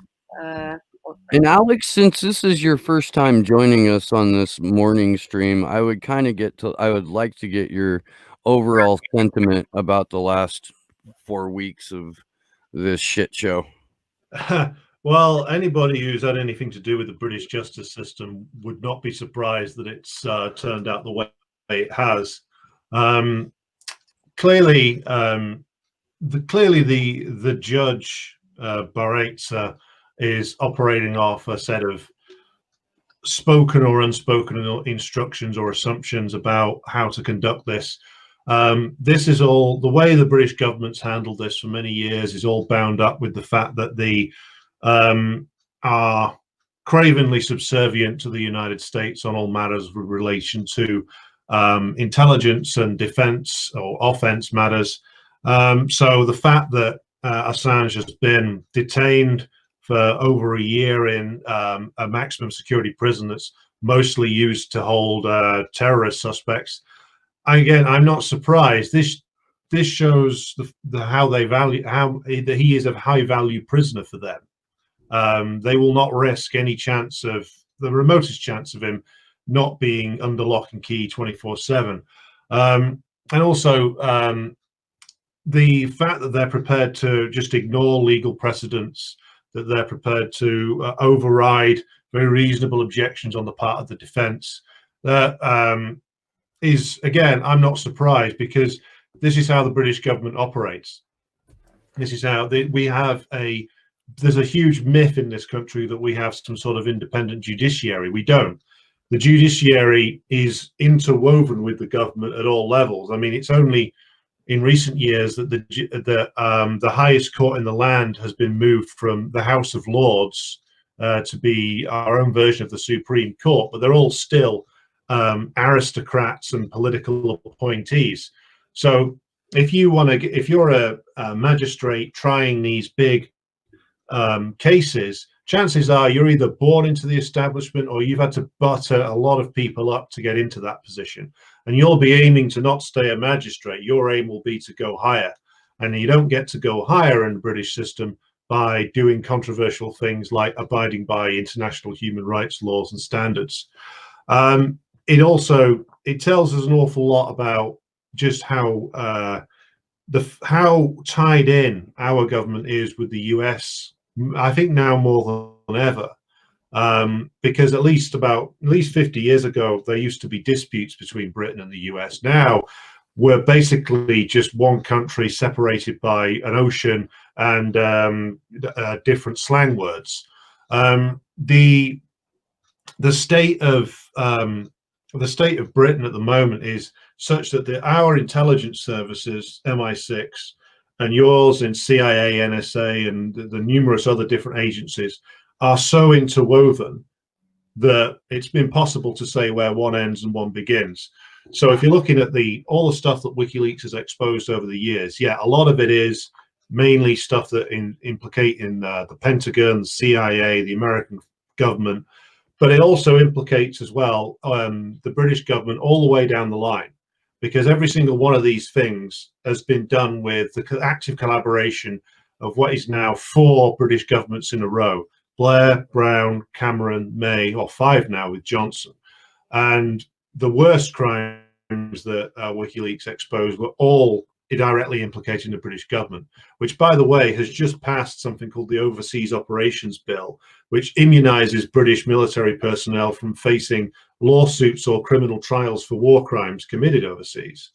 So it's clear what is going on and what an almighty stitch up is being provided for the United States government by their allies in Britain.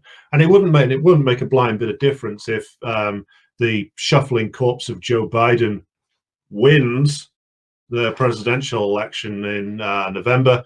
The relationship between Britain and the United States, it doesn't matter who is in power, whether it's a different prime minister or president. It remains one of partnership in imperial crimes, basically, with Britain as the junior partner, but still not an unimportant piece of the wider US empire. And I'll just also want to say that the fact that they are more than prepared to essentially turn the legal system into an absolute joke. Again, they've been doing this for foreign governments for years. Saudi princes get their divorce work done in London courts. They sue people who write hostile articles about them. So in London courts, using our draconian libel laws, which can basically be taken advantage of by any maniacal dictator or tin pot monarch who happens to be under British suzerainty, mainly the Gulf states and the Saudis. And that's what you get when you look into this trial and why the British government's taking the actions that it is a picture of how British imperialism now operates. That 60 years ago, after the Suez Crisis, they took a strategic decision that they were going to basically operate as the junior partner of the United States. So the fact that our media is just utterly craven. Most of the corporate media types, from doesn't matter whether it's Guardian, Telegraph, Mail, whatever newspaper or TV station, most of the big journalists they want to be Americans so bad it's embarrassing. Because they prostrate themselves before the powerful, and so 3/4 of them prostrate themselves before the US government. The other quarter prostrate themselves before the German government. So great choices that we've got available to us. So I think, and as for public reaction here, as you've seen from the footage outside the court, it's starting to pick up more and more. There is a big slice of British political life that's outside of the mainstream that remains, thankfully, very much anti-Westminster and anti-authoritarianism. And I think that trend sort of bisects the traditional divides, and it's bringing more people out, which is good. Still, though, I mean, it takes a hell of a lot to shake people awake in this country. Usually it comes in the form of a recession or a loss at the Football World Cup. So Twitter is back. I've got a couple of updates here real quick. We've moved on to Gareth Pierce's statements. The first one laying out the history of Assange securing Ecuadorian asylum, recaps embassy spying, and the first time I believe that it's been introduced into the court, there's been a statement about Ecuador ceding Julian Assange's personal legally protected property to the United States government. And I don't think that that's been discussed at any point in the hearing so far, but it's another one of those just gross violations of any semblance of rule of law, where Julian's personal effects, including all of his communication devices, were shipped to the United States upon request, even though they legally belonged to Julian Assange. Kevin has a little bit more. Gareth Pierce's second statement details legally privileged materials being on. Where did it go? Pierce's second. I don't know. It's just a repeat tweet. God damn it. So now Twitter is fucking up and reposting tweets. Maybe that was Kevin. I don't know. I'm going to give Kevin the benefit of the doubt here, though, because he's the good Kevin. Let's see. Mary says, there's like a 20-some minute gap. And it's still about Tiger's statement. So, could I ask Alex a question about the DSMA? What can you tell us about the DSMA system and the committee, Alex? I think you're referring to the intelligence committee system that the British government runs. Yeah, they issue their DSMA notices or D notices. I don't know what they're called these days. Oh yeah, the D notice is the old school word for it. It's essentially just a blanket ban on reporting of a particular issue that the government has issued for a very long time. It goes right the way back to pre-World War II. They usually do this in collaboration with the editors of the major newspapers and now news channels.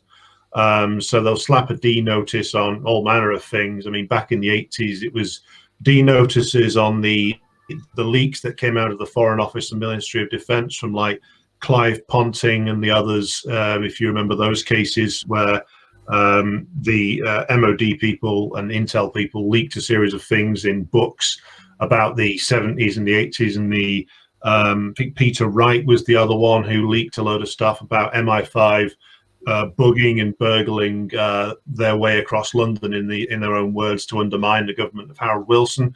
Something which, incidentally, George H.W. Bush was also involved with, but that's another story. But then again, who would be surprised? They also used D notices to clamp down on stories about industrial action back in the 70s and 80s, to limit any kind of solidarity, again with the full agreement of the what was then the Fleet Street editors and broadcasters.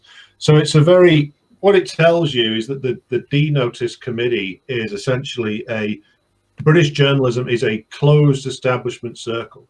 It's very rare that before the days of mass internet provision, it was very rare that a D notice was broken. Usually it was in the case of those books in the 80s, I think they were published in the United States and Australia, and they got basically then brought back to Britain, and the MP Tony Benn read them out and at Speaker's Corner. I mean, these days it's very hard to impose a D notice and have it follow, considering you can just go online and find the story elsewhere. But given that a large number of people still do get their news from the so-called mainstream capitalist press and state capitalist media, it's still quite effective at just shutting things down. It's not until you get into the details of a case like this that you realize that you talk to people about it and they find it extraordinary. You say, oh well, he's been imprisoned for a year and he's no threat to anybody other than, you know, the ego of Mike Pompeo and Hillary Clinton. And people think, well, that can't be right. We're a free country, we don't do those things. And that's still the effectiveness of the mainstream, and the fact that the D Notice Committee is the symbol of what British journalism is. It's collaboration between the interests of the government and the interests of the very rich men. And what do you think about the BBC being one of the members on that joint committee, a publicly funded broadcaster? BBC, from its earliest days, has been a propaganda network. It was founded partly as such. Its original founder, Lord Reith, very much was a British establishment figure.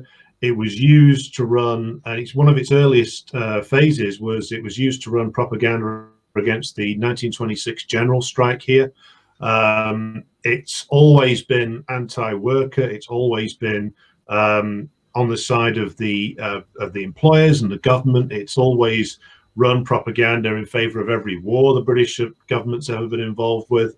And its hierarchy has dozens of people with ties to the intelligence services. In fact, it's seamless the way you can move from one to the other. There's a famous line in John le Carré's great work, Tinker Tailor Soldier Spy, where they're discussing somebody who's completely useless, and one of the characters said, "Oh well, I think the best thing for him is to palm him off on the BBC." Yeah. And of course, there's a long history of MI6 and the CIA using journalists for espionage. So again, once you get into the weeds of the British government media structures, you'll see that the press is only as free as the small group of rich guys that run the country want it to be. Again, this is a case where if you look through it, you can find everything wrong in British society represented in it, basically. And why has the working class in Britain been unable to counter all that? Is it because they've swallowed all the lies? You know, what's the way to get around such a powerful, monstrous machine? Do you have 12 hours spare? No, but I've got time to watch your videos. So I'll try and do it inside about. I'll try and sum up. Essentially, what's happened in this country, and I believe it's probably the same in the US to an even greater degree, is that there used to be in working class communities in Britain alternative structures that shared information and perspectives and understandings. Those were centered around the old workplaces, the old communities. And that was always a threat to the British ruling class, because it created sources of authority in working class areas and people who were sources of authority who weren't incorporated into the state structure. So like the Labour Party is and always has been completely incorporated into the state structure, but you had people outside of that in working class areas who could actually take a wider truth or an anti-employer, anti-government message and be listened to because they were trusted. And really, the objective of the Thatcher, Major, Blair governments was to completely annihilate that alternative structure of working class experience and information sharing. So also through that, atomize and destroy all sense of solidarity and community, to leave people feeling isolated and afraid, and then be bombarded 24/7 with propaganda. So what we're in another phase of is really a 40-year operation to make sure that the kind of nobody can grow a consciousness that exists outside of mainstream narratives, and that's a big part of the fact that we're in a permanent information war, essentially. I know Max Blumenthal uses that term, and I think it's very correct. And I would one of the Italian communist parties uses the term state of preventative counter-revolution, which comes out of their experience with the false flag attacks in Italy in the 70s and 80s, which is all the narratives that get bombarded into people's homes are all constructed to basically inculcate a sense of isolation and powerlessness. And it's deliberately done to give no wider context or narrative. It's just event, tragedy, event, tragedy, event, tragedy, outrage, sex scandal. And that's British media, British capitalist media. And every time we've tried to, there have been attempts to go around it, but it's always, the problem that's always been run into is that, and this goes right back to John Pilger's experiment with a daily newspaper that was meant to be the daily newspaper of the left in the 80s, was that back then you had to use, if you wanted to get something printed, well, you had to go to a big firm to get a mass print run done. There's 1,000 ways they can sabotage you trying to do that. Earlier on, up to the 60s, the Trade Union Congress in Britain published a daily newspaper called the Daily Herald. Used to have some pretty big journalists went through there. That ran for about 60 years, from the beginning of the century to the 60s. It always struggled to make any money because no one would advertise in it. It always struggled to even find paper to be printed on. So it would come out in odd shapes and on like rough newspaper that you could barely read, because people who sold newspaper, the kind of print paper, wouldn't sell it to those that published the Daily Herald. And eventually it went bang, got bought up by the Mirror Group, as it was back in the day, and eventually got turned into a newspaper called The Sun, which was then sold to Rupert Murdoch. So the former Trade Union Congress daily newspaper became The Sun, which became Murdoch's chief rag in Britain. So the internet does give us much more opportunity to do this, but in terms of getting out there, in terms of mass media, it's very much still a work in progress, because getting around the big broadcasters and newspapers and the narratives they set is still very hard to do. And that's before you even get to the censorship angle. And what about the alternative media in the UK? Why do you think they haven't massively amplified the message about WikiLeaks and Assange and this hearing? Because there's 6 of them, and 2 of them have already been on these broadcasts. Yeah, but as you say, as Steve says, there's not that many. There's like Gordon Dimmock, a few others. There's nothing like the scale there is in the United States, and that's partly because of I think that's partly because of a legacy of the fact that the state broadcaster, the BBC, is so dominant here in terms of its coverage, that at least the system that you have in the United States is one where a lot of individuals and small companies spring up all the time, even if they turn out to be utter shite. Here we just have very, very few people who've taken it up. So pretty much all of the independent broadcasters have covered it. It's just that there's not many. I think I'm the 7th, and that's it. And I'm fitting it in between odd jobs and various other different things to make a living. So I think it's a question of the fact that the state broadcaster here is so incredibly dominant. It's not, our media culture is very regressive. So is there hope? Is there a way? Is there a way to? Oh yeah, I mean, to amplify. There is an opening, because the Johnson government is getting weaker and weaker as its obvious, completely useless response to the virus. It's swinging between massive overreactions, repressive clampdowns, and then attempts to open up, then reversed. And it's obvious that there's a void where a government should be. Essentially, we just got to keep banging the drum. I mean, it's better now than it was. I mean, I remember right the way back to the anti-Iraq war movement, and that was massive. But even then, getting the message out was hard. These days, you can get the message out quicker, but we live in a state of such deliberately constructed depoliticization that breaking through, it's not easy, but I remain hopeful that we can break the wall down, or the words of Roger Waters, tear down the wall. So we got some brief updates. They flew through Gareth Pierce's statements. She did go into some detail on her own legal meetings with Julian and the embassy being spied on, the chilling effect on preparing for these proceedings. Now we've moved on to statements from Bridget Prince, the second of which includes the full transcript of Julian's 2010 speech at the Frontline Club, which the prosecution quoted from in cross-examination, I think during week 2. In order to give proper context, because the prosecution, of course, only pulled out like 1 or 2 lines from the entire speech in order to attempt to, paint Julian in a negative light. So because this statement is being submitted, the prosecution immediately objected to it.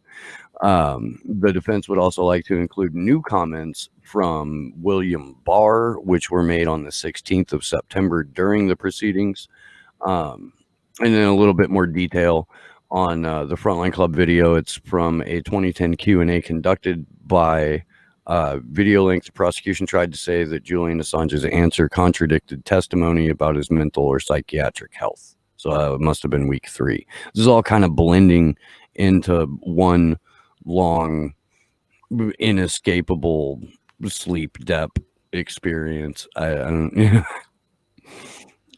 Now, do you know what comments William Barr made on the 16th of September? I don't, but I'm looking.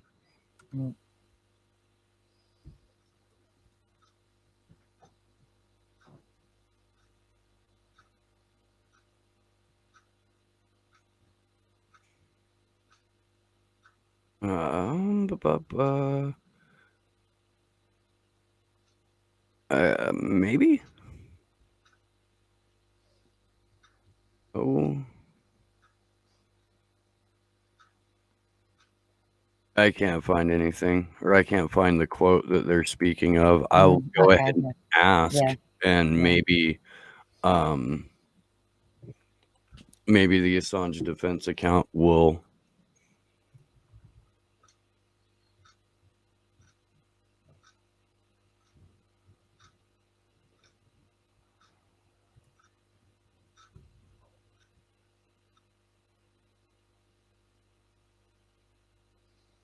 Because if it's the Pompeo approach of threatening the court and its members, it would be very interesting. If Barr also decides to threaten people openly in the court. Well, he hasn't threatened to invade in London yet, so he hasn't taken the John Bolton approach with as they did with The Hague. Yeah, I mean, well, we've done that. The U.S. has done that historically with the ICC. Just as kind of like I don't know, like yawning or getting up and putting your pants on. Let's threaten the ICC with sanctions. I'd like to ring my butler for a sandwich and a telephone, for which I can threaten the International Criminal Court. Let's see.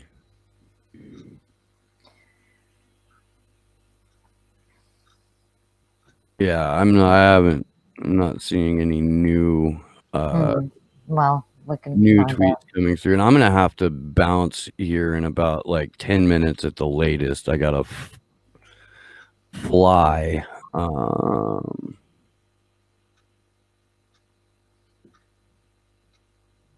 Let's see. Judge says that the witness, Dr. Deely, didn't agree that the video contradicted the diagnosis, so it won't be accepted. So I guess they're going to disallow the statement. The judge also says that the Barr speech doesn't reference Julian by name, so it's not a significant enough development to include. It really looks like Breitzer and the prosecution are doing their level best to guarantee that all of these statements don't get entered into the record. They're the rate, the rapidity at which they're being read is a complete disservice to both Julian Assange and the interest of this open justice, which Breitzer again expressed an extreme fondness for at the beginning of this hearing. Not today, but like a month ago when this shit started. Good old British justice. Yeah, you can always get justice in a British court if you're a rich guy, a Saudi prince. Just not if you're, well, anybody else. Well, it's good to know that somebody's looking out for the Saudi royal family, because, you know, they do a lot of hard work. Thomas Friedman told me they're very nice people. You know, Friedman may have a more punchable face than Ted Cruz. I think it's the mustache alone.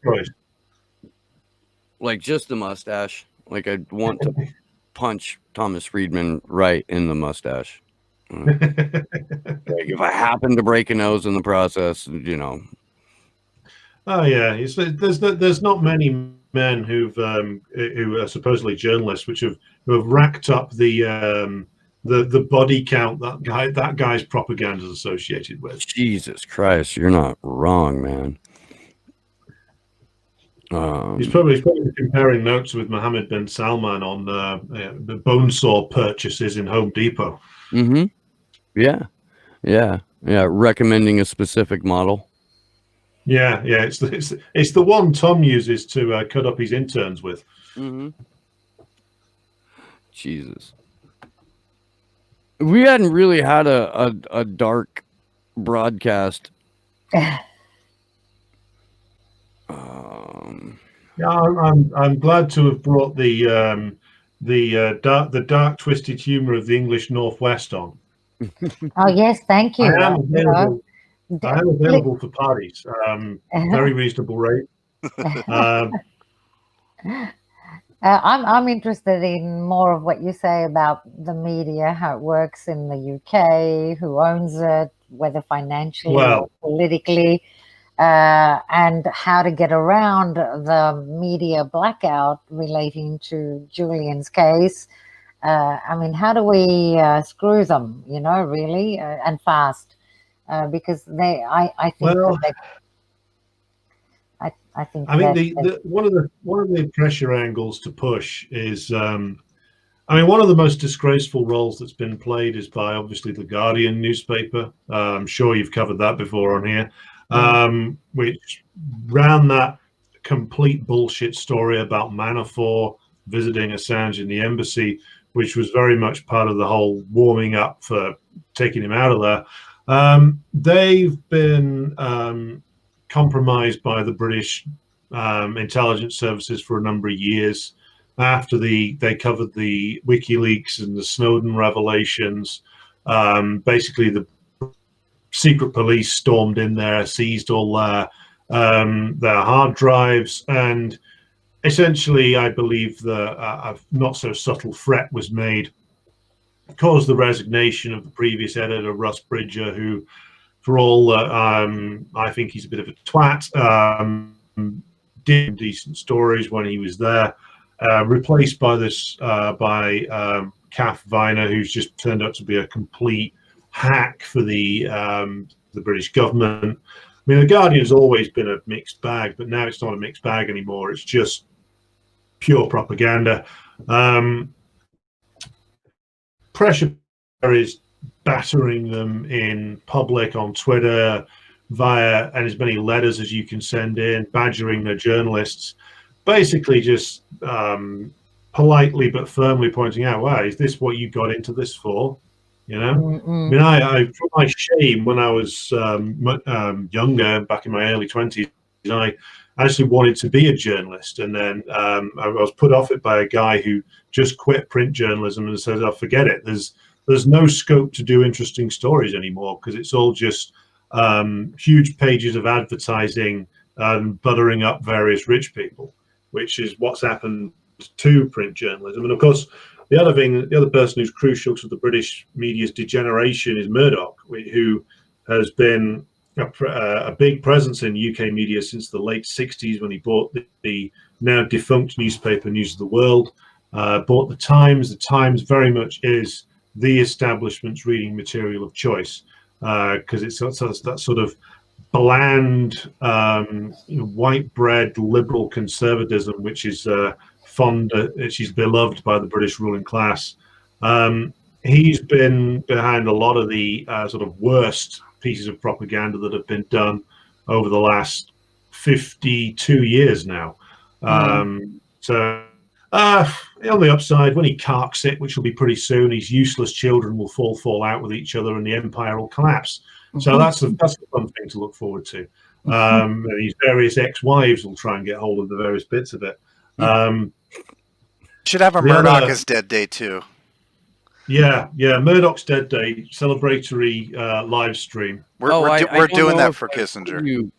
I don't know if I've told you this or not, Alex, but yeah, I'm going to throw a party every year on the anniversary of Henry Kissinger's death, provided he dies before I do. And if so, you are, you are absolutely welcome and invited, and please. It'll be an honor, and I will be throwing something spectacular when that criminal lizard man in a human costume, Tony Blair, finally bites the big one. Oh, he's got probably another 50 there'll years. I don't know. He's looking pretty rough. Oh yeah, well he looks like the fucking Crypt Keeper now. Oh yeah, he's so. He looks like a cadaver. It looks like he's got that same surgeon as Biden. He's got that Skeletor look about him. Yeah, like almost like Fire Marshal Bill, where his skin is just stretched to the limit over his skull, and the eyes are sunk about 1.5 feet deep. Now they're on another break. They're breaking until 4:05 p.m. London time. And with that, I should probably get the fuck out of here. But thank you both very much. Nikki, you've hung out all morning and all week. I really do appreciate you taking the time and your insights. Alex, my friend, it is really good to see you. While you're here, please let people know where they can find you and they can find your work. And let's get you on the show here soon. Yeah. Certainly, Steve. You can find me, just look for Red Star Radio on Twitter, and there you can find the link to the YouTube page. Going to be doing a live stream tonight covering the presidential debate, which was one of the best pieces of comedy I've seen in years, and the Assange case, and also the bill they've just passed excusing British military war criminals from ever having to face consequences. So 10 p.m. UK time for that one tonight. Okay, great. I'll be following it. Thanks very much, and good to see you in person. Good to see you in person and to talk with you. All right, guys. Well, I'm sorry that I don't even know if it's the conclusion of the hearing at this point because they're breaking again. If it does carry over to tomorrow, expect to see us. If not, we will see you on Saturday at 1 p.m. Eastern, 10 a.m. Pacific, and then Sunday I will be joined by Craig Pasta Jardula. Alex, if you're not doing anything Sunday evening, feel free to pop in on that one, because I think you and Pasta and I could have some fun conversations. Yeah, I'm around Sunday, Steve. So yeah, count me in for that. I will make sure that you get the link, my friend. And again, guys, October 11th, a week from Sunday, Reverend Annie Chambers will be back on the show. Ian Schlackman will be back on the show, and I will be introducing a new co-host who will be with me. I'm pretty sure it'll be 2 out of the 4 Slow News days per month. So very excited about that. And just thank you guys for hanging out with us and being a part of all of this with us. It is still mind-boggling to me that Action for Assange was the only fucking outlet to try to put a live streaming coverage together.